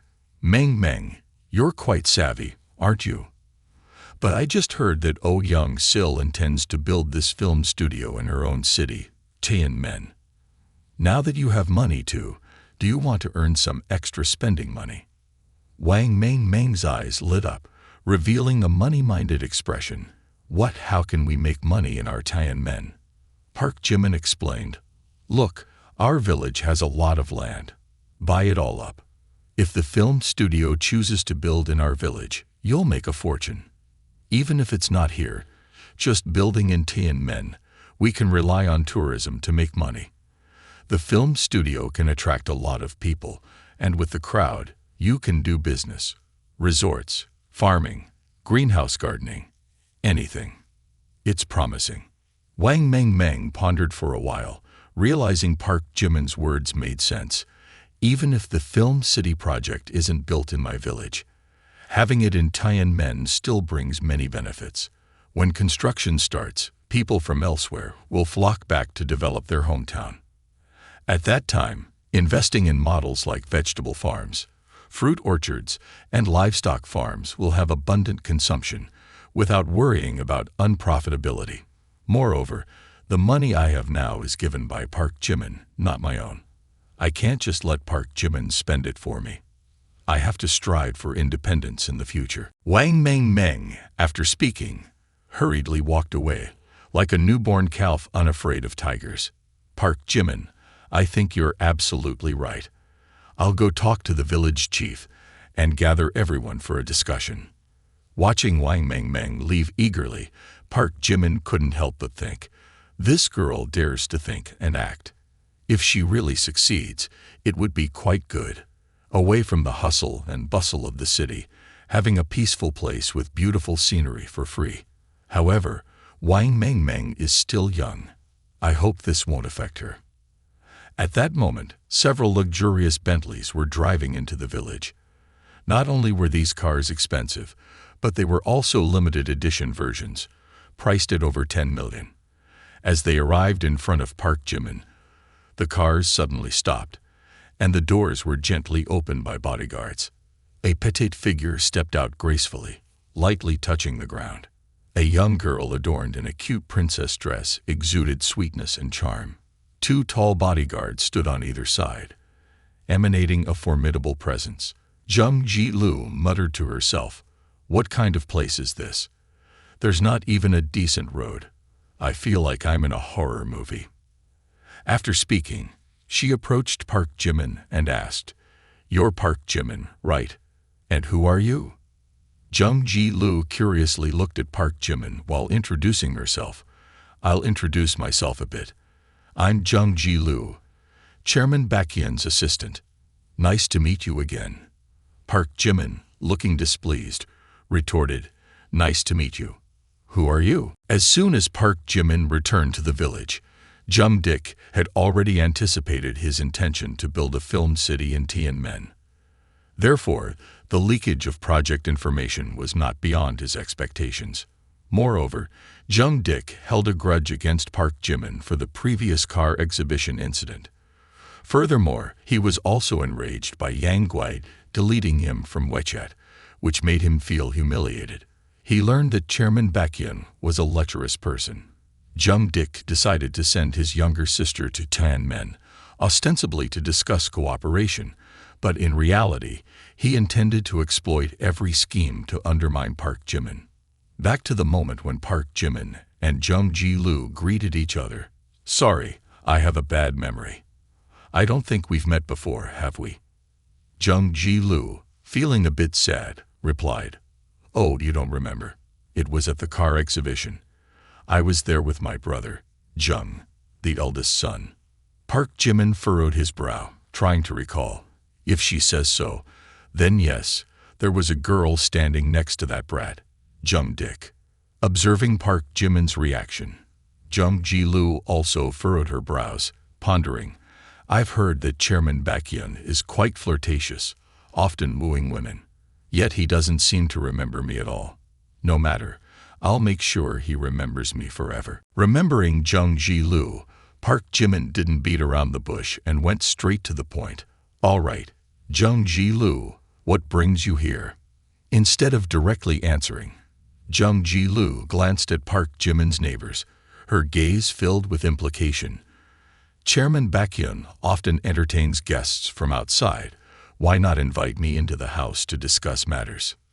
Park Jimin glanced at the curious neighbors, briefly furrowing his brow. "I didn't expect to see a few luxury cars parked here, attracting so many onlookers. It's true that one shouldn't flaunt too much in the countryside." After some hesitation, Park Jimin reluctantly nodded. "All right, you can park your cars on the roadside, and then follow me. Just be careful not to damage anyone's crops." The arrival of the luxury convoy directly disrupted the peace of this rural village. The neighbors gathered more and more, but the tall bodyguard standing guard made them hesitant to approach and inquire. Nevertheless, whispers and gossip continued to echo in front of Park Jimin's house. "Looks like Jimin must be doing big business in the city. Now he's back in the village flaunting his wealth. Yeah, with those luxury cars, he must be very wealthy." Stepping into the house, Jung Ji-lu remained silent. She was quite surprised to see such an old and dilapidated house, which Chairman Baekhyun could also be living in. Park Jimin, losing patience, spoke up again. "Well, talk about the purpose of your visit here." Seeing Park Jimin being straightforward, Jung Ji-lu also got straight to the point. "Does Chairman Baekhyun think I'm too young and insignificant to talk to you? Are you planning to deceive potential investors? Don't pretend anymore. You may fool others, but not me." Park Jimin didn't understand a thing but found her blunt approach intriguing. "Ha! What plan? Deceive what? Thinking Park Jimin was pretending to be ignorant, Jung Ji-Lu began reciting the prepared script by Jung Dik, which he had analyzed for her to present. Chairman Baekhyun, let me be clear. No matter how clever your plan is, it won't escape the scrutiny of me and the Jung family. Speaking of this, Jung Ji-Lu smiled knowingly, as if he had grasped Park Jimin's intentions. Chairman Baekhyun, I admit that you are a discreet individual, capable of controlling the overall situation, and enjoy manipulating others as pawns. Many have become puppets in your hands. However, you have made some serious mistakes. Firstly, you leaked information about the 100 billion film studio project led by Oh Young-sil, and as soon as the project was announced, it immediately made waves in society, attracting the attention of millions of netizens. Since then, the name Chairman Baekhyun has become famous on social media. However, surprisingly, such an important project was entrusted to Young-sil TV, a newly established company less than a month old. Most of Young-sil TV's management team come from the film industry, with Oh Young-sil herself being an actress, lacking experience in managing a company, let alone handling large investment projects. Yet you entrusted a 100 billion project to such a motley crew. Isn't this a trap? Furthermore, the management team has many loopholes, making it easy for commercial spies to infiltrate and gather confidential information. Ironically, these spies didn't realize that leaking the company's confidential information might have been part of your plan. It may even be a part of your scheme. Rumors are spreading, and they all see this as an opportunity to get rich, especially as land prices soar. People are practically going insane, including investors, sensing blood in the water, flocking in. Some are so crazed that they borrow from banks, mortgaging projects already underway to rush to Tianmen to snatch up land. In the end, your plan is to cut off all their resources. It's truly a clandestine operation. After listening and analyzing, Park Jimin's facial expression remained utterly composed, without a hint of disturbance, yet inwardly he was laughing hysterically. Ah, look at me, playing it cool. Who would have thought that this sum of money was meant for such a dirty scheme? It wasn't intentional on my part, but it seems you've all misunderstood. However, shortly after, Park Jimin continued to sink into contemplation. Initially, I had no intention of carrying out this plan, but after hearing her analysis, I realized that failing to follow through would betray your trust. Observing Park Jimin's reaction, Jung Ji-Lu couldn't help but raise his estimation of him even further. To be exposed like that, and still maintain such composure, this man's depths are truly unfathomable. No wonder my brother is so obstinate, yet upon learning Chairman Baekhyun's plan, he immediately abandoned his own intentions. He couldn't possibly confront someone like this. At this point, Park Jimin appeared enigmatic, while also not forgetting to offer Jung Ji-Lu a word of praise. Your analysis was spot on. I didn't expect someone so young to possess such profound knowledge. I had underestimated you. Upon receiving praise from Park Jimin, Jung Ji-Lu smiled confidently, his gaze displaying determination. I'm here primarily as a representative of the Jung family, to discuss cooperation with Chairman Baekhyun. At that moment, the voice of Wang Mengmeng echoed from outside. What are you people doing? This is my house. Let me in. What's going on? How come you don't understand anything? Where did this brat come from? Get lost. Just as Lam Zilu began to delve into the topic of extensive cooperation, Wang Mengmeng returned. She had just arrived home, intending to find Park Jimin to share some good news, when she unexpectedly encountered two burly bodyguards in black uniforms blocking her path at the large door. Seeing Wang Mengmeng attempting to push through, one of the guards immediately restrained her. I'm sorry, but there are important discussions taking place inside. You cannot enter. Upon hearing Wang Mengmeng's voice, Park Jimin also hurriedly stepped outside. As he emerged from the door, he saw one of the guards restraining his sister, his face darkening with anger, shouting loudly, "What are you people doing? Let go of my sister." However, the tall bodyguard, despite hearing Park Jimin's words, remained unmoved, gripping Wang Mengmeng's arm tightly without releasing her. Then his gaze shifted towards Jung Ji-lu, awaiting instructions, completely disregarding Park Jimin. Jung Ji-lu glanced at Wang Mengmeng, particularly captivated by her radiant beauty surpassing his own, igniting jealousy within him. Normally, Park Jimin is calm and composed, but this time, he's getting worked up over his sister, quite intriguing. This is an opportunity to test his limits. Next, Jung Ji-lu pondered on Park Jimin's reception inside, sensing Wang Mengmeng's aristocratic temperament emerging. She glanced elsewhere, disregarding Park Jimin's request to release Wang Mengmeng. Park Jimin also noticed Jung Ji-lu's deliberate provocation, his tone lowering. "What are you playing at?" Immediately after, his hand clenched into a fist, containing anger and indignation. 5 seconds later, Park Jimin exerted force into his legs, charging straight towards the tall bodyguard. The tall bodyguard, standing at 1.9 meters, barely registered a figure darting past him, accompanied by the whistling wind in his ears. Immediately thrown into the air like a puppet, Park Jimin then shouted loudly, "Get lost!" After tumbling several rounds in the air, the bodyguard landed somewhat clumsily, stirring up a cloud of dust that obscured the view. Jung Ji-lu and the remaining guards all widened their eyes, mouths agape, unable to believe what they were witnessing. How could this happen? My guards are all ex-Special Forces soldiers, rumored to be able to handle 10 opponents at once, yet they couldn't withstand a blow from Park Jimin. Isn't it true that the wealthier you are, the weaker your health becomes? My elder brother climbed 2 flights of stairs and was already sweating profusely, yet this guy is as strong as a machine. Park Jimin withdrew his hand, gently patting Wang Mengmeng's head with concern. "Are you okay now?"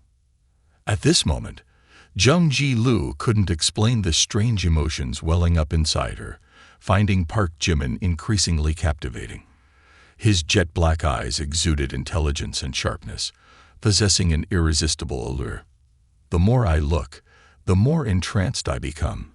Park Jimin is completely different from the wealthy young men I've encountered before. He's a true man, the kind of man I've been longing for. King. Lick Dog. Action initiated. Full name Jung Ji-lu, 18 years old, height 162 centimeters, weight 46 kilograms, beauty score 90 points. The female student has no favorable impression towards the owner, successfully binding the dog-lick relationship, making the female student's favorability towards the owner exceed 95 points.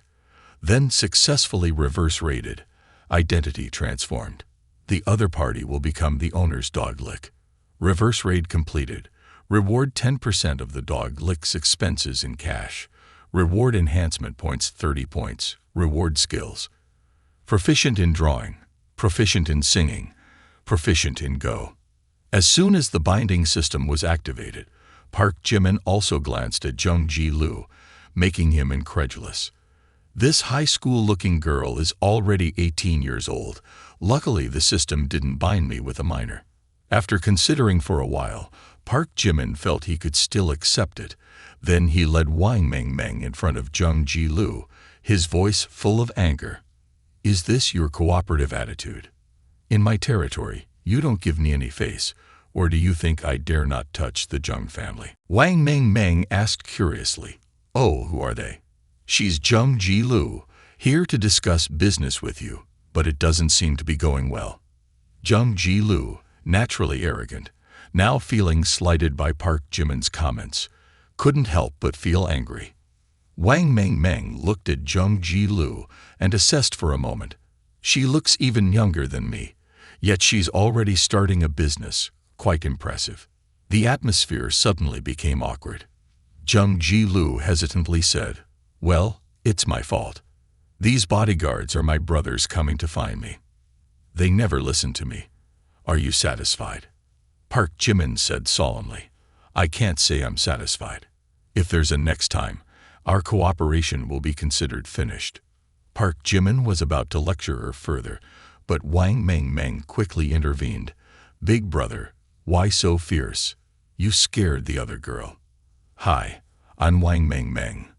"Oh, I'm Jung Ji Lu. Hi. Meng, how old are you?" "I'm 18, and you?" "I'm also 18. What a coincidence. When's your birthday?" "Mine's June 29th. "Wow, mine's also June 29th. I didn't expect us to share the same birthday." This time, not only Wang Meng and Jung Ji Lu, but even Park Jimin was astonished. The slightly unpleasant atmosphere gradually dissipated because of this incident. Subsequently, the two girls began to become more open, no longer hiding anything from each other. The more they talked, the more they realized they shared common interests and passions. "Sister, did you forget that your big brother is still here?" Girls these days are so natural. After half a day of heartfelt conversation, the two girls talked until they were hoarse, making Park Jimin's head ache. Even the two girls didn't realize that this seemingly random encounter would become a crucial turning point in their lives, especially in terms of their future roles. Jung Ji Lu skillfully extracted information about Park Jimin from Wang Meng. "What was your brother like before?" "He's a man of few words. Even when he was little, he used to sneakily eat watermelons from other people's gardens." Wang Meng recounted with enthusiasm, adding a touch of mischief, which made Jung Ji Lu burst into laughter. Park Jimin shook his head as he sat picking green beans, listening to the two girls chatting. This surprising expose was revealed to Jung Ji Lu by Wang Meng herself, Park Jimin's own sister. However, Jung Ji Lu not only gathered information, but also shared what Jung Dik had investigated with Wang Meng. Park Jimin isn't just an ordinary student, he's also a successful young entrepreneur, owning his own projects and making money very well. Listening to Jung Ji Lu talk about her brother, Wang Meng couldn't help but be amazed. "Oh my God, really? That's amazing. No wonder Big Brother is so outstanding. No wonder he can easily pull out 100 million financially. I didn't realize he was so capable. If it weren't for Jung Ji Lu telling me, I wouldn't have known anything. My brother truly is a genuine treasure trove of a guy. I haven't fully explored him yet. Praising him a few words made you blush, thinking he's a conceited guy." At this point, Wang Meng also had a new perspective on Park Jimin. Thoughts of Park Jimin's criminal behavior had disappeared, and instead, she felt extremely proud and also more at ease. Wang Meng's favorability increased by 10 points, bringing her current favorability to 35 points. After learning about Park Jimin's childhood watermelon theft secret, Jung Ji Lu also had a new view of Park Jimin. Behind Park Jimin's cold and serious exterior, he is also a normal person with moments of joy and sadness, mischievous like anyone else.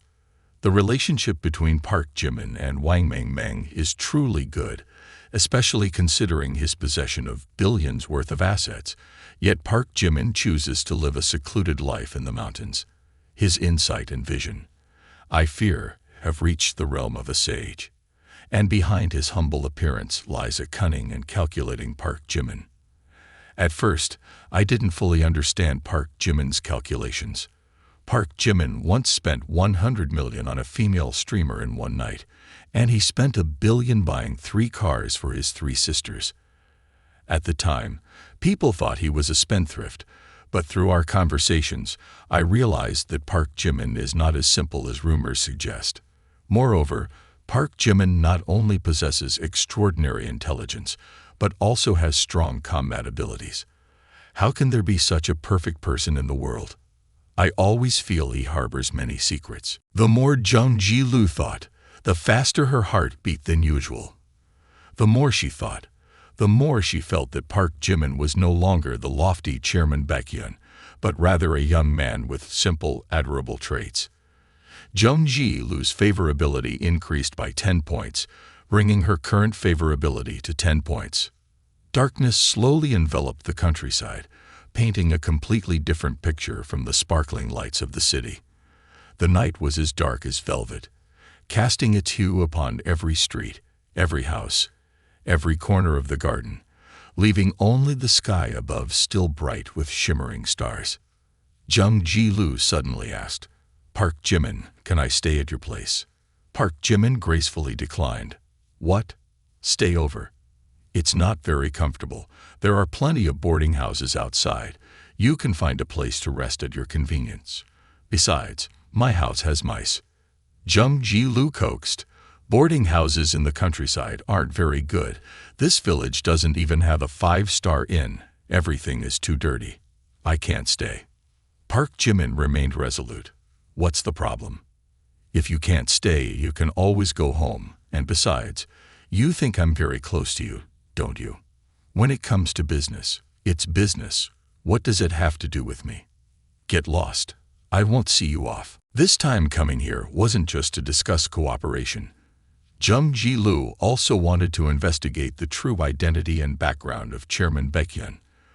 Only by being beside him could she uncover more clues. How could she easily leave without satisfying her curiosity? Moreover, such a big secret couldn't go unexplored. Therefore, Jung Ji-lu switched to a pleading tone. "I want to experience rural life. How about it? Rare days of leisure, not many people at your place. Why not? That's also not allowed, guys and girls alone." Wang Mengmeng jumped in to intervene. "Oh dear, if Ji-lu wants to stay a few days, you should indulge her. I'll go tidy up a room for her." At this point, Park Jimin also felt truly helpless. Furthermore, his younger sister kept staring at him without relenting, her eyes constantly changing, even annoying Park Jimin. After enduring Wang Mengmeng's intense gaze for a while, Park Jimin finally compromised. "All right, I'll go along with it. Just don't cause trouble." Hearing this, Jung Ji-lu and Wang Mengmeng rejoiced ecstatically, dancing and celebrating. However, neither of the two girls knew that behind Park Jimin's pretense, he had carefully considered this matter. She's too kind-hearted. She has no idea that this is inviting the wolf into the house, pretending to experience rural life, thinking it's so enjoyable, leaving her here for 2 days to see if she'll make a fuss and demand to return to the city. Honestly, I'm not particularly interested in making money, but if I can harvest a wave of appointments, I wouldn't mind cooperating with the Jung family. Because the money earned is personal property, not considered the system's licking dog money. I can spend it as I please. By leaving Jung Ji-lu behind to come up with a plan, Park Jimin achieved his goal, making her very pleased. I must stick close to Park Jimin. I must dig out his shocking secrets. Lying on the bed, Park Jimin continued to ponder. The key issue is how to take advantage of the current situation to cut the mustard. Collaborating with the Jung family is a great choice. The Jung family can not only attract many investors to Tianmen City, but also open up many relationships. This step will help me expedite the progress of the new film studio project, influence government decisions, reclaim land, and execute cutting-edge operations. Therefore, I can only rely on the Jung family to handle the dirty and heavy work, while I stay behind the scenes. When the time is right, all I need to do is reap the benefits. But the Jung family only sent a girl here. Jung Ji-lu, can she be trusted? Park Jimin was deeply suspicious. Moreover, that brat Jung Dick, isn't he afraid of what I might do to his sister? Perhaps the Jung family sent Jung Ji-lu here not hoping for her success, or they deliberately fed her false information to probe me, making me lower my guard, or they want to appear cooperative on the surface, but actually have malicious intentions. Indeed, the horsefly catches the horse, and the sparrow lurks behind. So I'll counterplot accordingly. After all, Jung Ji-lu is also a target of the licking dog. Of course, I won't hesitate to throw money at her. Even giving her tens of billions won't be a problem. Park Jimin narrowed his eyes and continued to think. Using the assets and current power of the Jung family to interfere with my affairs won't pose a real threat to me. They must be targeting the land in Tianmen. Well, let it be. I won't dwell on it anymore. However, I'll only benefit from this situation. Let's see if Jung Ji-Lu can handle that brat. Time to sleep. As Park Jimin drifted off to sleep, the crisp laughter of the two girls echoed into the room. Ha ha ha ha. Oh my Meng Meng. You look so beautiful in this outfit. Oh my goodness. There's no comparison. Ji-Lu, your outfit looks even better. Park Jimin buried his face into the pillow, trying to block out the noisy laughter of the two girls, but the sound felt like sharp needles piercing his ears, making him extremely uncomfortable. Women are noisy, no matter their age. My mistake, forgive me, Ji-Lu, I won't dare anymore. Ha ha ha ha. After enduring a night of torture for his ears, Park Jimin could finally fall asleep later. However, as he woke up early in the morning, he was greeted by the loud noise from outside, the mixed sounds of people chatting and machines banging ringing in his ears, making it impossible for him to continue sleeping. Irritated, he threw the blanket off his body and sat up. What time is it? Why is it so noisy early in the morning? Unable to tolerate it any longer, Park Jimin staggered out of bed and walked to the door to see what was happening. As soon as Jung Ji-Lu spotted Park Jimin, she greeted him with a sweet smile. Oh, Park Jimin, you're awake. Good morning. Ignoring her, Park Jimin continued walking outside, only to be met with a chaotic scene that left him feeling a bit dizzy. The adjacent room had been completely flattened by Jung Ji-Lu with machinery, leaving only the bare walls and piles of debris scattered around. Park Jimin felt utterly helpless and couldn't help but start scolding angrily. Jung Ji-Lu, what are you up to? I kindly let you stay here for the night, and you wreck my house like this. Park Jimin couldn't believe that Jung Ji-Lu wanted to completely renovate the entire house. He severely underestimated the capabilities of this young entrepreneur. Within just an hour, the renovation team arrived, consisting of over 50 people and 5 trucks loaded with equipment. They proceeded to renovate Park Jimin's entire house, except for his and his parents' private rooms. In less than 3 short hours, the renovation team had completed the entire house, all without prior planning. They utilized only high-quality imported materials. The labor costs for the renovation team alone for a single day amounted to nearly 1 million. Upon completion of the work, Jung Ji-Lu began to boast. This isn't destruction, it's renovation, optimization. In the future, our young lady will stay here for a few days. Of course it has to be comfortable. The previous bathroom in your house was too awful. Our young lady has spent money to purchase an imported toilet bowl and renovate the entire bathroom. Now the bathroom has become bright and luxurious, meeting 5-star standards. Park Jimin looked at himself in the mirror with utter helplessness, reluctantly accepting this change. Not stopping there, Jung Ji-Lu continued to drag Park Jimin to the livestock area. And there's the pigsty of your house, pitch black, completely torturing the animals. Our young lady has bought a luxurious versus bathtub for each pig. Now everything is perfect. Watching Jung Ji-Lu renovate the livestock area, Park Jimin was taken aback to the point of almost falling over. Rich people are so peculiar, completely incomprehensible. Heading to the bedroom, Jung Ji-Lu proudly exclaimed, "All right, now onto the most important room that needs a grand introduction. The room where our young lady will stay for the next few days." Ta-da! Inspired by a television series, this room exudes simple yet elegant beauty, still radiating warmth and romance, enhanced by natural light from the window, adding a gentle touch to the room. The bed, where I put in the most effort, has been completely transformed into a Nordic princess style, with sweet pastel colors. Wang Meng Meng cheered joyfully upon seeing Park Jimin arrive. "Big brother is here. Ji-Lu is so amazing. This chair is so comfortable." Park Jimin looked at his sister's radiant smile, not knowing what to say, only managing a reluctant smile. "Ha ha ha ha. As long as you like it." Stepping into the living room, Jung Ji-Lu gestured proudly, her face beaming with pride.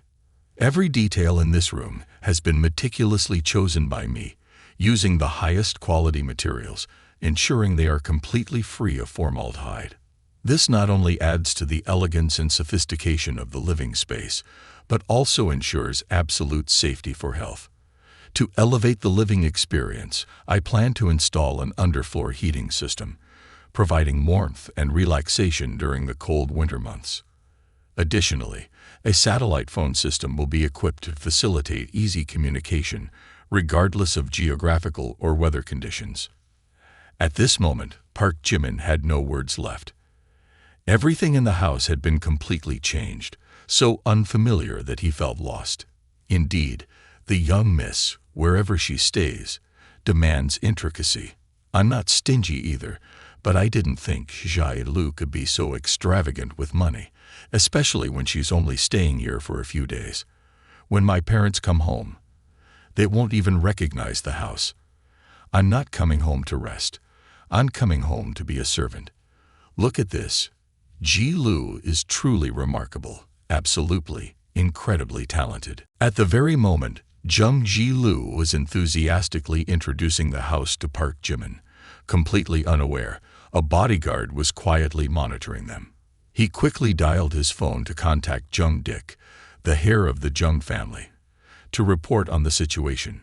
Young Master Jung, the plan is going very smoothly. Miss Shi has successfully infiltrated the inner circle. President Baekhyun is very interested in cooperation. However, yesterday I deliberately engaged his foster sister in combat to investigate. President Baekhyun has extremely terrifying combat abilities. Even though we were prepared, we couldn't match his skill. He moves as fast as lightning, but clearly holds back. I apologize, young Master Jung. We couldn't ascertain President Baekhyun's true strength. Jung Dik pondered for a moment before responding. Interest is good enough. As for investigating his true strength, I'll find a way. You must protect Miss Jai well and keep in constant contact with me. After hanging up the phone, Jung Dik took a glass of red wine, turned to the mysterious beautiful woman in front of him, and invited her for a drink. Yu Ling Shuang observed Jung Dik's satisfied expression and raised an eyebrow lightly. So, everything is going smoothly. I find President Baekhyun to be very generous towards women. Miss Lam, being youthful and lively, adds to her beauty. President Baekhyun surely won't refuse. Of course, it's going smoothly. I've heard President Baekhyun is quite amorous. I sent my sister, and naturally, he showed great interest, especially with the assistance of the Jung family. President Baekhyun can boldly proceed with his plan to cut the mustard greens without reservation. After all, he's the one laying out this chessboard. Indeed, young Master Jung, using my sister as bait for a big fish. President Baekhyun must be extremely pleased at the moment, thinking his mustard greens harvesting plan is flawless. Unfortunately, while the horsefly catches the cicada, the sparrow lurks behind to seize both. Even if he injects private companies into the investment banks, whether he invests 100 billion or even 200 or 300 billion, I doubt he can withstand the onslaught from the Jin family, Tycoons, and the two major domestic investment banks. Moreover, my Jung family plays a pioneering role. What do you think? Yu Ling Shuang took a sip of red wine, a suggestive smile curling her lips. This move is truly ingenious. When the Jung and Jin families cast their nets, he'll wish he could retract his words. The plan has succeeded. Now I should move on to the next step. It's truly regrettable for a carefully laid out plan, only to end up making wedding dresses for others. At this moment, Yu Ling Shuang's ample bosom shone brighter than ever, illuminating the suggestive smile on Jung Dik's lips. Are you planning to leave already? Why the rush? Is my wine not to your taste? It's delicious, but waiting until everything is resolved will make its flavor even richer and smoother. You're absolutely right, he remarked. Since being taken in and raised by the Li family like a stray dog, Yu Ling Shuang had used her exceptional intelligence to climb to her current position. No one would have thought that the girl who had been treated like an animal could now manipulate everyone like a puppet. That night, Yu Ling Shuang got into her car and headed back to the city of Tianmen. Her goal was to infiltrate the inner circle and find a way to approach President Baekhyun sensibly. It's best to stay close to him, like Jung Ji-lu, and eventually maneuver him into a desperate situation. If President Baekhyun and Jung Dik are similar, then when I approach him, he won't be able to resist my beauty trap, she thought. Late at night, Wang Mengmeng and Jung Ji-lu slept together in the newly renovated room. The two young girls, with harmonious souls, easily found a common voice on the large princess-style bed. They chatted animatedly, their laughter intertwining crisply. However, this time, even if they screamed until their throats were sore, they couldn't penetrate the 60 centimeters thick soundproofing. Now Park Jimin could enjoy a peaceful sleep like a puppy, despite the two girls reigning supreme throughout the night. It must be said that this renovation truly provided a better space than expected. And the next morning, a crowd of gossipers had gathered outside Park Jimin's house, munching on pickles prepared beforehand. However, Park Jimin's house now surpassed the entire village in quality, with tall walls, a gate cast from solid aluminum alloy equipped with fingerprint recognition technology, looking extremely luxurious. Though unable to peek inside, lively chatter could still be heard. Have you heard? Wang's daughter Meng Meng has moved in to live with Park Jimin. Really, even siblings should live separately, shouldn't they? Park Jimin, he's quite the playboy, not even sparing his own sister. Relationships are indeed messy.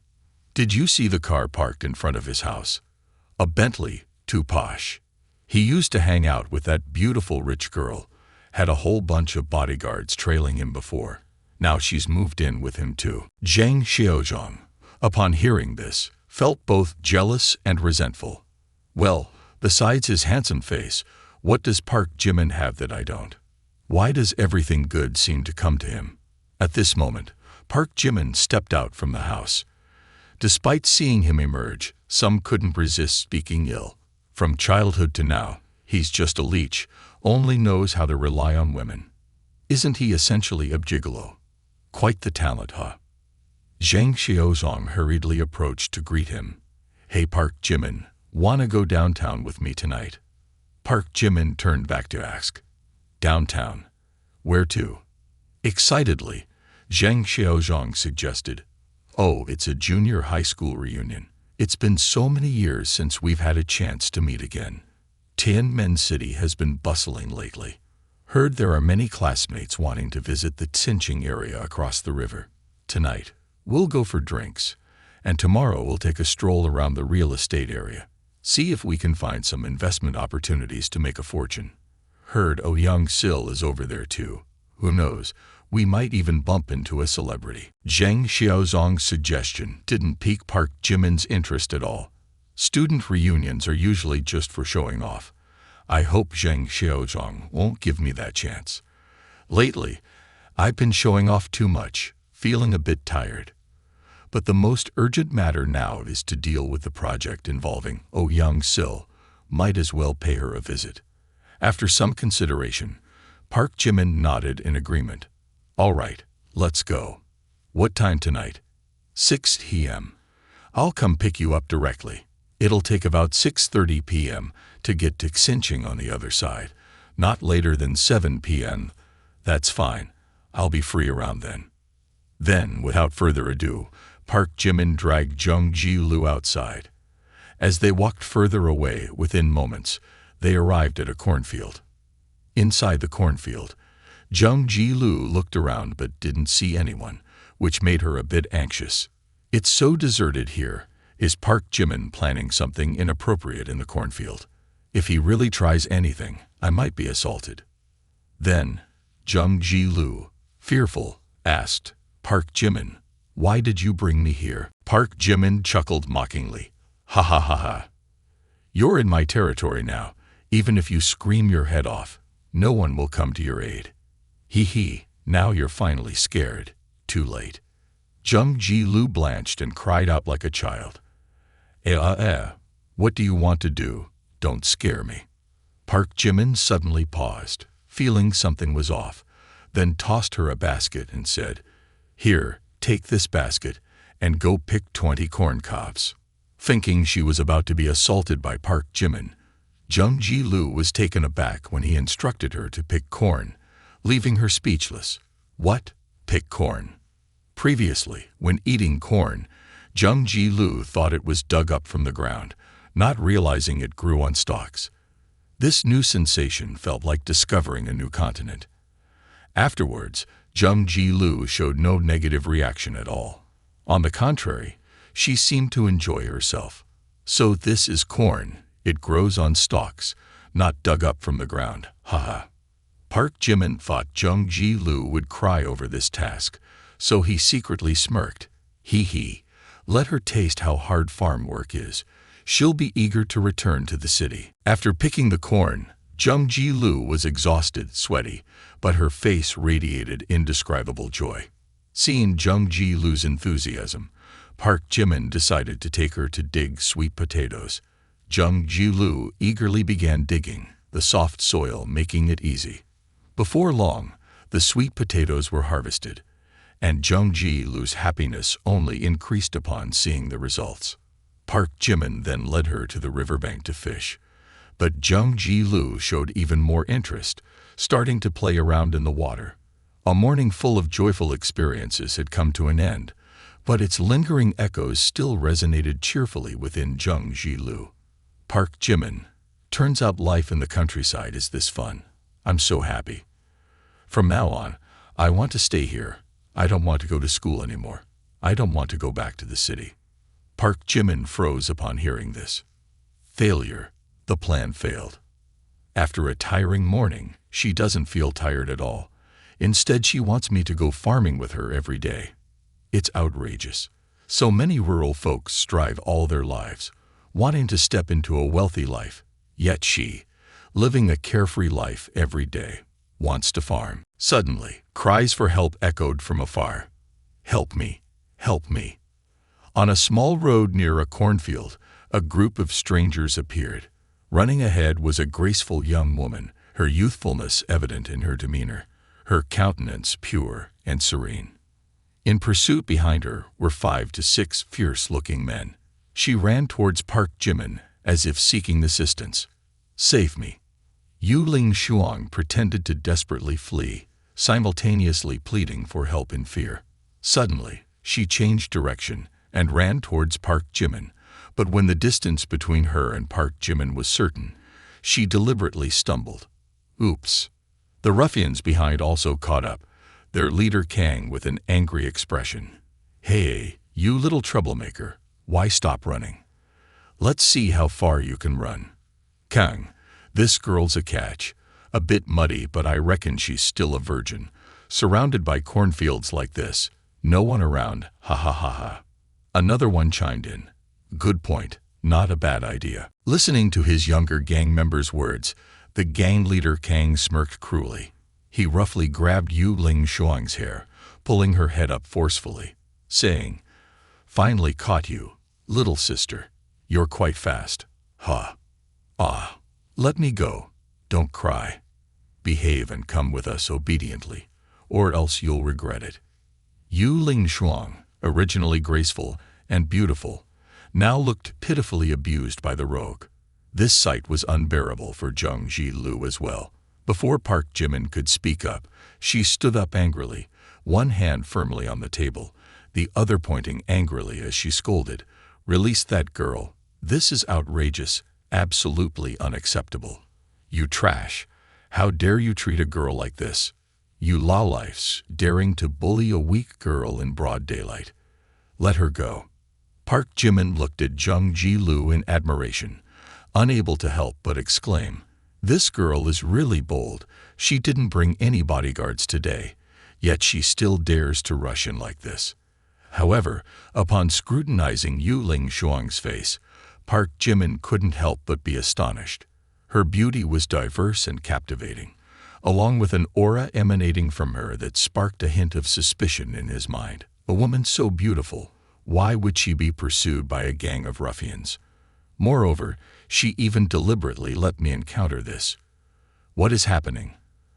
But why do I feel a bit coincidental, just stepping out and encountering such a situation, and these ruffians seem like they're putting on a show. As the gangsters were about to lay hands on Jung Ji-lu, Park Jimin stepped forward calmly, his tone remarkably composed. "All right.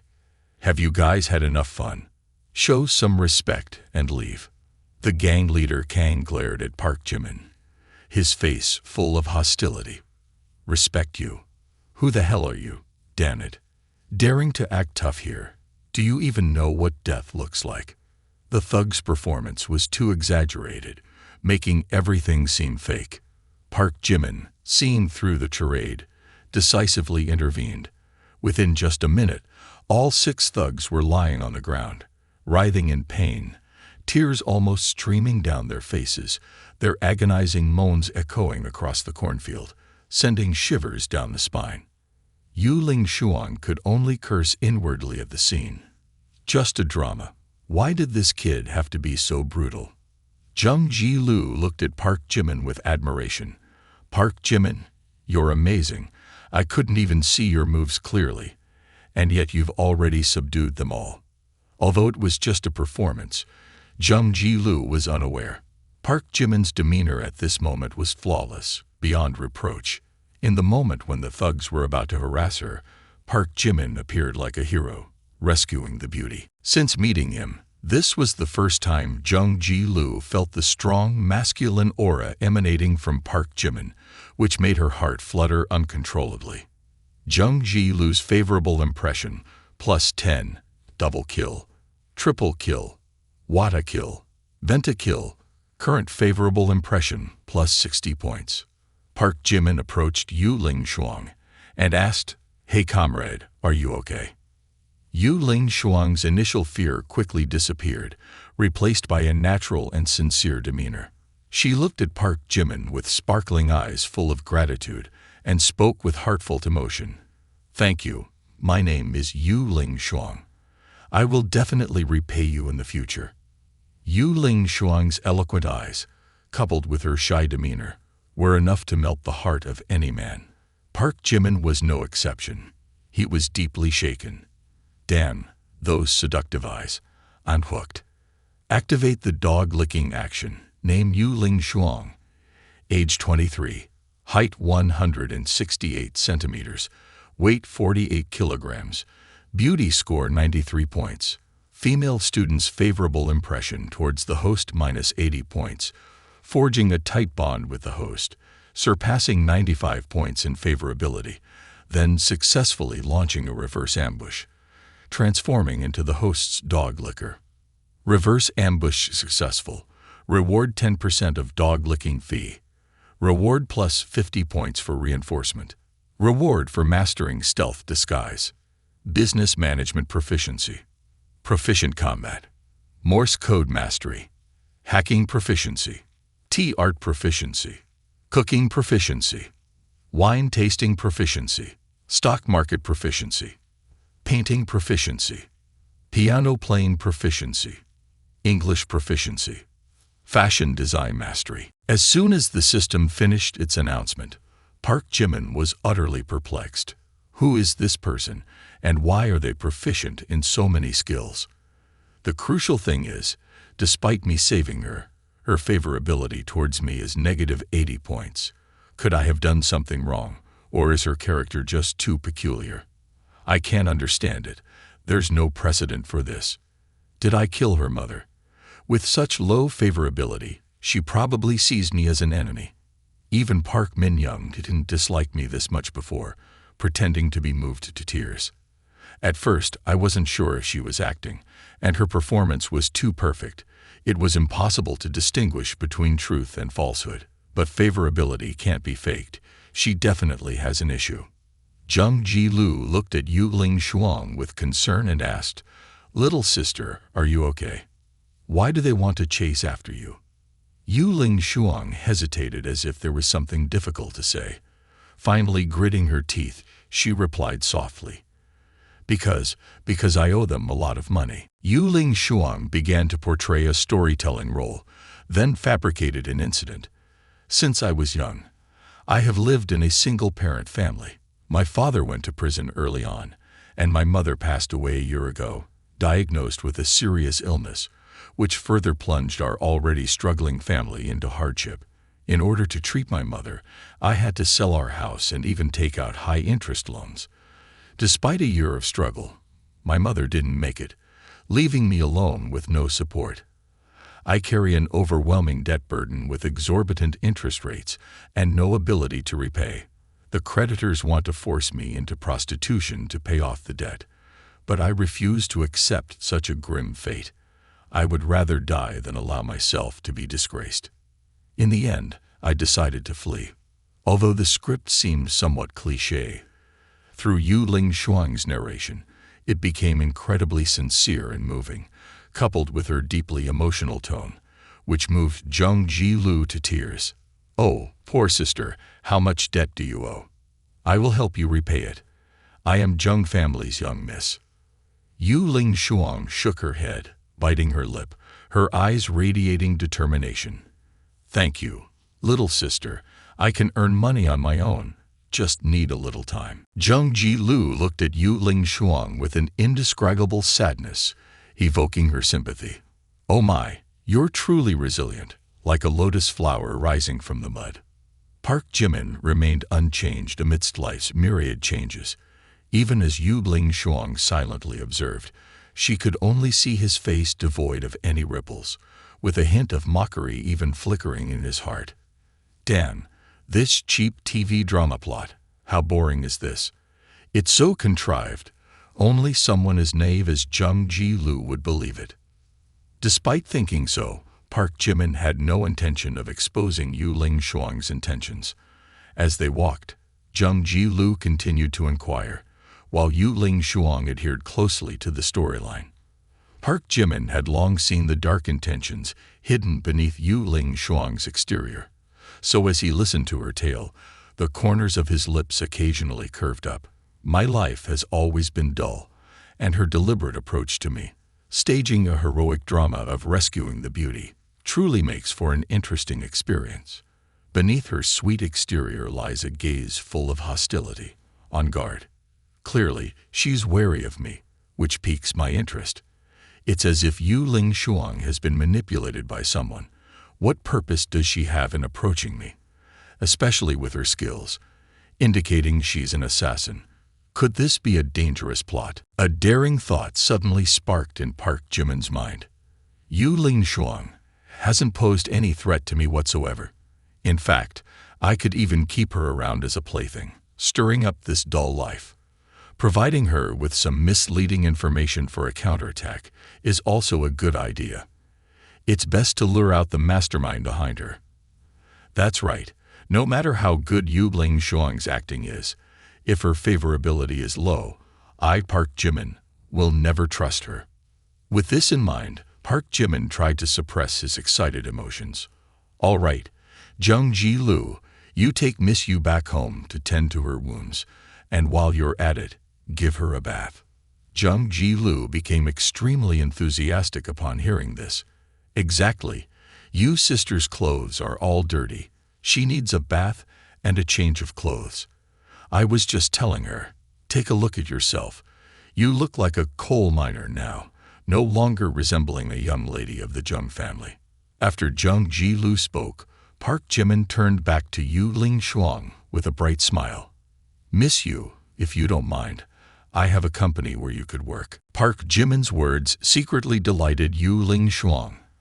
"Ah, I didn't expect approaching President Lim would be so easy. Initially, I was struggling to find a way to stay by his side. But now, he actively invites me to work at his company. It really saves me some effort." Ha ha ha ha ha ha. Indeed, according to the information in the investigation files, Park Jimin is as lustful as noted. Just seeing a beauty makes him want to claim her as his own. Yu Ling Shuang was eager inside, but still pretended to hesitate. "Mr. Park Jimin, did you start the company by yourself? We've just met. This doesn't seem quite right." Seeing that the fish wasn't biting yet, Park Jimin gave a few more tugs. "All right then, if Miss Yu doesn't want to, then forget it. Consider I haven't said anything." Hearing this, Yu Ling Shuang's joy was dampened, and a bit of annoyance arose. "Damn, what's wrong with this guy? Can't he be a bit more persistent? I thought he would linger a bit, but he just jumped straight to these steps. If he had been a little more persistent, I would have gone along, and besides, I didn't say I wanted to refuse. Jung Ji-lu noticed the sorrowful expression on Yu Ling Shuang's face and tried to comfort her. It's like everyone craves for your job. Sister Yu, with such beauty, you'll surely find employment. Miss Jung is exaggerating. Compared to you, I'm nothing. Turning to Park Jimin, Jung Ji-lu added with a hint of jest. Sister Yu speaks so eloquently. Unlike some people who only know how to insult me as a swamp monkey without understanding anything about art. Yu Ling Shuang could only smile awkwardly at that remark. Miss Jung not only possesses beauty but also a noble soul. Then, Yu Ling Shuang glanced at Park Jimin, who remained indifferent, stirring up anger within her. What's with Park Jimin's attitude? He clearly looks down on my appearance, but perhaps he's hesitant due to someone else's presence, hence not showing his true feelings. Jung Ji-lu, enthusiastic as ever, suggested, or how about this, Sister Yu can join my company. I have a major project coming up, and if you perform well, I'll promote you to assistant general manager with a salary of 50,000, not just a dream. Yu Ling Shuang became even more irritated hearing this, but in this situation, she couldn't outright refuse Jung Ji-lu's invitation. Therefore, she chose to remain silent in her anger. Who wants to be your assistant? What a nuisance. My goal is Park Jimin, that damned brat, daring to stay here and interfere with my good fortune. Get lost. In just a moment, Park Jimin had escorted Yu Ling Shuang back home. Seeing the young lady who always cherished cleanliness and paid special attention to her attire now covered in dirt, Park Jimin couldn't believe it himself. Alongside Yu Ling Shuang, he too was covered in mud. Immediately, the bewildered bodyguards couldn't believe their eyes. Miss, how did this happen? Miss, are you all right? It looks terrible, indeed, and you're injured too. How do we explain this to the young master? As they spoke, the bodyguards turned to inspect Yu Ling Shuang closely. Seeing this, Jung Ji-lu's eyes blazed with anger. Furious, she scolded. You idiots! What are you doing? I'm the real miss. Get out, all of you. You mistook me for someone else, and you'll answer to my brother for this. The bodyguards, feeling unjustly accused, were on the verge of tears. One of them explained, Miss, you're dressed so differently, so it's understandable that we mistook you. You can't blame us, can you? Wang Mengmeng, seeing the situation, quickly intervened. Come on, Ji-lu. They didn't mean any harm. On one side, Jung Ji-lu was scolding the bodyguards, while on the other, she dramatically recounted Park Jimin's 1 versus 6 battle in the cornfield. Then Wang Mengmeng glanced towards the beautiful girl Park Jimin had just brought home. Contrary to expectations, she didn't feel jealous. Instead, an indescribable feeling arose within her. This sister, although a bit dirty, is quite beautiful. Her gaze at Big Brother is clearly meaningful. It's only been half a day, and my Big Brother has already charmed another girl. His romantic luck is truly abundant. Wang Mengmeng began to observe the relationship between Park Jimin and each girl meticulously. But Miss Jung also likes my Big Brother. He's really cool. Only a male god has such allure, attracting so many goddesses around him. It's like a romance novel. In that moment, Wang Mengmeng's eyes lit up with pride as she looked at Park Jimin. Park Jimin found Wang Mengmeng's unusual reaction perplexing. This little girl, looking at her Big Brother with such a strange gaze. Mengmeng, have you finished your writing assignment? Upon hearing Park Jimin's question, Wang Mengmeng teased him playfully. Big Brother is so amazing, too fantastic. Just now, he found 2 sisters for me. Upon hearing this, Park Jimin became flustered and hurriedly clarified. Big Brother, no, don't talk nonsense.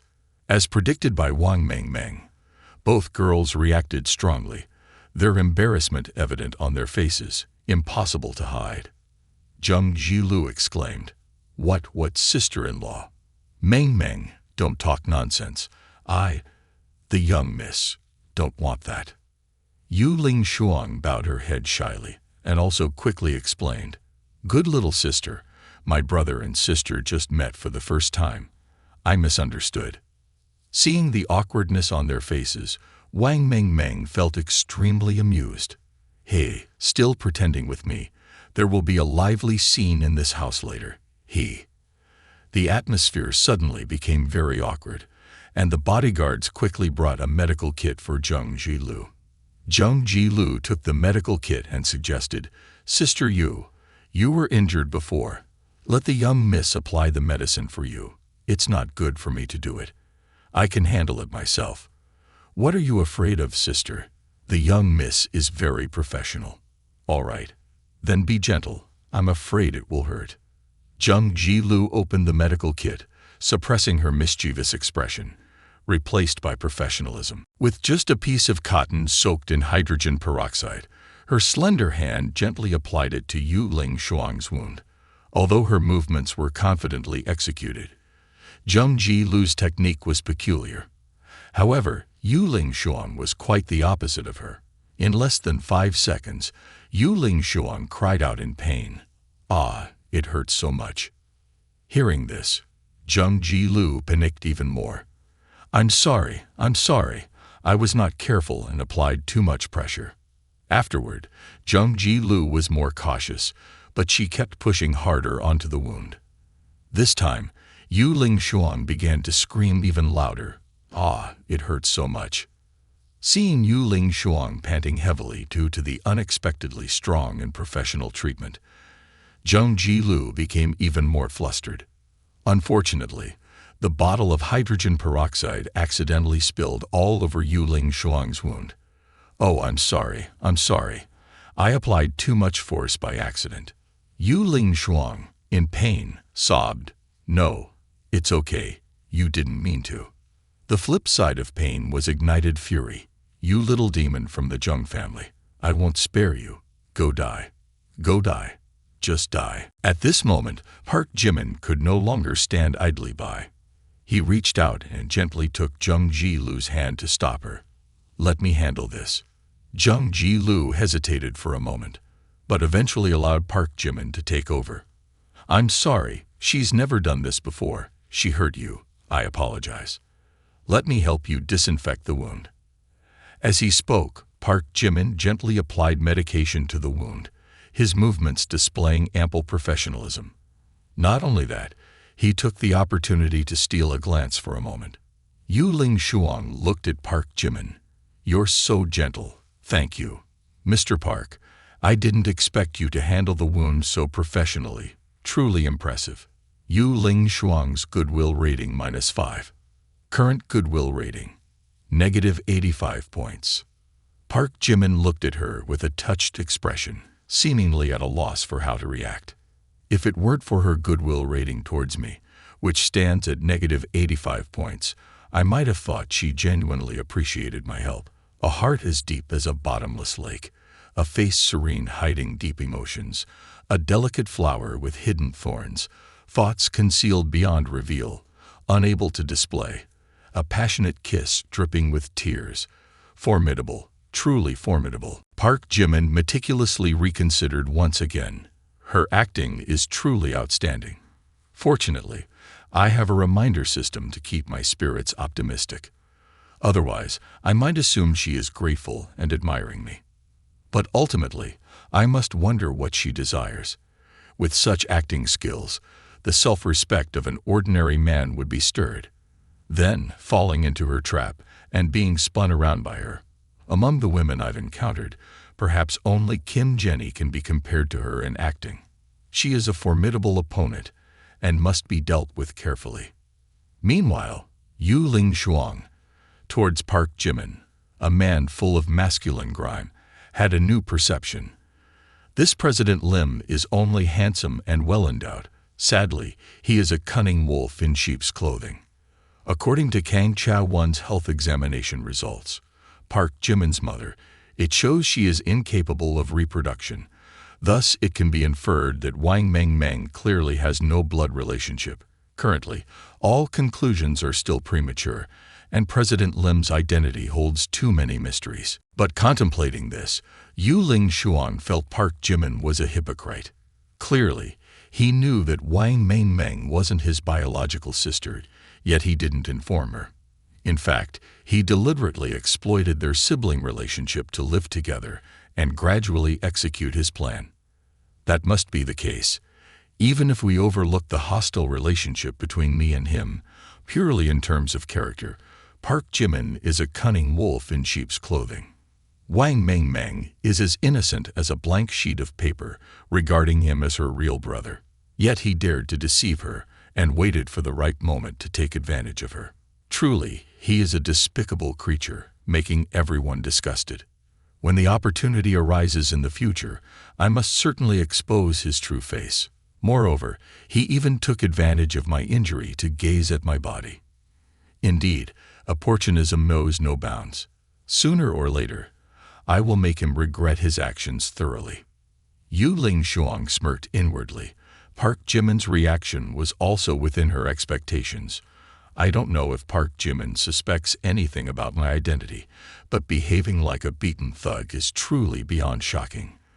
Park Jimin's vanity and ease of access to me, overall, is a significant mistake.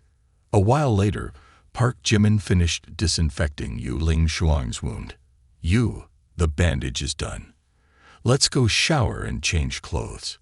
Yes, thank you, Miss Zheng. As soon as Zheng Jilu finished speaking, she immediately led Yu Ling Xuang to bathe.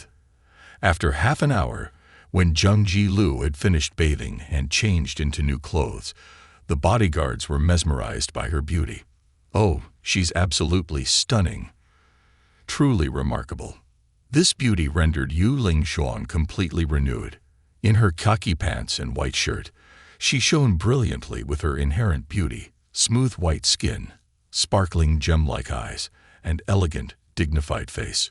Wang Meng couldn't help but admire her. You're so beautiful. Even Park Jimin couldn't help but be surprised.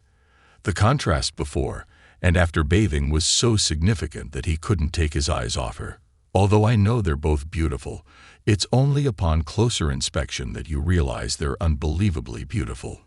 Zheng Jilu was proud, while Yu Ling Xuang was aloof. Neither was inferior to the other. You is the most beautiful, she said. After speaking, Yu Ling Xuang gently patted the girl's head, silently admiring Park Jimin's discerning eye. Park Jimin, you have a truly unique sense of aesthetics. Choosing a little sister is like finding such a precious gem. Humph, even at Mado Film Academy and Beijing Film Academy, renowned as havens for beauties, it's rare to find students with such exceptional beauty as Wang Meng. Simply choosing either of those schools randomly, they would still be the most dazzling flowers. The more Park Jimin gazed upon the beauty of Yu Ling Xuang, the more he felt regretful for not having her by his side. Immediately afterward, he once again extended an invitation. Miss Yu, either you come to work as my personal secretary. I find you very suitable. Yu Ling Xuang pretended to be coy and inquired. Oh, why so suddenly? What a coincidence. I'm currently looking for a new job. What does President Park do exactly? Though appearing innocent and harmless on the surface, inwardly, Yu Ling Xuang couldn't contain her laughter. Ah, why is he so eager? Men are so shallow. Clearly mesmerized by my looks, he wants to turn me into his personal secretary. Haha, hilarious. Seeing Park Jimin remaining silent, Yu Ling Xuang feared he might say something unpleasant, so she hastily exclaimed, I'm not one to forget favors. President Park saved me, and I will certainly repay him. Park Jimin replied firmly, not allowing any room for refusal. Regarding my profession, I'll let you know after careful consideration. From now on, don't call me gentleman anymore. Call me President Lim instead. This decision is final. Don't worry too much. The job isn't complicated, and you're fully capable of doing it. But before officially taking up the position, you need to complete a test. a special task. Park Jimin didn't ask for Yu Ling Shuang's opinion, knowing well that with her personality, she couldn't refuse this offer. He also used this offer as an excuse to invite her without making a mistake, believing that based on Yu Ling Shuang's intelligence, she would understand and agree immediately. Indeed, less than 5 seconds later, Yu Ling Shuang nodded in agreement, albeit with some suspicion when asking about the special task. Thinking about Park Jimin's twisted personality, Yu Ling Shuang couldn't help but think disorganized thoughts. Damn it, does this jerk intend to make me do something special? Park Jimin turned back to gesture to Yu Ling Shuang with his fingers, then proceeded to climb to the 3rd floor, heading towards the room on the rooftop. Yu Ling Shuang knew that as the personal secretary of a master, keeping secrets was crucial. Some things couldn't be known to outsiders, and she understood Park Jimin's intention. Therefore, she didn't hesitate, quickly following along. In Yu Ling Shuang's thoughts, this relationship has only just been established, mostly due to physical attractiveness. Park Jimin completely distrusts me, so this task is a significant challenge for me. As she followed Park Jimin, Yu Ling Shuang mentally prepared herself meticulously and constantly encouraged herself. Things have come to this point. No matter what challenges Park Jimin throws at me, I must excel. Since childhood, being recruited into the Jin Corporation, I have undergone numerous rigorous training sessions, even deep specialized training. Everything is for one sole purpose: loyalty to Jin Corporation, loyalty to the young master Jin Jiamu. So, no matter how cruel the task, even if it means sacrificing my own beauty, I must overcome this challenge. This is an opportunity for me to gain Park Jimin's trust, that scoundrel, and thereby access the core secrets of the corporation. Quickly, they arrived at a room on the top floor. Park Jimin slouched into a chair, one hand picking at his nose, his expression lazy, but his eyes emitting a mysterious and unreadable aura. Yu Ling Shuang asked seriously, "Master, what task do you have for me? Please assign it." Park Jimin casually flicked away the booger, not bothering to hide his disgust, then glanced at Yu Ling Shuang's reaction before calmly responding, "All right, provide me with your bank account number." Though unsure of Park Jimin's intentions for wanting her bank card, Yu Ling Shuang remained vigilant. After Park Jimin spoke, he took out his phone, opened his WeChat, and quickly added Yu Ling Shuang as a friend, saying, "All right, done." After adding each other, Yu Ling Shuang smoothly tucked her phone into her chest pocket, her nimble and tidy movements causing Park Jimin to widen his eyes in surprise. Yu Ling Shuang noticed Park Jimin's gaze, which seemed fixed on her ample bosom. She felt momentarily embarrassed, but quickly chuckled inwardly. Is he suspicious of my identity, wanting to investigate me using my bank account number? Ah, how could I leave such a loophole? All the banking information I provide is completely clean. I've prepared for this in advance. He won't find anything. Ha ha ha. Quickly, there was a message notification from the bank. Yu Ling Shuang, curious, opened it to see. Ding, your bank account, ending in 7687, has received 100 million. Yu Ling Shuang stared at the message on her mobile phone, eyes widening in disbelief. What? This is 100 million. Yu Ling Shuang was extremely flustered, her mind racing as she tried to analyze Park Jimin's intentions. What does Park Jimin want? Is this funding for a secret mission? But we've just met, and he's already transferring 100 million to me. Isn't he afraid I might take the money and run, or is he intentionally using this amount to test my loyalty and integrity? With these thoughts in mind, Yu Ling Shuang tried to calmly inquire, "Master, this is..." Park Jimin smiled mysteriously, his eyes gleaming mischievously as he leaned closer to Yu Ling Shuang, his tone full of implications. "Ling Shuang, let me be blunt. Your task is to spend all of this 100 million within one day. If by this time tomorrow you've managed to spend it all, consider yourself having passed my challenge. Otherwise, if you fail, I won't be able to keep you." Yu Ling Shuang quickly disappeared completely. This is quite strange. I have never heard of any company requiring such a thing. Just spending all 100 million is enough. He is too casual about it. But as she pondered, Yu Ling Shuang began to analyze the 100 million from a professional financial management perspective. No, it's not right. It's not that simple. Park Jimin is cunning. Everything he does has a hidden agenda. This task is definitely not as simple as it seems on the surface. There must be deeper intentions. Especially since Yu Ling Shuang had undergone extensive training and absorbed rich experience in financial management and investment, along with business management experience. However, faced with the challenge of Park Jimin's task, she was completely puzzled.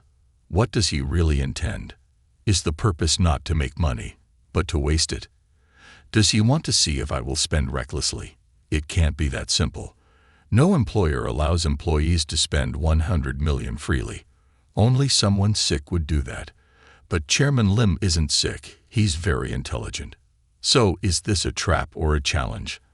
I have to spend all 100 million within a day, while also making money for him. But I can't excel too much, or else I'll be suspected. And I can't be too incompetent, or I'll fall out of his favor. So what exactly do I have to do? Yu Ling Shuang hesitated, her mind feeling like it was about to explode. She felt this task was incredibly difficult, to the point of absurdity. How am I supposed to do this? They didn't teach us these things in training camp. Park Jimin didn't expect Yu Ling Shuang to think so much. He simply wanted to find someone to spend a large sum of money. Conveniently, Yu Ling Shuang became the fall guy. He used the excuse of a challenge to squander money. After pondering for a while, Yu Ling Shuang still doubted and asked, "Master, are there any conditions for this 100 million? Are there any restrictions, like not being allowed to buy a house, a car, or do I need to make a reasonable investment plan?" Park Jimin calmly replied, "You don't need to worry about such complications. There are no restrictions whatsoever. Do whatever you want." "All right. The task has been assigned. Report the results to me tomorrow. This matter must not be disclosed to anyone. Otherwise, consider the experiment a failure." Hearing Park Jimin's words, Yu Ling Shuang was completely speechless. Park Jimin concluded and walked away from the rooftop room. A cold smile crept onto his lips. Just 100 million, and she's already puzzled. If she were my secretary, I'd give her 200 billion. Wouldn't she hemorrhage her brain? I wonder if it's someone's scheme to send spies. Indeed, she hasn't experienced much in life. After receiving the task from Park Jimin, Yu Ling Shuang wanted to call Jin Jiamu to request guidance regarding Park Jimin's perplexing actions. However, she feared that there might be surveillance cameras in the area monitoring unusual activities, so she could only accompany Park Jimin downstairs and wait for another opportunity to report the details. As soon as she saw Park Jimin coming downstairs, Wang Mengmeng hastily asked, "Has the boss finished assigning tasks to Sister Yu? Can I ask a little?" Park Jimin pointed at Wang Mengmeng's forehead solemnly. "Kids shouldn't ask too many questions." Then Park Jimin quickly changed the subject. "Oh, this afternoon, the boss has to go out for a trip." "Yeah, about buying land. Yesterday, how did he talk to the village chief?" Wang Mengmeng smiled brightly in response. "The village chief said I should negotiate with the uncles and aunts in the village first. We can only buy the land if they agree to sell." Wang Mengmeng asked curiously again, "Where is the boss going this afternoon?" "The boss is going to the city center this afternoon." At the same time, Yu Ling Shuang came downstairs from upstairs and unintentionally overheard the conversation between Park Jimin and Wang Mengmeng. This seemingly simple story couldn't help but arouse suspicion in her heart. Buying land? Could it be related to the film studio project? Instantly, Yu Ling Shuang woke up to this realization. Nowadays, everyone is rushing to buy land in Nanfeng Tianmen City, causing the prices in this area to skyrocket. But they overlook Miang Shizhen, in the southeast corner, where Park Jimin grew up. This person is too cunning, too clever. This is precisely the strategy of attacking the east, while feigning a move to the west. He doesn't want to develop in Baifang, but in Nanfang. Though land in Nanfang may also see appreciation, it will never reach the exorbitant levels of Bifang. Waiting until all the land speculators have poured their money into buying at high prices, he silently swallows up the Nanfang area. And if the filmed city decides to choose a location in Nanfang, then at that time, land prices in Baifang will plummet while those in Nanfang will soar. Ultimately, no one will have a chance to compete with him anymore, while he allies with the Zheng family, taking advantage of the opportunity to cut deals with small investors. Just a decoy, truly cunning. Who knows how many people will face financial ruin, families torn apart. Thinking about this, Yu Ling Shuang's train of thought became particularly clear. So Park Jimin's investment in Baifang of Tianmen City is just baseless rumor. He can withdraw at any time without losing anything. Attacking his land acquisition plan now would be rash. We must wait for him to invest more financially here, and then cut off his escape route, forcing him to face a difficult situation. The more she thought, the more alert Yu Ling Shuang became. Suddenly, a smirk appeared on her face. Unfortunately, I won't let him succeed. This time, both the Zheng and Jin families will cooperate in external support. By then, we must make sure he reaps what he sows. At this moment, Wang Mengmeng persistently begged next to Park Jimin. Boss, can I go with you to the city center this afternoon? Park Jimin looked straight at Wang Mengmeng and asked back, why do you want to go? What for? Wang Mengmeng fluttered her eyelashes and whispered, I want to buy some new clothes. Observing Wang Mengmeng's appearance and her current attire, Park Jimin suddenly realized, this girl seems to have been stimulated by Zheng Jilu, that rustic girl. Seeing others have many clothes while she herself lacks, she wants to dress up. After all, she's still a young girl who doesn't like to look beautiful. As soon as he understood this, Park Jimin continued to pat Wang Mengmeng's head, speaking with a tone of indulgence. All right, no problem. Whatever you want, I'll buy it for you. Wang Mengmeng happily nodded repeatedly, but Park Jimin's patting made her feel annoyed again. Oh, I hate this. My hair is all messed up now. Even if I were a star in the sky, you'd still pick me. Suddenly, Zheng Jilu burst out with excitement and indignation. Fine, you caught me red-handed. If you guys are going out to play and don't let me go, then forget it. I want to go too. I want to go buy clothes.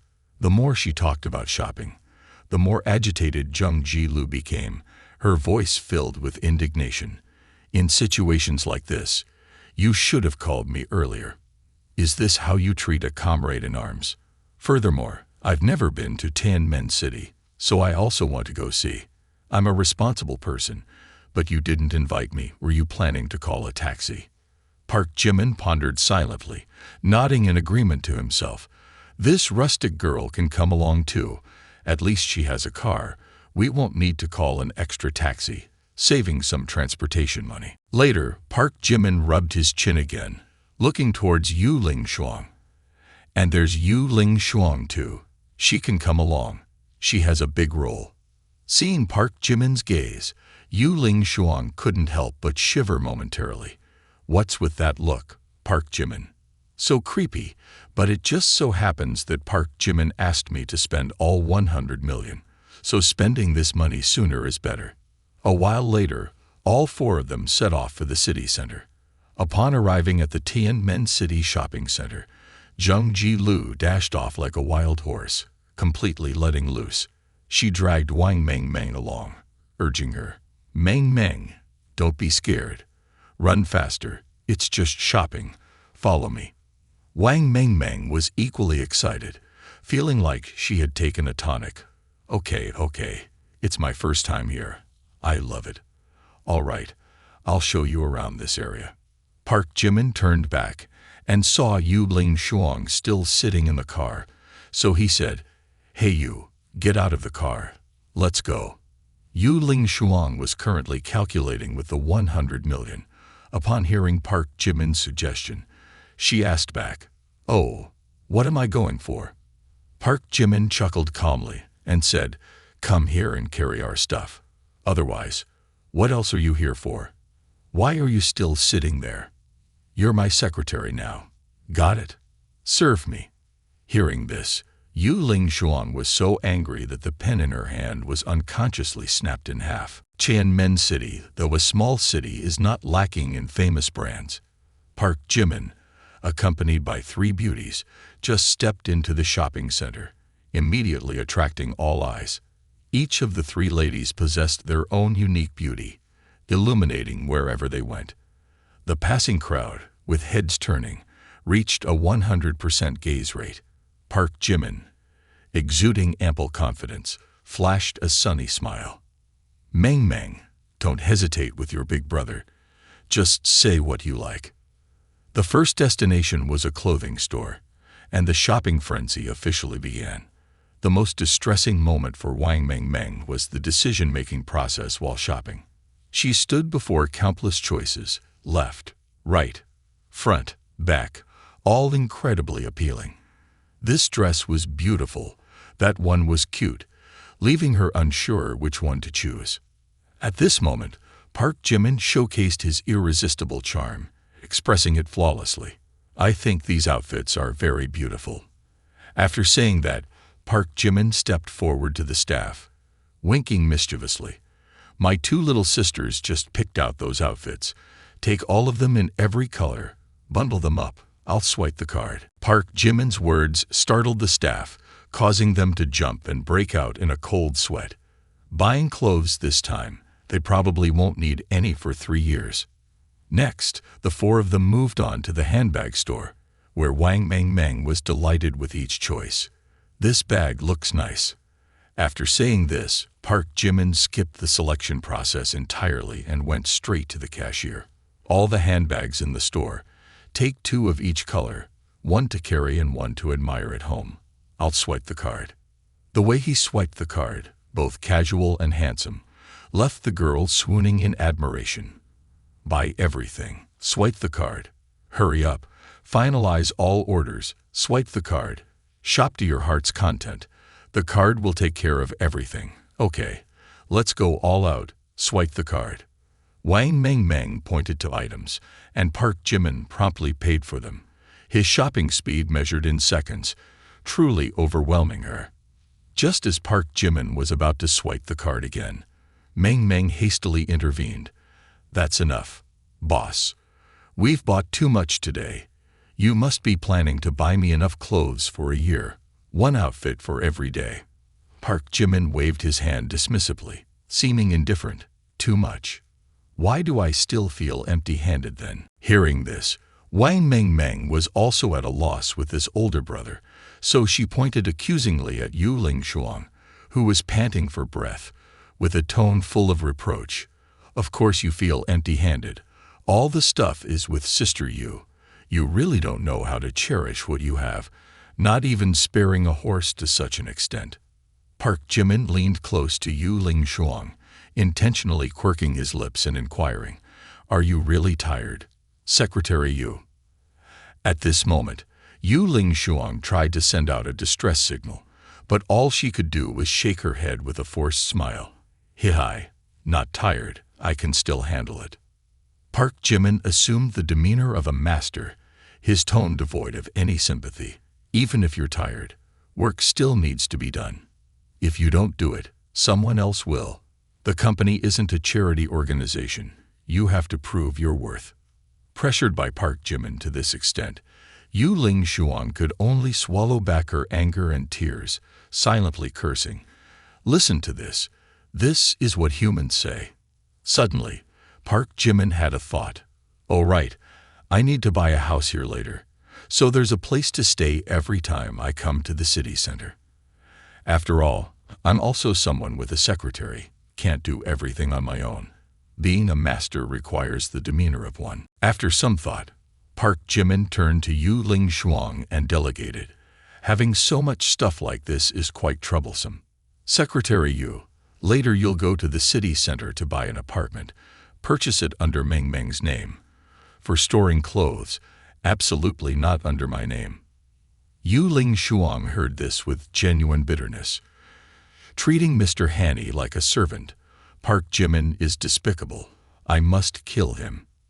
As if realizing this was an opportunity to escape from Park Jimin's gaze, Yu Ling Shuang quickly nodded in agreement and swiftly left. Yes, master, I'll leave immediately. With a house in place, Wang Meng and Zheng Jilu dressed up luxuriously, following Park Jimin down the street. Along the way, he also informed Zheng Xiaozhong that there was no need to pick them up. 10 minutes later, Park Jimin stopped in front of the Yujin restaurant, where immediately 2 old classmates of Park Jimin were standing outside. Stunned. Whoa, who's this? A Bentley 728 worth over 10 million. In Tianmen City, we even have someone who can drive this. Wang Meng and Zheng Jilu got out of the car, doubling the melancholy, feeling like an endless ocean, longing but unreachable. Oh my God, these 2 girls are truly beautiful, the kind of people we could never keep up with in our lifetime. As Park Jimin stepped out of the car, a hint of recognition flashed through the minds of his old friends, but it had been over 10 years since 9th grade, and his appearance had changed a lot. Therefore, the group of friends stood there discussing among themselves, hesitant to approach and greet him. Hey, that driver looks familiar, doesn't he? He does, but I don't think he's someone we know. Anyway, driving a Bentley. I don't know anyone that wealthy. Seeing his 2 old friends, Park Jimin's face revealed a pleasant surprise. Wooey, Jian, it's really you guys. Unaware that they would meet their 2 close friends again after many years at this middle school reunion, Wu-Ai pushed up his black-framed glasses, pretending not to recognize Park Jimin, but after a while, both of them exclaimed in amazement, Park Jimin, it's you, Dan. Oh my God. You've changed so much. We didn't even recognize you just now. Park Jimin, you've made it big. Driving a Bentley, Park Jimin, you're amazing. Can I join you later? Just as Wu-Ai and Jian were longing, an unfriendly voice rang out beside them. Ha ha ha ha. Driving a Bentley? You guys actually believe this kid can drive a Bentley? This car isn't even his. Park Jimin followed the voice, only to see a group of people who were both familiar and unfamiliar. He tried to recall their names but couldn't quite remember. Leading the group was Zheng Xiaozhong. Park Jimin, why the need for such extravagance lately? Renting a car to attend a class reunion. Can't we just be real with each other? A girl with a mocking expression chimed in. Exactly. Park Jimin, weren't you always honest before? Now, meeting old classmates and still trying to show off wealth. Everything should be based on one's own abilities. We all know your background, so stop pretending. After hearing Zheng Xiaozhong and Wang Shan's words, Wu-Ai and Jian, who were just longing moments ago, now looked at Park Jimin with disappointment. Park Jimin didn't care about others' gazes, but Wu-Ai and Jian were childhood friends, and so many beautiful memories with them were still vivid in his mind, which made him feel both awkward and embarrassed. At this moment, Park Jimin began to feel increasingly uncomfortable. Here we go again. Every time we meet, it's the same old show. I'm really tired of it. I bet someone will come out with a big fuss again soon. Just as the tension in the air was palpable, a tall and sturdy male student stepped forward to mediate. All right, Wang Xian, ease up a bit, and Zheng Xiaozhong, tone it down too. We're all friends here. It's been a while since we've seen each other. No need to provoke each other right off the bat. At first, Park Jimin didn't recognize Zhang Dongsai, but after rummaging through his memories for a while, a glimmer of recognition flashed in his mind. And gradually, the pieces of memory came flooding back. This is Zhang Dongsai. Back in 9th grade, Zhang Dongsai was the shortest and skinniest student in the class, so he was often bullied. But how he's changed so much over the years, it's like a miracle. With these thoughts in mind, Park Jimin looked at Jong Dong-sai with a somewhat complicated expression. Who would have thought that after so many years, the boy who used to be bullied in school had become someone all his classmates sought to flatter? Truly, time changes people, and Zheng Xiaozong lowered his tone, trying to flatter Jong Dong-sai. Wow, Zhang, why did you personally come out to greet us? The girls gathered around, showering Jong Dong-sai with endless praise. Jong Dong-sai, you've changed so much. Now you're tall and handsome too. Seriously, we almost didn't recognize you. At this point, Zheng Xiaozong teased and flattered at the same time.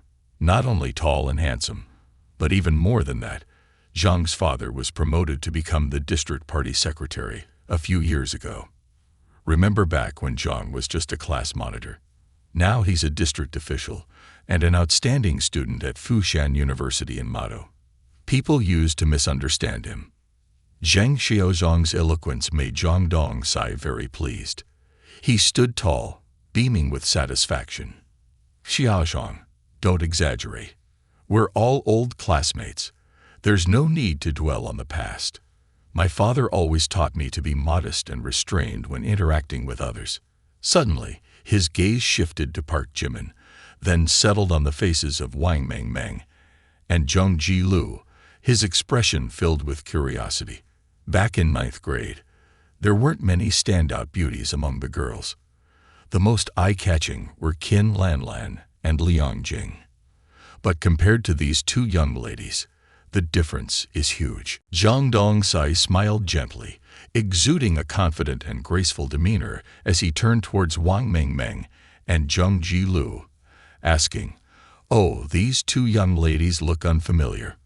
How did I miss knowing them back in junior high? Could you introduce them a bit?" Instantly, all the eyes of Park Jimin's old friends turned to the two girls.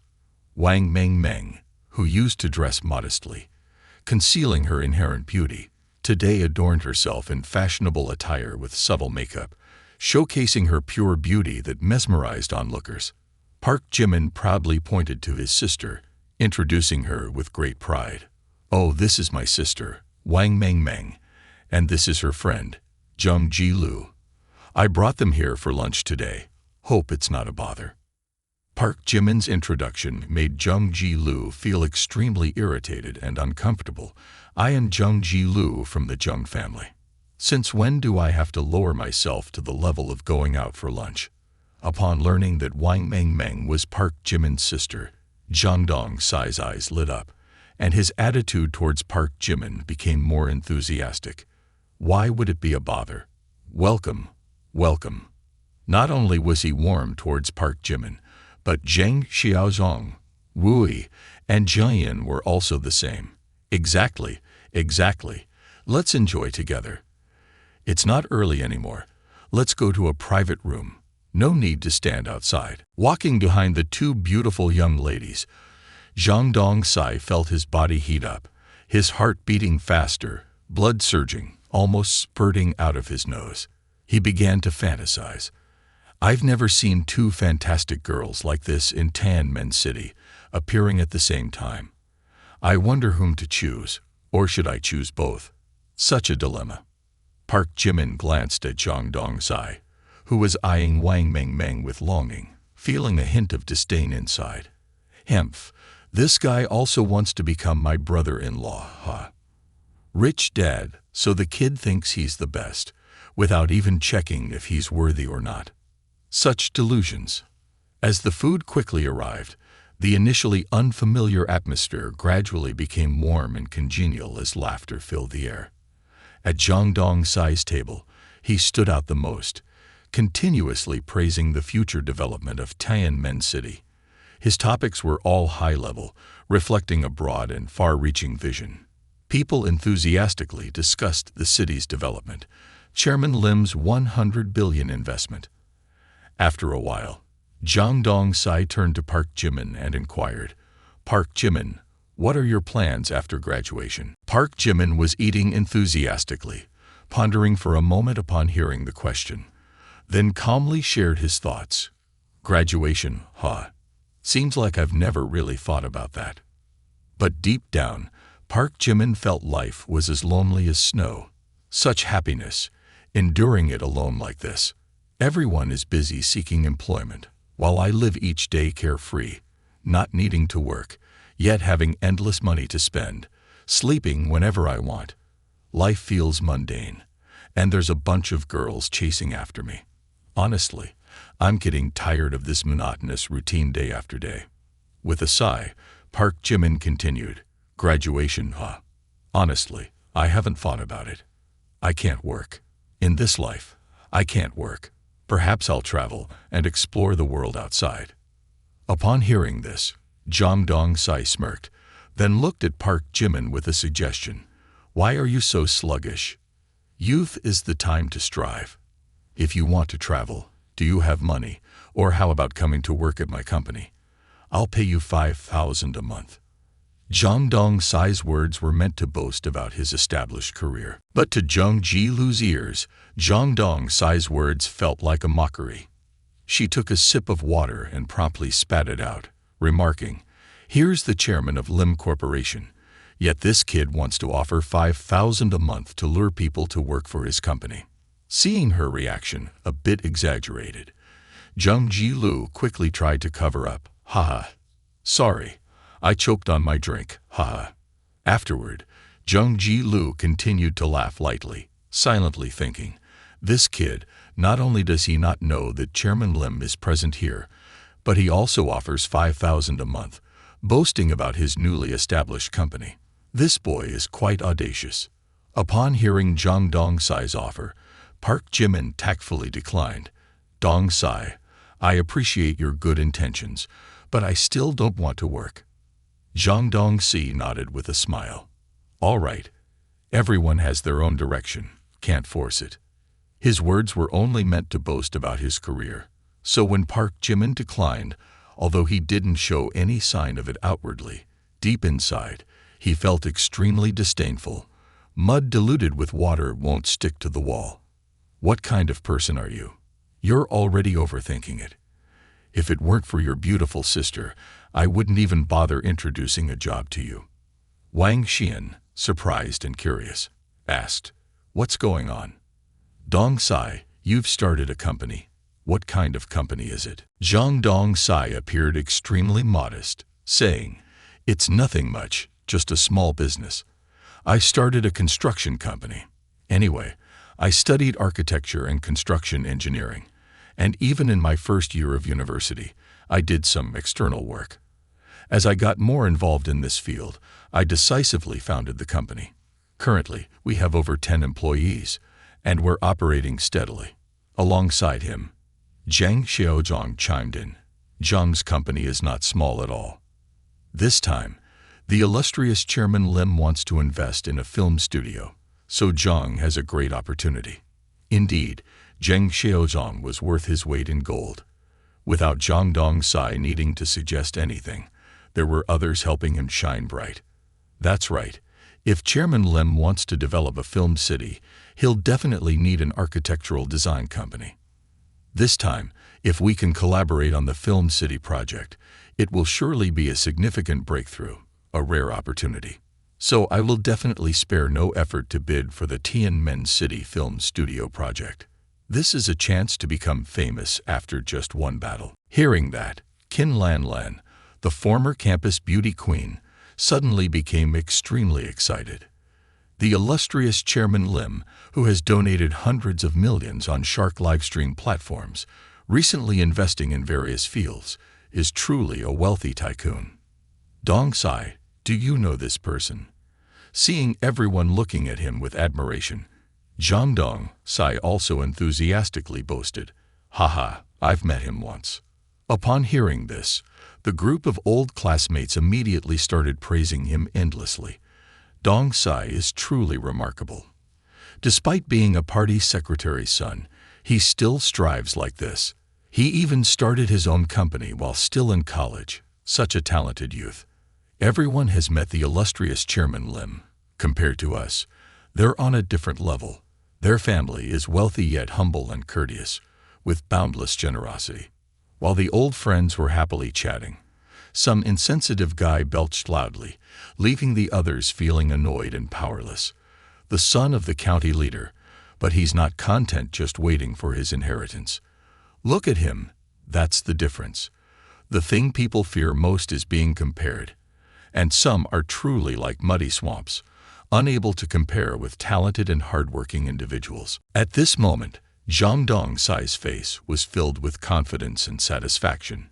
Indeed, one must show off their best when returning to the countryside. Just a little display is enough to intimidate those rustic friends.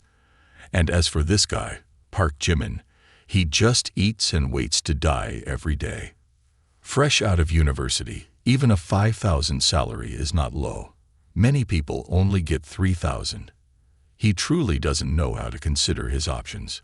Listening to these people jesting around, Jung Ji-lu couldn't help but burst into laughter. This kid is truly outrageous. He dares to say he wants to bid for the Film City Design Project, right in front of Chairman Lim. He wants to make everyone laugh, doesn't he? The more days passed, the more Jung Ji-lu looked at Zhang Dongsai with amusement, as if watching a clown perform. Zhang Dongsai also noticed Jung Ji-lu's mocking smile. He tried to maintain a calm demeanor, but when he sneakily glanced at Jung Ji-lu, he couldn't help but desire to shove a potato into the oven. Hemph, why is Miss Jung laughing so oddly? What's her intention towards me? If that's the case, then nothing beats it. However, after observing for a while, Zhang Dongsai noticed something off about Jung Ji-lu's smile. There was an indescribable hint of mockery hidden behind that smile, leaving him puzzled. Miss Jung, why do you keep smiling at me like that? Jung Ji-lu pointed to her face, laughing as she explained, "Oh, it's nothing.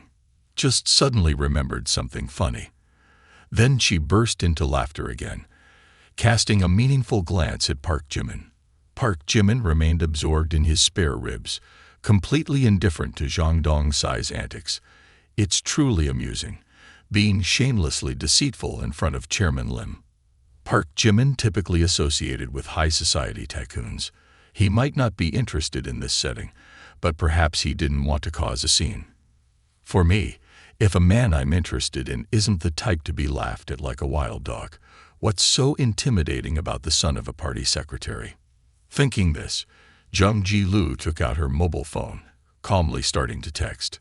Watching Jung Ji-lu's actions, Park Jimin frowned, sensing something amiss. Hemph, what's this kid up to? With that sly smile. After the party ended, Zhang Dongsai boldly approached Jung Ji-lu to flirt. Miss Ji-lu, may I add you on WeChat? Jung Ji-lu raised an eyebrow inquisitively. Add on WeChat? Why? Zhang Dongsai leaned in close to Jung Ji-lu, his tone playful. Why not? Just thought you're cute, wanted to make friends. Jung Ji-lu gave Zhang Dongsai a cold look from head to toe, her tone dripping with sarcasm. Make friends with you. Are you worthy? Zhang Dongsai might be charming, but to Jung Ji-lu's regret, she adamantly refused to give him any face. Her blunt rejection followed. Be friends with me? Are you even worthy? Her words silenced the whole school. Even her friends standing beside her couldn't believe it. Zhang Dongsai, known as a handsome, wealthy young master, yet he's being disrespected by a cute little girl like that, deemed unworthy of being her friend. Too arrogant. Feeling irritated at being looked down upon by an unknown girl, Zhang Dongsai couldn't bear it and started to retort, Fine, very well. I'm not worthy to be friends with a brat like you, acting all high and mighty. Jung Ji-lu's demeanor was nothing short of disdainful, his following words not only escalating in arrogance, but also dripping with contempt. My face may not be grand, but it's certainly not like some people's, to have mange, and yet want to eat swan meat. In an instant, Zhang Dongsai's expression turned as dark as the bottom of a pot. Just as he was about to erupt in anger, a middle-aged man dressed in a suit hurriedly approached Jung Ji-lu. This man wore a pair of gold-rimmed glasses and exuded an incredibly strong presence.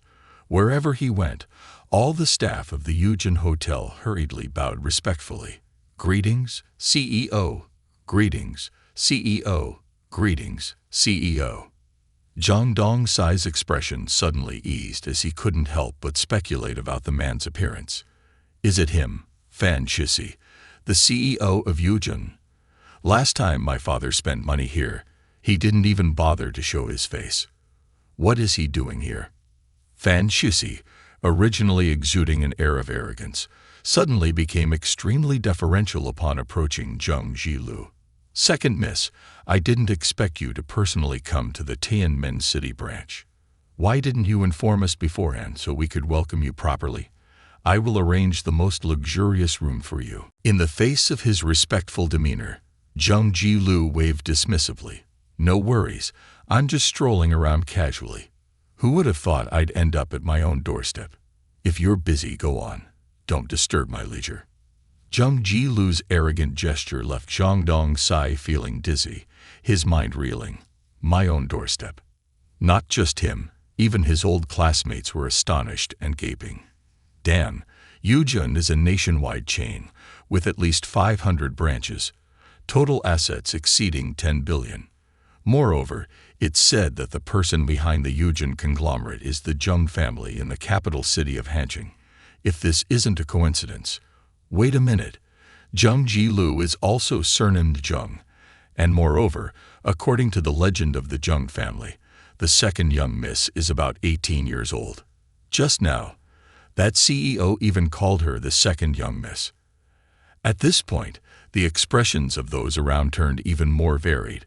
Fear lurking in their eyes couldn't be concealed. It can't be. Is it really a coincidence? The second young miss of the Zheng family dining with us. Wang Meng asked in astonishment. Ji Lu, are they telling the truth? Are you the daughter of that wealthiest tycoon? Zheng Jilu spoke with a haughty expression, then turned and sneered at Park Jimin.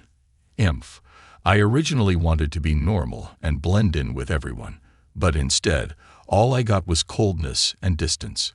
No more pretending. I give up. My father is Lin Shufu. Park Jimin's head swirled with darkness. This dialogue sounds familiar. This scene too.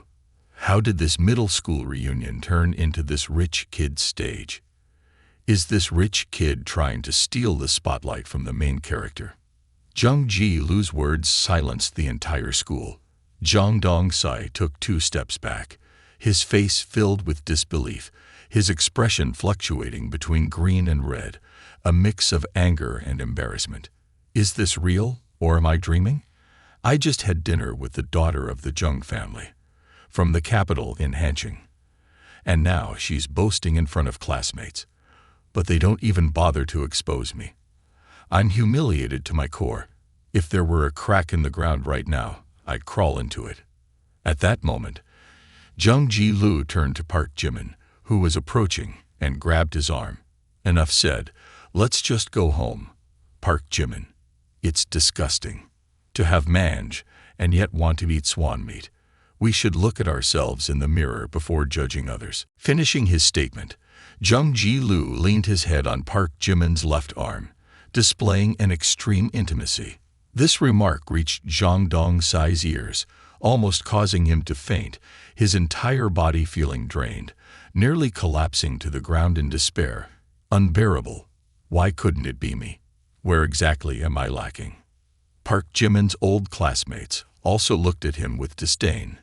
Zheng Jilu isn't even ashamed. He's even personally holding onto his arm. Isn't that even more abnormal? This Park Jimin is something else, latching onto the daughter of a tycoon. Zheng Jilu is basically just an ATM for that brat. It's a pity for a jasmine flower stuck in a dung heap. Assistant manager Fan, I'll go ahead. I'll take care of this. And so, the 2 beautiful young women followed Park Jimin out of the Eugen Hotel, leaving behind a shadow that made his old classmates insanely jealous. Outside the parking lot, Park Jimin looked at Zheng Jilu, who seemed pleased, and asked, Are you satisfied with today's performance? I can't understand why a young lady like you enjoys playing these games. Humph, I don't like seeing them belittle me. At that moment, Yu Ling Shuang suddenly called Zheng Ji Lu. "Hello, Miss Ji Lu, where are you?" Zheng Ji Lu chuckled cheerfully in response. "Sorry, you sister. Park Jimin took us to a gathering of old classmates. It was fun. I'll tell you all about it when I get back." "Okay, I got it." Hanging up the phone, Yu Ling Shuang felt a mix of fear and sinking thoughts. Why didn't Park Jimin invite me to meet his classmates? Is he deliberately keeping me out, afraid I might uncover some secret? It must be so. After grasping the situation and relying on her calculations, Yu Ling Shuang came to a conclusion. It's likely that Park Jimin is wary of me, which is why he didn't let me accompany him. This method also aligns with Chairman Lim's cunning nature. But when thinking from Park Jimin's gathering perspective, Yu Ling Shuang smirked slightly. Being wary of me is futile. He already looks down on me a bit. With such a large number of attendees, all it takes is gathering information from one person, and the content of the gathering won't be a secret anymore. Even what they ate can be found out if I want to investigate. However, that's not urgent. The most pressing matter now is to fulfill Park Jimin's task of spending 100 million before 3 p.m. tomorrow.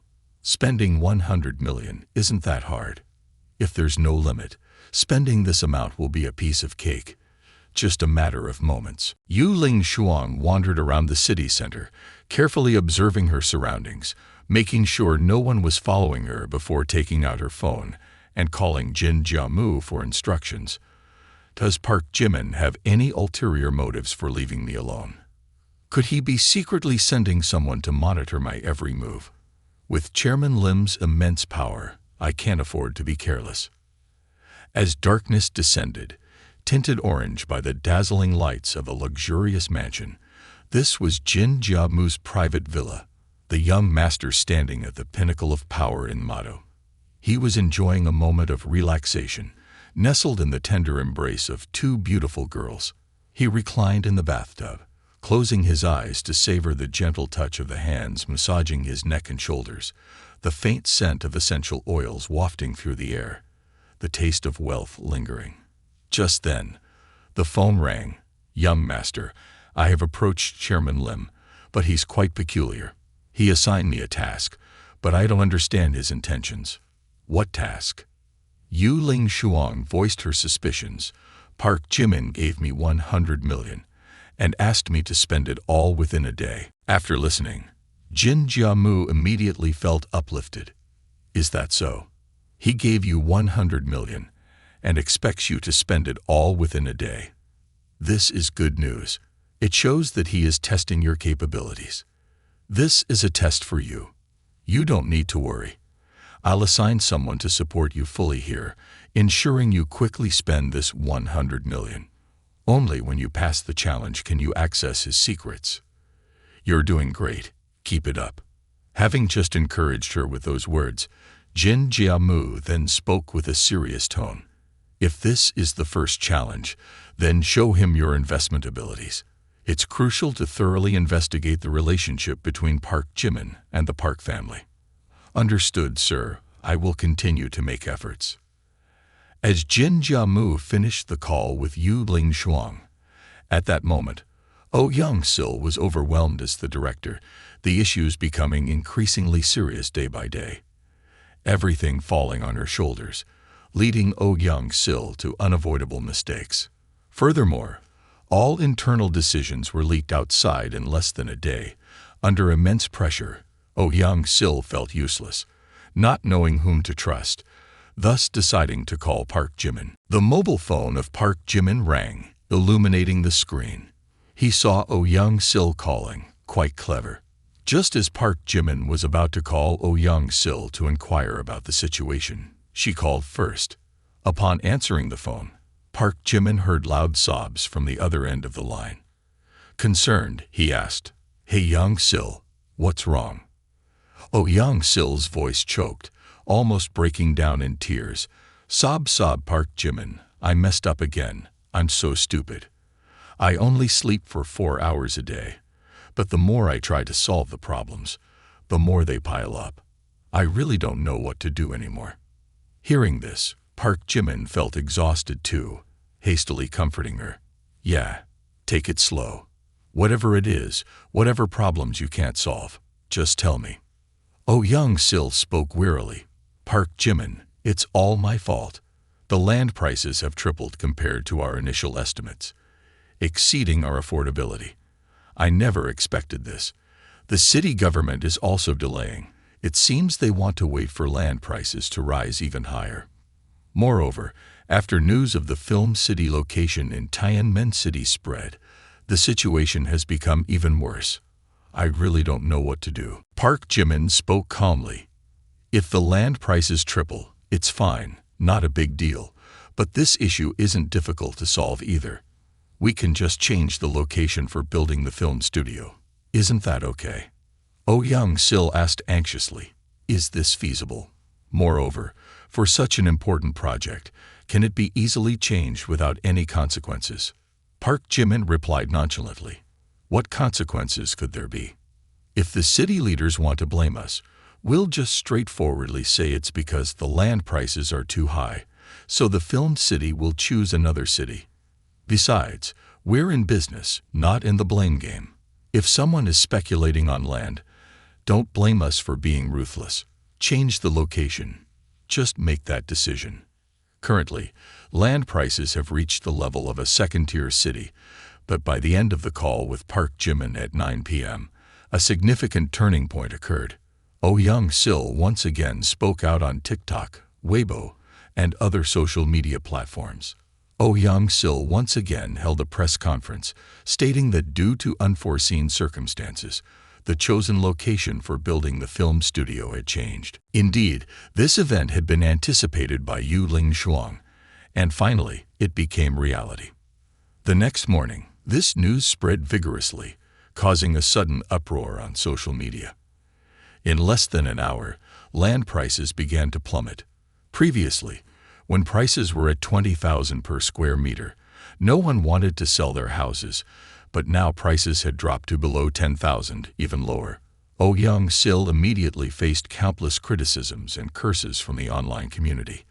Oh Young-sil, this dog is really cunning, leading people like dogs, saying she would build a film studio in Tianmen City, and now changing her mind, shameless. My father borrowed 8 million online to speculate on land. Now Oh Young-sil changes the location for building the film studio. Soon we'll be on the streets, hoping kind-hearted people will help us. The biggest scam in history. Will Oh Young-sil's film studio ever succeed? Why does this person seem like a scammer, demanding Hanching security to arrest Oh Young-sil? Just that morning, as public opinion spread, major investors also began to wake up, especially those who have purchased land in the new urban area of Tianmen City at high prices are now extremely angry. They rushed to the film studio area to protest vigorously, with many investors so enraged that they even wanted to resort to violence. By 2 p.m. on that day, room prices had dropped to 8,000, a terrifying figure. Fear began to creep into people's hearts, overriding reason, and leading to serious consequences. There were rumors that 6 people in the neighboring building had jumped off, allegedly due to heavy losses from land speculation in Tianmen City. Indeed, land prices in Tianmen City are now plummeting, a truly pitiful sight. Just as 2 gossiping aunts were chatting, they suddenly heard a shrill scream from outside the window. Oh Young-sil, worse than a dog. The 2 aunts were instantly terrified upon hearing this sound, sweating profusely. Did I lock the door to the rooftop? I don't remember if I did or not. I thought I did. But now if not, I'll be deducted from my salary again. How pitiful. Returning to Park Jimin's small house, it was now past 2 p.m. Lying on the bed, Park Jimin was absorbed in staring at his phone screen. The hottest news right now is that land prices in Tianmen City are plummeting, reaching historic lows. The land, which was considered a promised land just a few days ago, with grand film studio projects, is now immersed in gloom. Furrowing his brows, Park Jimin quickly scrolled through the comments full of disappointment and frustration from land speculators. Oh my, The land prices dropped drastically right after the press conference, plunging uncontrollably. It's like going back to pre-liberation era.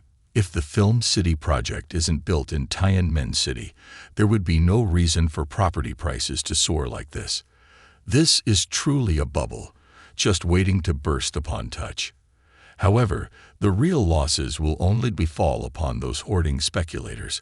Ordinary citizens will be less affected by this volatility. Suddenly, Wang Meng burst through the door, her face full of excitement. "Boss, wake up, come out, and see this." Park Jimin, engrossed in his phone, was startled by Meng's shout, causing the phone to slip from his hand and hit him in the face. Annoyed, he shouted back, Meng, you're a grown woman now. How can you just barge into a boy's room like that?" Wang Meng recoiled for a moment, thinking her brother was watching something inappropriate, then feigned innocence. "But we're siblings, it's okay. Come on, get up. There's something interesting to see." Park Jimin followed Wang Meng outside, asking, "All right, what's so interesting?" Wang Meng replied, "Someone in the village is getting married." Perplexed, Park Jimin asked, "Getting married? Whose family?" Down the village road, a convoy of luxury cars followed one another, totaling about 20, each worth millions, slowly making their way to the small village of Myeongshijin.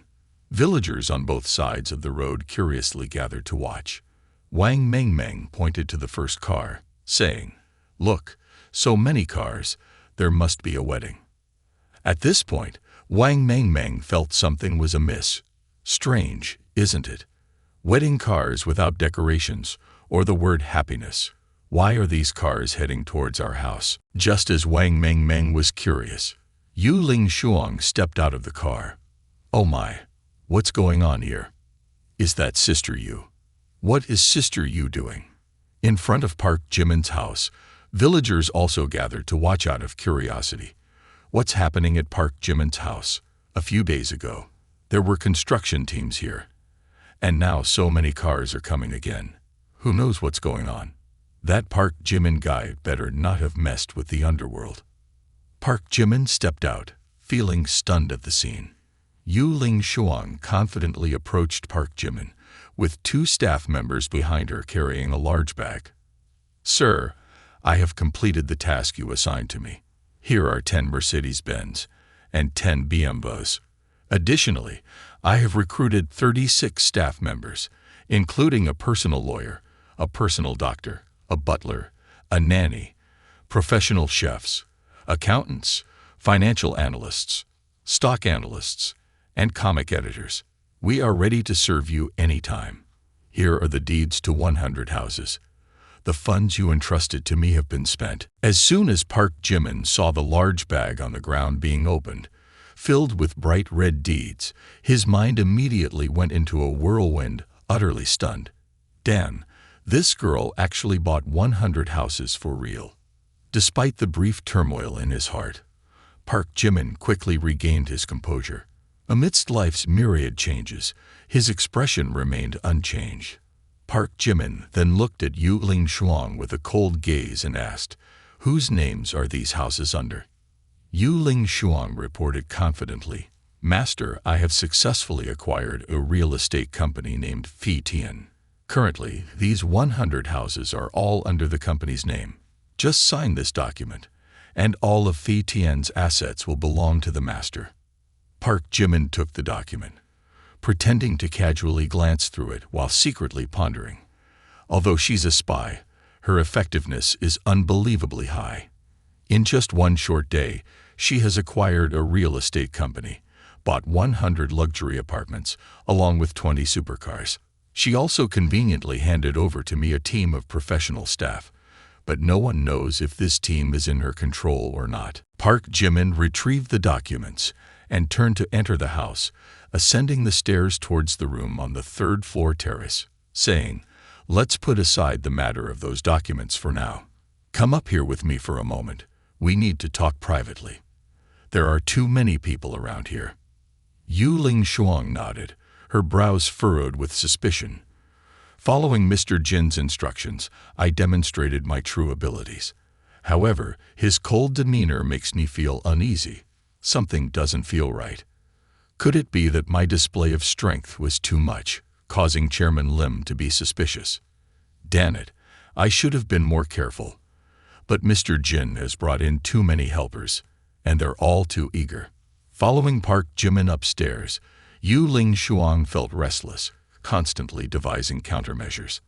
However, to her dismay, Park Jimin was not someone who could be easily predicted or understood by conventional means. In the spacious room near the top floor, Park Jimin leaned against the side, facing the world, his gaze profound, exuding a regal demeanor. "Secretary Yu, do you know why I've called you up here?" For some reason, Yu Ling Shuang suddenly felt tense. "No, master, I don't know." Park Jimin turned around, handing the document to Yu Ling Shuang, his voice gentle yet decisive. "Take this. I won't sign this part of the document. From now on, you will be in charge of Fei Tian real estate, along with the 100 million assets." Yu Ling Shuang froze, breaking out in a cold sweat, her response hesitant. This isn't appropriate. I shouldn't receive unearned rewards." Before Yu Ling Shuang could finish her sentence, Park Jimin interrupted. "Yes, you can." Yu Ling Shuang, bewildered, asked, "Why?" Park Jimin spoke slowly. "There's no why. Because." At this point, Park Jimin suddenly smiled, his gaze softening. "Because I love you." Yu Ling Shuang was completely taken aback when Park Jimin, who was usually reserved and taciturn, suddenly confessed his feelings to her without any prior indication. This unexpected revelation caught her off guard, leaving her mind and heart racing with thoughts of, "He likes me, he loves me." Park Jimin continued his relentless pursuit to the point where he leaned in close to Yu Ling Shuang, his tone serious and his eyes filled with sincerity. "Indeed, not to mention 100 million, even if it's 1 billion or 100 billion, or even 1 trillion, I would gladly give it all for you, because I like you. Since the moment I saw you yesterday, I've liked you." Yu Ling Shuang, though just a 20-year-old girl, had a life and experiences unlike any other. From a young age, she was raised in a strict environment where emotions and aspirations for freedom were deeply suppressed. With a loyal heart to the Lee family, as Park Jimin persistently confessed his feelings, she grew more anxious and kept withdrawing. "Mr. Park, are you joking?" "This isn't a joke. We've only just met yesterday." Yu Ling Shuang tried to maintain her distance, but Park Jimin continued to close in, making her unable to remain calm. His gaze remained sincere, and his tone grew even more serious. "Joking? But if it were just a joke, would anyone in this world be willing to spend 100 million just for a joke?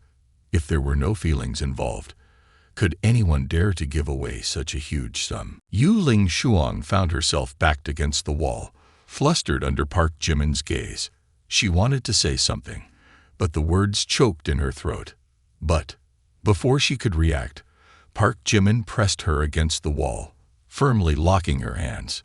His warm breath brushed against her face, causing her cheeks to flush red. "Time is not an issue," he said. "There are those who have known each other for over 10 years and still remain strangers, while others bond for a lifetime after just one glance. As for me, I have felt a connection with you. From this moment on, you are my personal secretary. Congratulations on completing your mission." With that said, Park Jimin smiled gently, took out his mobile phone, and casually initiated a bank transfer. At this moment, Yu Ling Shuang looked at Park Jimin, her inner turmoil still unsettled. "Oh my, I'm done for. I thought he wanted to do something to me. My heart is pounding so fast. What does he really want?" Actions spoke louder than words, as Park Jimin added another tenfold to the surprise. In less than a minute, Yu Ling Shuang received a notification on her phone. "Ping. Your account ending in 7687 has received 1 billion. This time, the figure left Yu Ling Shuang somewhat stunned. 1 billion, sir, "This is," Park Jimin casually replied. "This is your next task. Spend this 1 billion for me within a week." The simple yet weighty words only added to the confusion in Yu Ling Shuang's heart. For the first time, a big question mark emerged. What does Park Jimin really want? Could he actually be fond of me? Park Jimin teased Yu Ling Shuang like a cat toying with a mouse, adding to his already playful demeanor. He observed her rapidly changing facial expressions with delight, unable to contain his amusement. Ha ha ha ha. She's already starting to entertain that possibility. Secretary Yu, you are truly fascinating, making me even more excited for your performance. However, Yu Ling Shuang's determination was unwavering as she quickly regained her composure. No, the Li family has treated me with immense kindness.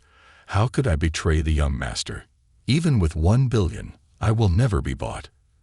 Though I cannot deny, the young master is an extraordinarily charming man, handsome in appearance, generous in action, and exceptionally talented. He is truly outstanding. Yu Ling Shuang clenched her fists tightly, striving to dispel the jumbled thoughts in her head. But I detest his arrogant demeanor. So what if he's wealthy? Does he think money can buy the affection of every woman? That will never happen with me because I have integrity. However, as a spy, Yu Ling Shuang couldn't remain indifferent to Park Jimin's actions. She pretended to be moved, even mixing in a hint of fear in her gaze. "Boss, you've been really good to me. I'll repay you no matter what. Boss, do you want me to spend 1 billion within a week?" Park Jimin glanced at Yu Ling Shuang's favorable score. Still a solid 85 points, no change at all. Clearly, the recent emotional display was just a facade. My actions just now were utterly ineffective. The female spy is indeed difficult to sway. It seems wealth alone isn't enough to erode her will. Stronger impacts are necessary. However, I'm not rushing. Besides, our acquaintance is still too brief. Progress must be made step by step. Carefully considering, Park Jimin waved his hand and departed, saying, "Repaying favors is unnecessary. You're free to spend this billion however you please. Decide for yourself." Seeing Park Jimin leave decisively, Yu Ling Shuang felt a bit disappointed, muttering, "Oh, so that's it.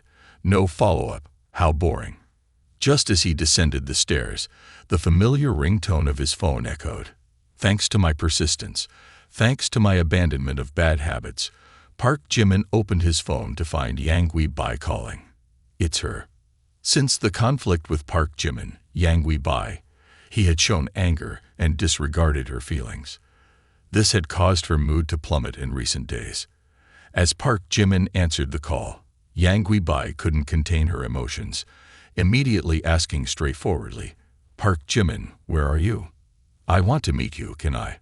Before Yang Bai's call to Park Jimin, despite being the owner of Kim Mao Tower, business matters were relatively lax. Besides signing lease contracts, Yang Bai only dealt with important issues. Simple tasks like collecting rent or leasing temporary spaces were delegated to subordinates. Thus, Yang Bai had quite a bit of free time. Lately, the conflict between her and Park Jimin had left her in a bad mood. Seeking to lighten her spirits, she decided to call a friend to hang out. The first person that came to her mind was Park Min-young. "Hey, Min-young, are you free this weekend? I haven't seen you in a while, and I want to invite you for a stroll." Currently, Manwha Company is in a phase of rapid development, with key projects such as the launch of advanced features and comprehensive improvements to the application. The entire company is immersed in an urgent atmosphere, with everyone working overtime continuously to prepare for an upcoming intense battle. Park Min-young is so busy that she barely has a spare minute. So when she heard Yang Bai's invitation, Park Min-young promptly declined. "Oh, I'm sorry, Yang Bai. My company has been swamped lately. I was just promoted to vice president, and I'm focusing on getting acquainted with the new responsibilities, so I have to work overtime this weekend. Our company, Manwha, is about to launch a new intelligent algorithm, and we're all racing to perfect it. Additionally, we've entered into a deep collaboration with Big Cat TV. According to the agreement, Big Cat TV will be the first company to test our latest algorithm in fraud prevention support. As the vice president and project manager for this endeavor, I can't afford to skip work. Hearing that, Yang Guibai couldn't help but sigh. All right then, you go ahead and stay busy. We'll make plans for another time. Okay, see you later. Yang Guibai proceeded to call Kim Jisoo. Hey Jisoo, are you free these days? At this moment, Kim Jisoo and Seo Hyun were working in Madu, exchanging ideas about an important project. Upon receiving Yang Guibai's invitation, Kim Jisoo promptly declined without hesitation. Oh, what a shame, Yang Guibai. I'm currently on a business trip in Madu, attending a summit in our industry. I won't have any free time these days. Maybe you can ask Min Young. Upon hearing this, Yang Guibai couldn't help but feel disappointed. Oh, it's all right. It's all right. If you're busy, then it's fine. We'll plan for another time. After ending the call, Yang Guibai slumped onto the bed, feeling disheartened and exhausted. Her once beautiful face now bore traces of sadness. Oh, everyone seems to be busy. A sense of loneliness crept into Yang Guibai's soul. She became lost in her thoughts, reminiscing about the happy days spent with Park Jimin. His warm smile and affectionate gaze pierced her heart, causing it to ache with every beat. Yang Guibai couldn't bear it any longer. Each passing day felt like torture. She wanted to take the initiative to salvage Park Jimin's heart. Whether unconsciously or out of habit, Yang Guibai pressed Park Jimin's number on her phone without realizing it, silently reproaching. Park Jimin, you're so heartless. If I didn't seek you out, would you ever come looking for me? And so, a proud girl who never knew how to apologize or bow her head, now humbled herself, calling Park Jimin in hopes of repairing their relationship. Hey Park Jimin, where are you? I want to come find you. Following the call of her heart, Yang Guibai ventured alone to Tin Men. The closer she got to Park Jimin in her heart, the more anxious she became. As she entered the village, the roaring engine of a Lamborghini shattered the quiet atmosphere, drawing countless stares. Since the old man left with a girl, no one has tended to the melon patch. It's a pity it's been abandoned. Park Jimin had to subsist on watermelon instead of rice. Just then, the car stopped right in front of Park Jimin's house. Oh, a Lamborghini, a limited edition, worth 90 million. I've only seen this car online. It must be from a ridiculously wealthy family to afford it. Better keep your distance. If you accidentally scratch it, your whole family won't be able to pay for the damages. Just as the crowd was gaping in astonishment while munching on watermelon, the car door opened, and Yang Guibai stepped out. Zhang Xiaozhong was stunned, overwhelmed by her beauty. Yang Guibai's appearance was like that of a celestial maiden descending to earth, with her slender figure, graceful demeanor, and refined aura, all perfect to the point of awe. This girl is so beautiful, and she owns such an expensive car. I wonder why she's come to our village. Yang Guibai hurriedly ran up to Park Jimin. She couldn't understand why she was so eager before, but now that Park Jimin stood before her, she could only utter his name. Her inner turmoil was like turbulent waves, ceaselessly stirring up intense emotions. Neither of them knew what to say, only able to exchange glances filled with complex emotions. Park Jimin looked at Yang Guibai like that, then let out a sigh. Come inside. The moment Park Jimin turned back to look at Yang Guibai, her heart seemed to constrict at the sight of his cold gaze. That look, it has changed so much compared to before. Witnessing the scene before him, Zhang Xiaozhong's heart filled with bitterness, and he began to question life. Damn it, it's Park Jimin again, and another rich lady coming to find Park Jimin. Why is that? After all these years of effort and striving, suddenly it all seems meaningless. What's the point of making money? Isn't it to find a beautiful girl, to be like Park Jimin at this moment? But Park Jimin, someone who doesn't need to make money, can possess everything, even more. Why is life so unfair? Thinking this, he couldn't hold back any longer, stepping directly in front of Park Jimin, pointing angrily at his own face. Clearly, I'm more handsome than you. Why do all these rich ladies only look at you and not at me? Do you have some kind of magic spell? Park Jimin could only laugh bitterly upon hearing this. Ha ha ha ha, Xiaozhong, you're truly funny. Then, Park Jimin ushered Yang Guibai into the house and closed the gate. Park Jimin's towering figure stood firm before Yang Guibai's eyes, like a steadfast sanctuary that she had been seeking all along. Yang Guibai looked at Park Jimin, emotions welling up and bursting forth in her heart, hot tears streaming down her cheeks. Yang Guibai, like a little bird returning to its nest, ran to embrace Park Jimin tightly, the hug containing so much love, longing, and even regrets and sorrows. Park Jimin, could you please not be so cold? I've come here to apologize to you. Can you stop being angry with me? I miss you so much. Yang Guibai held onto Park Jimin tighter, her voice choked with sobs. Being away from you, I miss you so much. This time apart has been suffocating, but just seeing you makes all my worries disappear. Could you please stop being so distant with me? Park Jimin paused, his body suddenly stiffening. Unconsciously, he reached out and took Yang Guibai's small hands into his own, feeling a surge of intense longing to hold someone, to comfort and be comforted. He looked into her eyes, sensing the deep-seated pain and exhaustion within them. With choked words at the tip of his tongue, he wanted to reassure her that everything would be okay. Yang Guibai, Yang Guibai gently looked up at Park Jimin, her eyes sparkling with tears. It had been so long since she had heard such warm words of comfort, feeling the sincerity in his gaze and sensing his love and care. Just then, Jung Ji-lu stepped out from the house, holding a bowl of grapes intended for Park Jimin. Seeing Park Jimin from a distance, she joyfully called out, Park Jimin, come here and have some grapes. But the smile on Jung Ji-lu's lips vanished in an instant, replaced by a look of shock. The bowl of grapes slipped from her grasp, crashing onto the floor and shattering into pieces. Before her eyes, Park Jimin was holding hands with another woman, their gestures incredibly intimate. This sight sent an indescribable pang of pain through Jung Ji-lu, as if something precious had been stolen away. At the same time, an uncontrollable jealousy surged within her, blood rushing to her heart. She trembled with anger.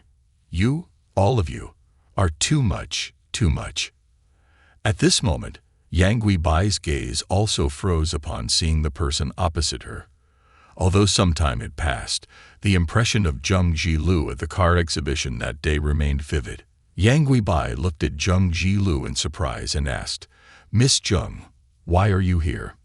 As she spoke, countless doubts arose in her mind.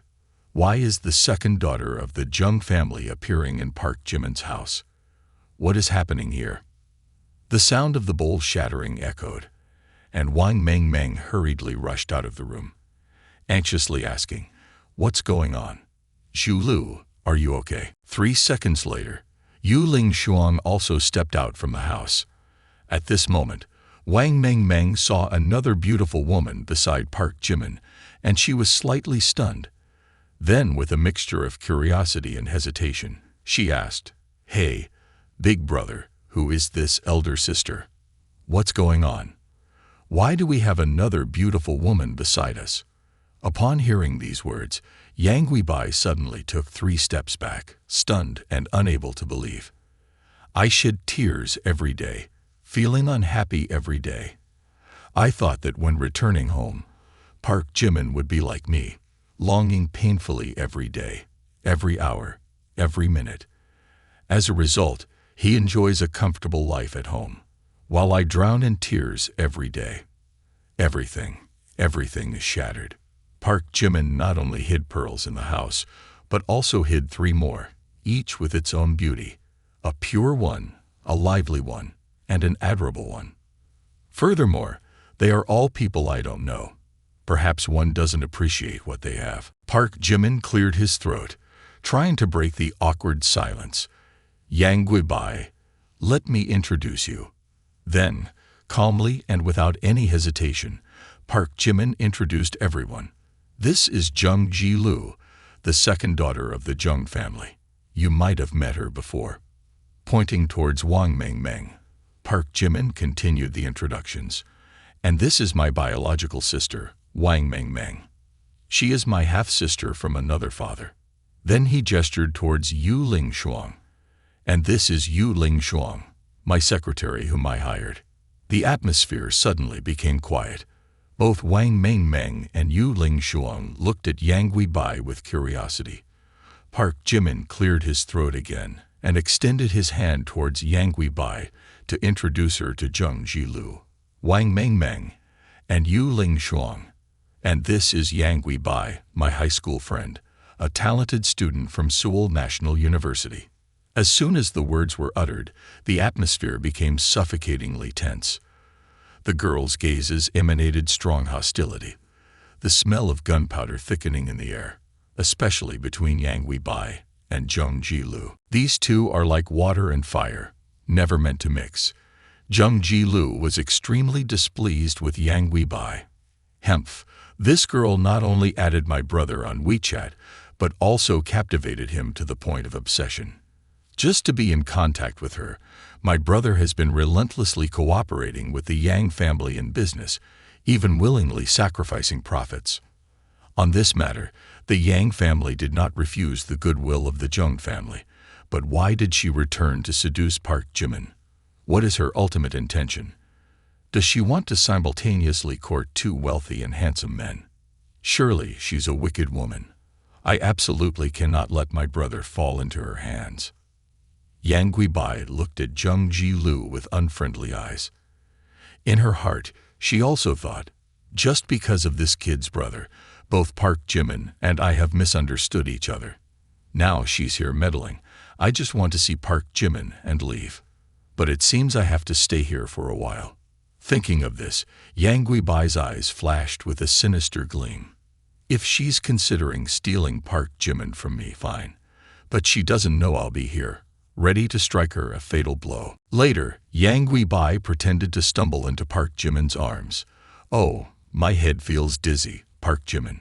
Can I stay here for a few days?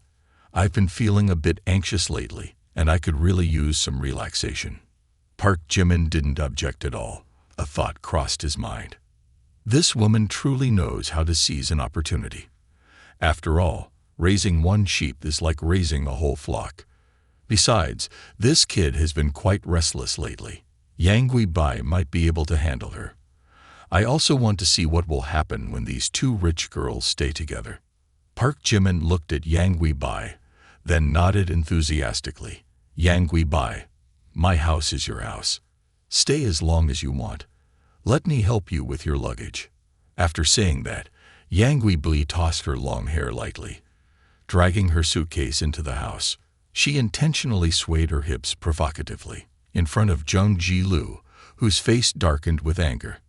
Jung Ji-lu gritted her teeth, her expression turning grim. "Hemph, I can't believe she's so shameless." As Yang Guibai passed by Jung Ji-lu, she clenched her fists tightly, her eyes full of determination. "Right now, my group with Jisoo and Min Young is very harmonious. We can't let any more women interfere. I must stop her. I will use any means to win Park Jimin's heart, even if it means sacrificing anything." Through the days spent together, Jung Ji-lu realized that her feelings for Park Jimin were growing stronger. For the first time in her life, her heart knew fluttering, knew love for a man. But now, seeing her favorite toy snatched away, her heart surged with anger and jealousy. "I cannot bear to lose Park Jimin, the man I have given my whole heart to. This woman is a formidable rival. To have Park Jimin, I must overcome this beauty's challenge." In the following days, Park Jimin, along with Jung Ji-lu and Yang Guibai, experienced days filled with memories in the watermelon garden. They stargazed together, plowed fields with oxen, sowed seeds, cut grass, lit campfires, set up tents, hunted wild rabbits, experiencing all sorts of enjoyable activities. Jung Ji-lu truly loved farming. Although Yang Guibai enthusiastically participated, her stamina couldn't quite keep up afterward. Nevertheless, she was just a delicate girl. Only Zheng Ji Lu felt every day of farming was immensely joyful. Perhaps her mind was wired differently, hence her fascination with such strenuous tasks. During that time, Yu Lingshuang proposed an incredibly attractive incentive program to spend 1 billion within a week, which Park Jimin entrusted. Fei Tian Real Estate agreed to repurchase town residents' properties at market prices and offer a free high-end apartment with a minimum area of 100 square meters to those willing to sell their houses. Moreover, after selling their houses, people not only received the full payment, but also were allowed to stay in their old houses for free for 1 year. After 1 year, when the apartment complex was completed, people could directly move into the new apartment without paying any additional fees. Of course, the residents were not easily deceived. Fei Tian Real Estate offered very high compensation and even gifted a new apartment. Therefore, many people carefully considered and agreed to sell their houses. Furthermore, Yu Lingshuang promised to generously reward those who could persuade the residents to sell their land. Day by day, this matter spread throughout the small Miang Shizhen. However, alongside this, many people were also worried. Aunt Luo Hong, upon hearing this news, felt like burning with anxiety, eagerly waiting for Park Jimin to return to handle ideological work. As soon as Lu Hong saw Park Jimin's figure from a distance, she hurriedly called out, "Park Jimin, come here quickly, there's good news." Hearing this, Park Jimin felt puzzled, turned back to look at his 2 younger sisters who were tailing him, Yang Guibai and Ji Lu, and said, "You two go home first. Aunt Luo Hong is looking for me for something." After saying this, Park Jimin approached Luo Hong and asked cheerfully, "What's the good secret you have, Auntie? Has Dad come back home?" Luo Hong shook her head. "What are you thinking? Your dad has been having a great time lately. How could he possibly return? Haven't you been hoping for compensation? Our village is about to get compensated." Park Jimin was slightly taken aback and quickly asked, "What? Compensation? How come I haven't heard anything about it? What are the conditions?" Luo Hong then shared the rumors that had been circulating recently. "The conditions are very good. I heard that for this compensation, as long as you agree to sell your land, you will be gifted an apartment in a city area, limited to the first 100 people only. First come, first served. An apartment plus the compensation money. Isn't that a great deal?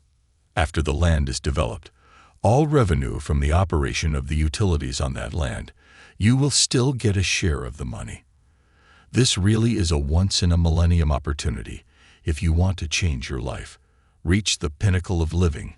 You just need to seize this chance." Park Jimin, observing Aunt Luo Hong's enthusiastic invitation, asked with suspicion, "Aunt, why do I find you acting so strangely? Have you joined any odd organizations recently?" Luo Hong, seeing Park Jimin's question, held up her membership card and explained, "Oh, Park Jimin, how did you get so clever? Recently, I've joined the compensation persuasion group of a real estate company responsible for the compensation. They say the more people we convince, the more commission they will give us. I've only been involved for 3 days, but I've already reached the diamond member rank." After hearing this, Park Jimin was at a loss for words. Isn't this just multi-level marketing? Then, Park Jimin looked at Aunt Luo Hong seriously and advised, "Aunt, I think you've been deceived. What kind of compensation scheme is this? It sounds like a complete loss." Luo Hong immediately retorted, "Don't talk nonsense. Their company is very reputable, called Fei Tian Real Estate, operating in the real estate sector on a very large scale." Upon hearing these words, a look of surprise and curiosity inevitably flashed in Park Jimin's eyes. "Fei Tian, isn't that my real estate company? Yu Lingshuang, what are you up to?" Over the past few days, Wang Mengmeng wanted to buy the entire village simply because Park Jimin had casually mentioned wanting to start a farm. However, for this, she also endured a lot of injustice. Many villagers had deep affection for their homeland, so it wasn't just about having money to buy it back. Wang Mengmeng had to endure many admonitions and withstand many scornful glances. This is the last house. If we can persuade this one, we can buy up all the land in this village. I've been working hard for these days. Mengmeng, I'm just supporting you. The one putting in the effort is you. After Wang Mengmeng finished laughing, she sincerely thanked. If it weren't for you providing the capital and coming up with the plan, buying land wouldn't have been so smooth. Many uncles and aunties are very difficult. Luckily there's you. Doesn't my older brother want to create an eco-farm?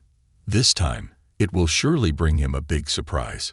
Through their interactions, Yu Ling Shuang understood Wang Mengmeng's character and morality even more.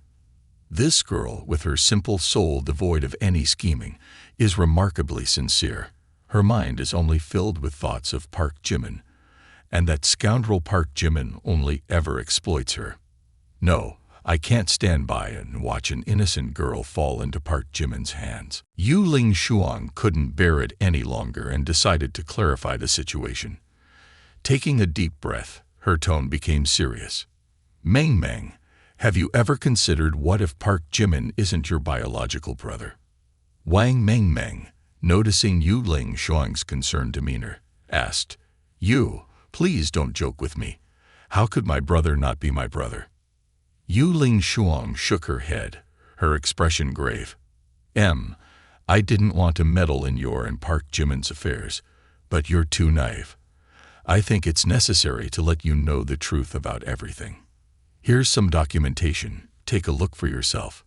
Wang Mengmeng was stunned, taking a step back, unable to believe her ears. What? What is this? Yu Ling Shuang retrieved a dossier from her bag, handing it to Wang Mengmeng while explaining. These documents contain all the facts about Park Jimin's background. It even includes medical records of Park Jimin's mother, Kang Chawon, over 20 years ago. These records clearly state that Kang Chawon was unable to conceive, meaning Park Jimin isn't your biological brother. Wang Mengmeng trembled as she held the dossier, her face turning pale, her eyes wide with horror. Seeing Wang Mengmeng's reaction, Yu Ling Shuang offered a comforting word. Mengmeng, I know this is a hard truth to accept, but you have to stay strong. Park Jimin is just a despicable person. You're still very young, with a bright future ahead. Wang Mengmeng was dazed, her mind buzzing. She stared intently at the health report, hardly believing her eyes. She examined it over and over again, scrutinizing every detail from the paper quality, ink, stamps to the dates, all indicating that this was indeed a genuine report. Then, Wang Mengmeng, feeling bewildered, asked, Oh my God, what's going on? Could it be that because Kang Chawon couldn't have children, Park Jimin was adopted? Yu Ling Shuang shook her head. Things are still unclear because there are no indications in his records regarding adoption. Hearing this, Wang Mengmeng's voice lowered.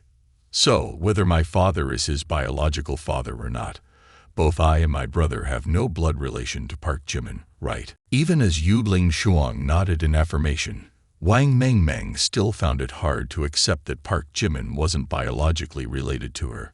This truth was too surprising, turning everything upside down. She even had a peculiar thought. Why, upon hearing this news, do I not feel sad at all, and even feel a bit secretly happy? Wang Mengmeng involuntarily recalled the time she spent with Park Jimin. Park Jimin, always caring and looking after me. He's always been extremely gentle and accommodating, always fulfilling all my requests. When danger arose, he would bravely step up to protect me, like a mighty mountain. He gave me a sense of absolute safety. He's too perfect, to the point where I worried that the days we spent together were just a dream. It turns out I've long been in love with him. I just didn't dare to admit it. When this feeling blossomed, I'm not sure. It might have been since childhood, when the two of us grew up together, sharing the ups and downs of life. It might have been from the caring glances, the tender gestures he showed me, or simply from the understanding and empathy between two kindred souls, And the first time I realized my feelings was at 18, when my older brother had just graduated from university and returned home. He was tall, handsome, and incredibly gentle. I was intensely attracted to him. I knew this love was forbidden. Society wouldn't accept it. My family would object. But I couldn't resist my heart. I love him with all my heart and soul. Thinking to herself, Wang Meng regained her composure, silently sighing with relief. Finally, I admit my feelings for Park Jimin. For so long, I've buried those feelings in my heart, afraid to confront them. But now that everything is clear, I have nothing to fear anymore. Indeed, the future still held brightness, but it was brightness in darkness. Just as Wang Meng was indulging in her thoughts, Yu Ling Xuan continued to strip away Park Jimin's facade of deceit. Meng, I know you also have feelings for Park Jimin, but have you ever considered that he might have known from the beginning that you two aren't biologically related? He's wealthy and powerful, not a simple character. He's much more complex than you imagine. So it's possible he had abnormal intentions toward you from the start. Do you understand what I mean? Wang Meng, puzzled, asked, Is that true? What do you mean? Yu Ling Xuan had to be blunt. Park Jimin is a pervert. He enjoys playing role-playing games. You're just prey in his mouth, ready to be devoured at any moment. You should be careful and quickly sever ties with Park Jimin. Wang Meng grew increasingly flustered. All right, you, please stop talking. I'm feeling very confused right now.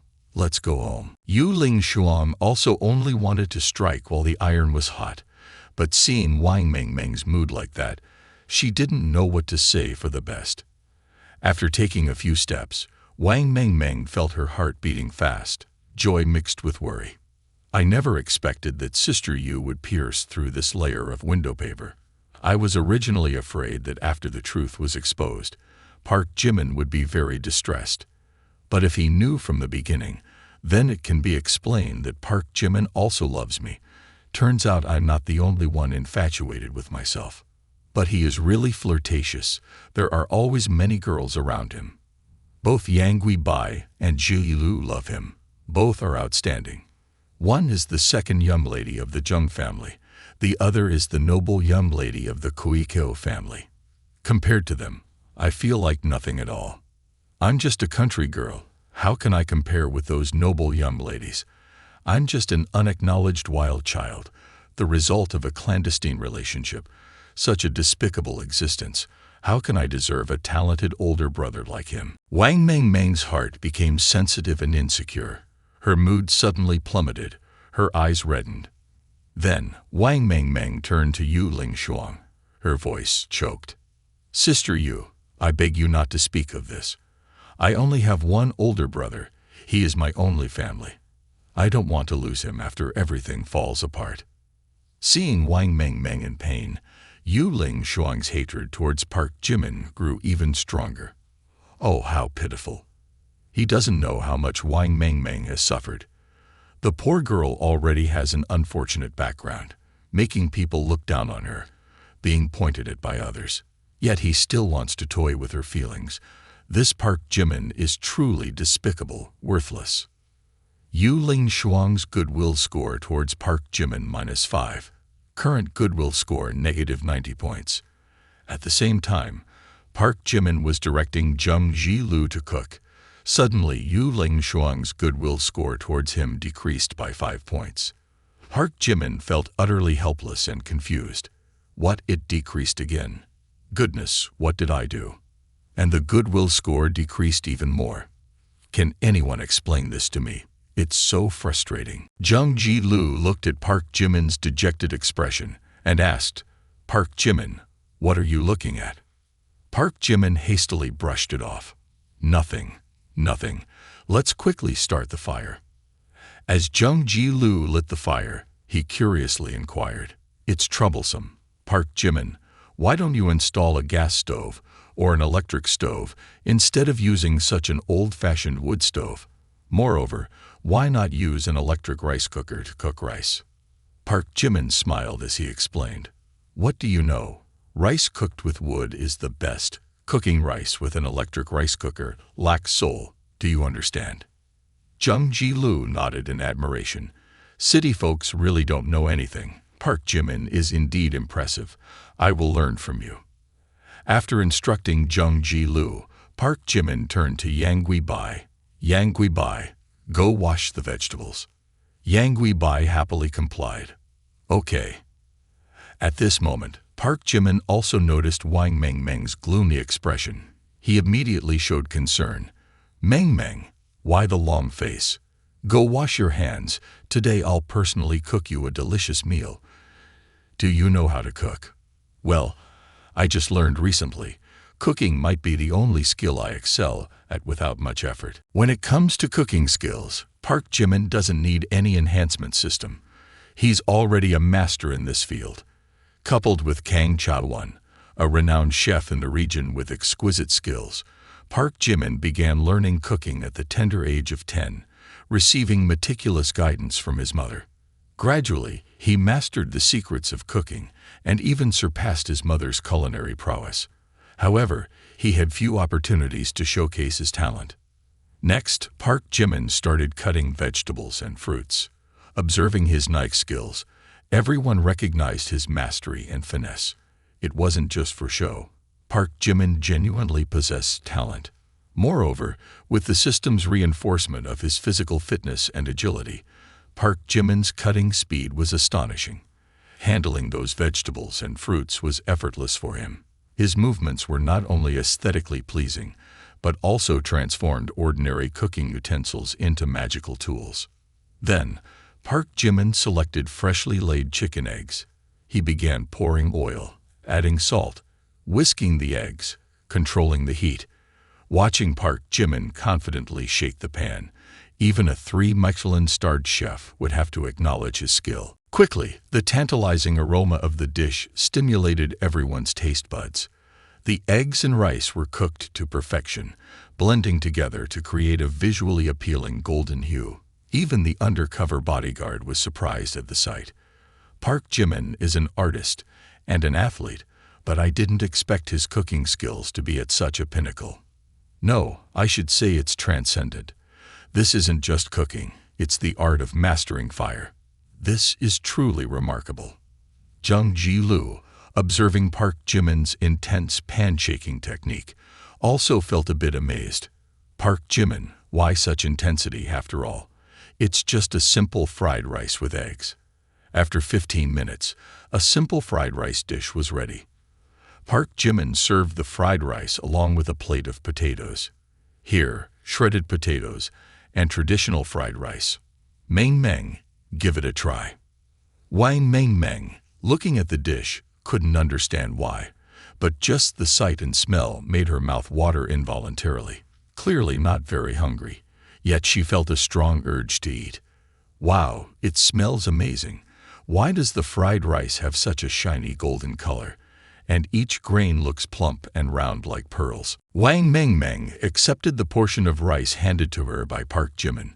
A burst of exquisite flavor hit her senses, causing her eyes to widen in astonishment. The aroma and delicious taste exploded, strongly stimulating her taste buds, enveloping her entire being with excitement to the point where she exclaimed, "It's incredibly delicious." In just a few short seconds, Wang Meng seemed to be engulfed in a feeling of ecstasy, from her body to her soul, this sensation even happier than love itself. This feeling is so refreshing, so warm, it's pure bliss. Wang Meng began devouring the food. If her mouth weren't relatively small, she might have almost shoved the entire plate of rice into her mouth. Park Jimin chuckled at Wang Meng's pig-like eating habits. Eat slowly, don't choke. Jung Ji-Lu, witnessing Wang Meng's near-death eating expression, couldn't help but curiously ask, "Is it really that good?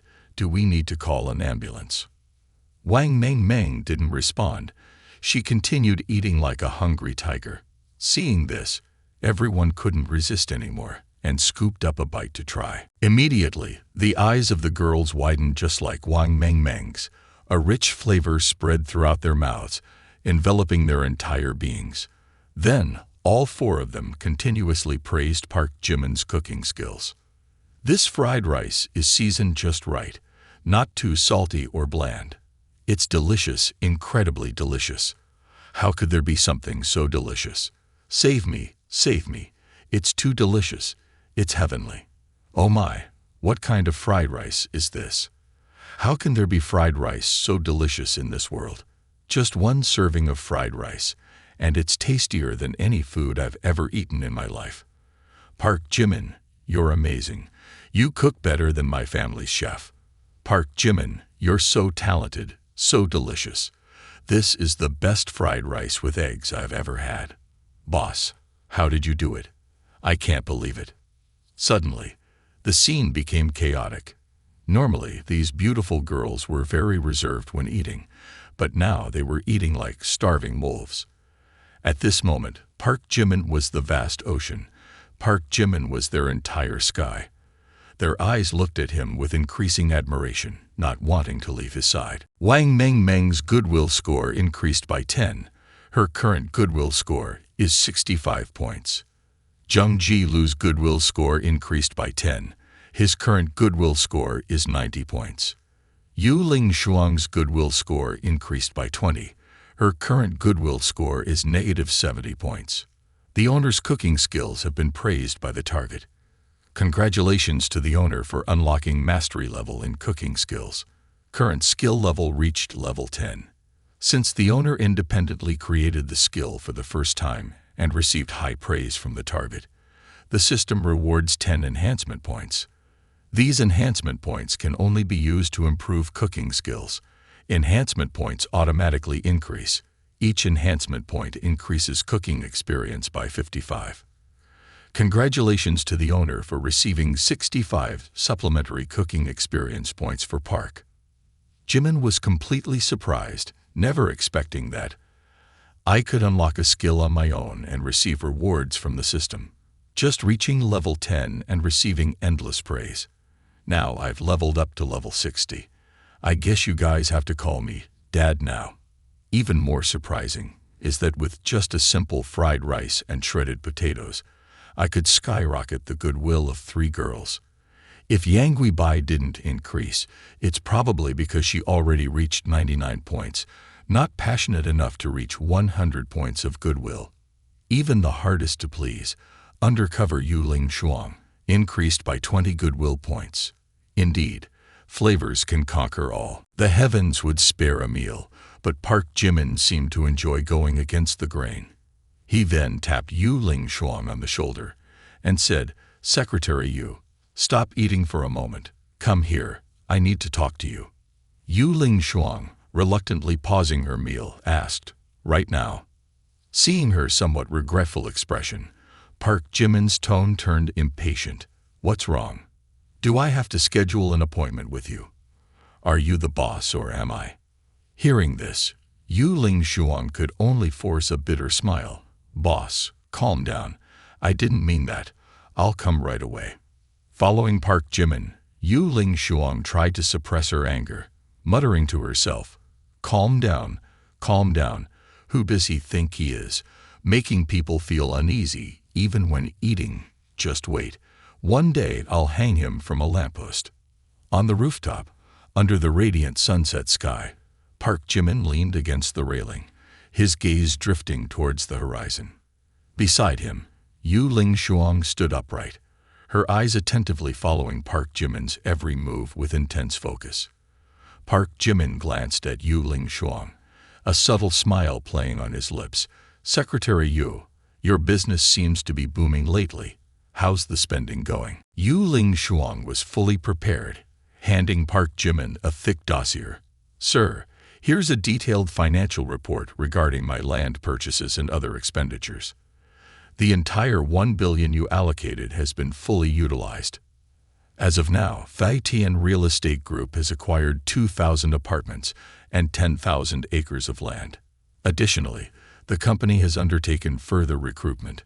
Currently, there are over 500 permanent employees and 700 contract employees, totaling approximately 2,000 staff members.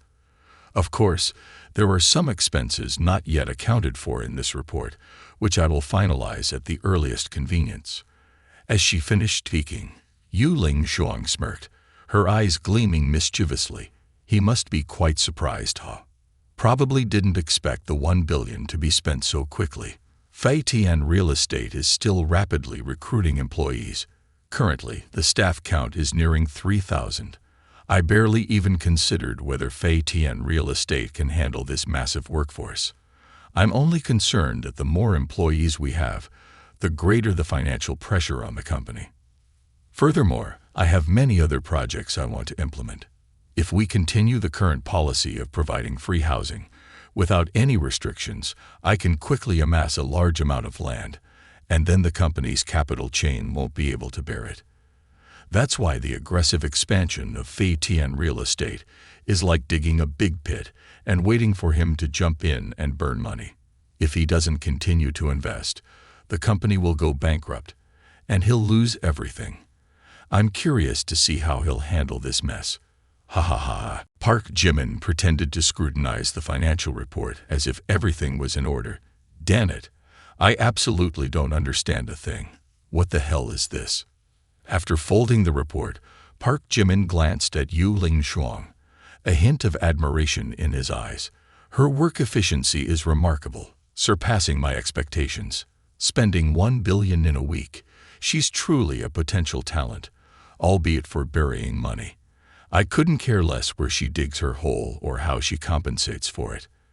I only care about her spending speed, whether it's fast enough or not. Then Park Jimin encouraged Yu Ling Shuang with a sentence. Secretary Yu, you've been working hard lately. You're doing great. I trust in your abilities. Yu Ling Shuang was still guessing how Park Jimin would react, imagining he would get angry, even furious. But contrary to her prediction, Park Jimin remained calm, as if nothing had happened, his composure momentarily startling Yu Ling Shuang. Ha, ha. He's not even angry. Park Jimin unexpectedly reached out towards Yu Ling Shuang, causing her to tense up in anticipation. What is he planning? What does he want to do? It can't be that he's about to force me into marriage, right? What should I do? Contrary to Yu Ling Shuang's expectations, Park Jimin gently raised his hand to her cheek, plucking out a leftover grain of rice. But what surprised Yu Ling Shuang even more was that Park Jimin put the grain of rice into his own mouth, teasingly saying, "Next time, be careful when eating rice. Getting rice or soup on your face during a report might make you lose your professionalism." Teased by Park Jimin, Yu Ling Shuang couldn't help feeling embarrassed, a slight warmth spreading from her neck to her cheeks, her ears, her face flushing red like ripe tomatoes. She lowered her head, trying to hide her embarrassment. "Okay, boss, I'll pay attention next time." Yu Ling Shuang breathed a sigh of relief. I didn't expect Park Jimin was just teasing me, scaring me to death. Park Jimin continued to pat Yu Ling Shuang's shoulder, his eyes full of hidden meaning. Why so startled? Your efficiency far exceeds my expectations, spending 1 billion so quickly. You truly are a rare talent, Secretary Yu. With that, Park Jimin took out his phone and made a transfer. Ting. Your account ending in 7687 has received 5 billion. Yu Ling Shuang stared at the 5 billion figure on her phone screen, her eyes widening, her mouth agape in disbelief. This is 5 billion. Looking up at Park Jimin, Yu Ling Shuang's sorrow doubled once again. Previously, when he transferred 100 million and 1 billion, she could still rationalize it. After all, Chairman Lim has a mysterious background, but 5 billion is a colossal figure. Yet he casually transfers it to someone else without any worry or hesitation. Does he really treat money as trash? Isn't he afraid of any issues arising? Perhaps it's because poverty has limited my imagination. Park Jimin looked at the inexperienced spy, finding it somewhat amusing. Indeed, this 5 billion is the operational budget for your activities next week. If you can spend all 5 billion within a week, I'll grant you access to the core secrets of the Park family. You'll also officially join the inner circle of the Park family conglomerate and gain the privilege of knowing some secrets. Yu Ling Shuang had been investigating the secrets of the Park family conglomerate for a long time, but had yet to yield any results. Now acknowledged by Park Jimin himself, it ignited Yu Ling Shuang's excitement like a shot of adrenaline, immediately setting her blood boiling, her determination surging within. She felt the latent power within herself, ready to erupt to fulfill the mission. Then, Yu Ling Shuang spoke with a resolute tone, her eyes sparkling with determination. "Certainly, sir, I will ensure the completion of the task." However, no matter what Yu Ling Shuang did, everything lay within Park Jimin's foresight. The corner of his mouth also curled up slightly, concealing a mocking smile. "Even a spy eventually obediently becomes my pawn. Spend away, the more she spends, the more I benefit." Though spending 5 billion in a week was no small challenge, Yu Ling Shuang was determined to execute the campaign, expanding Fei Tian real estate on a large scale. In the following days, besides Mayang Shizhen, Tianmen also owned several other areas, such as Bao Shizhen, Ta Shizhen, Zhangying Shizhen, totaling more than 20 towns, all simultaneously implementing this acquisition campaign. Furthermore, this plan had no limits. The initial investment of 5 billion was certainly not enough, and even 50 billion might not suffice. If this plan were applied citywide in Tianmen, even if Park Jimin poured in 100 billion, it would still be difficult to shoulder. Furthermore, Yu Ling Shuang demanded the completion and turnover of countless apartments within a year, or else it would be considered a breach of contract. Clearly, this was a plan aimed at pushing Park Jimin into a corner. By the afternoon of today, the 4 girls began their eagerly anticipated journey of exploration in the bustling city of Tianmen.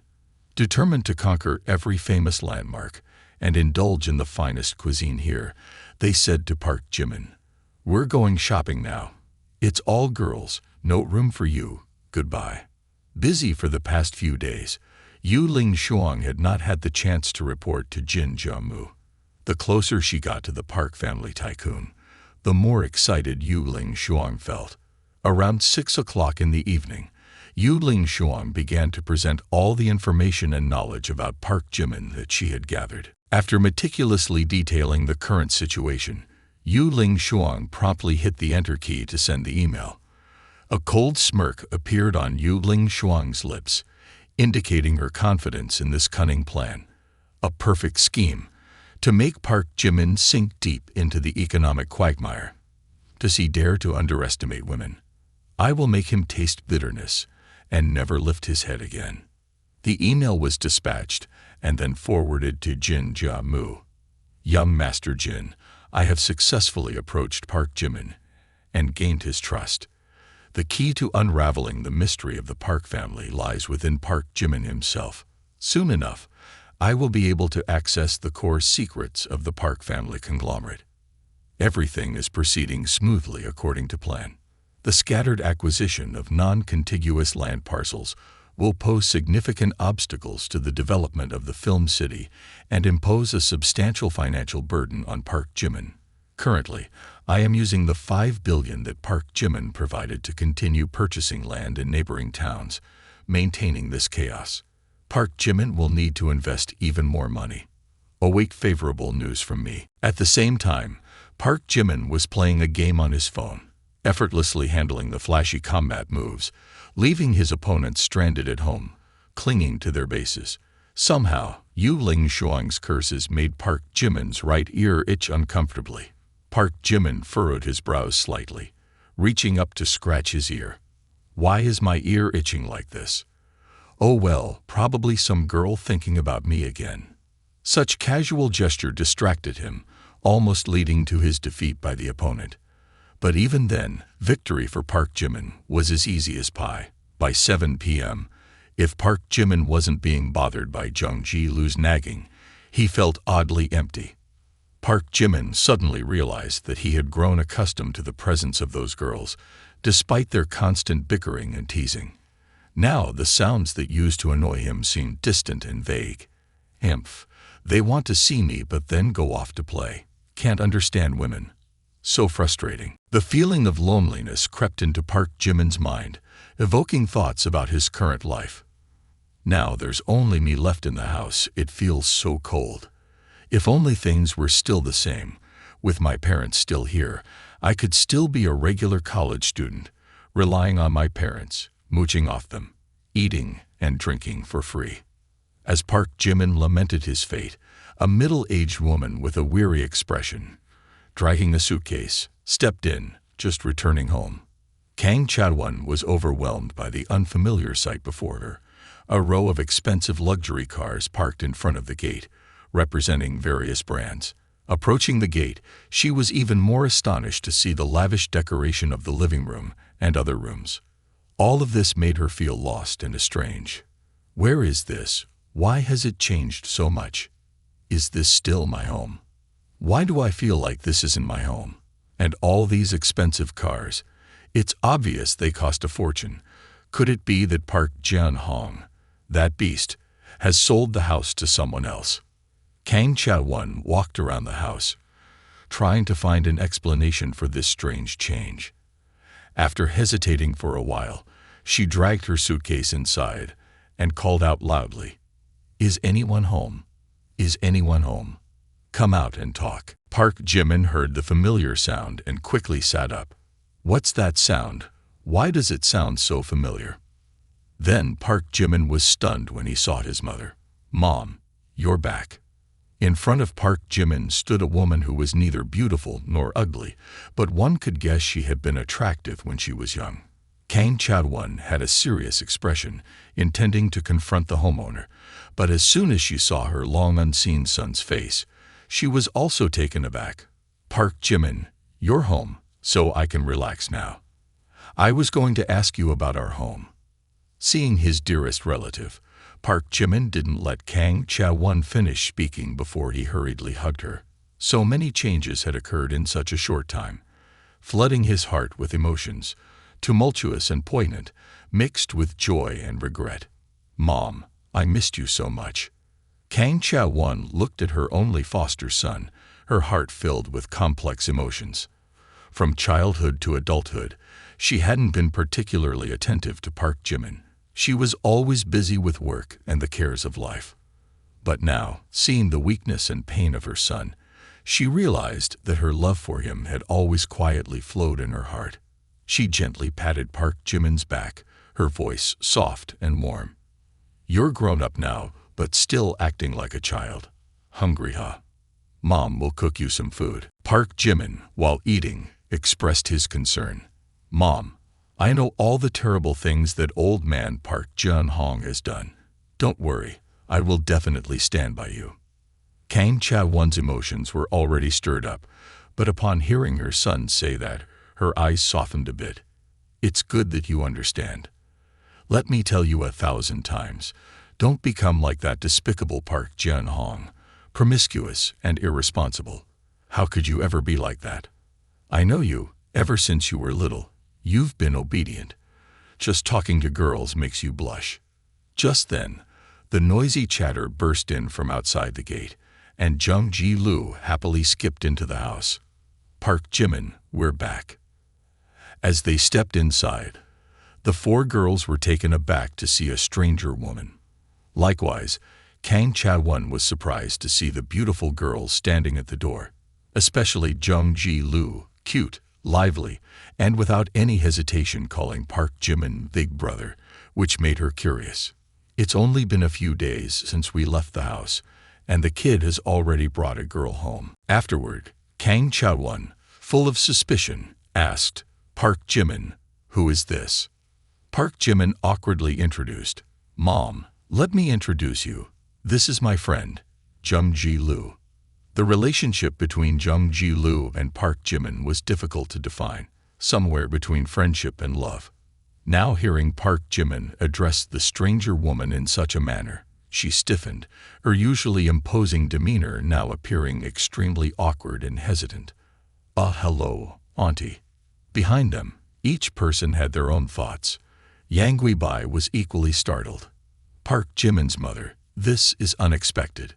Before coming to Park Jimin's house, I imagined that Park Jimin's mother would be an elegant, sophisticated woman with a radiant aura. But it's completely the opposite.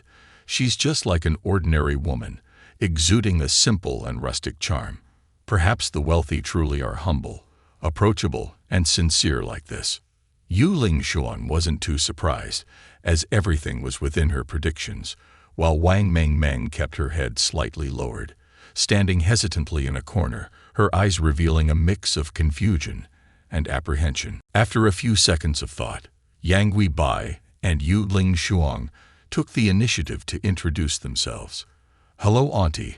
I'm Yang Guibai, a high school friend of Park Jimin's." "Hello, Auntie. I'm Yu Ling-xuan."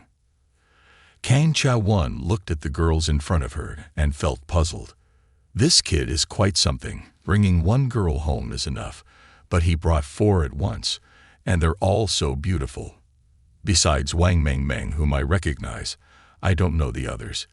But judging by their demeanor, they're clearly not ordinary. Although not from noble backgrounds, they come from relatively wealthy families. As she thought to herself, Kang Cha-won also greeted them with a smile. "Hello, girls, hello." Being simple and hospitable, rural people don't seek elegance. When guests arrive, the first thing they do is offer tea and greet them warmly, then quickly get to cooking. Kang Cha-won was no different. She was extremely enthusiastic. "Hello, girls, come inside and have a drink. Auntie will go cook rice for you."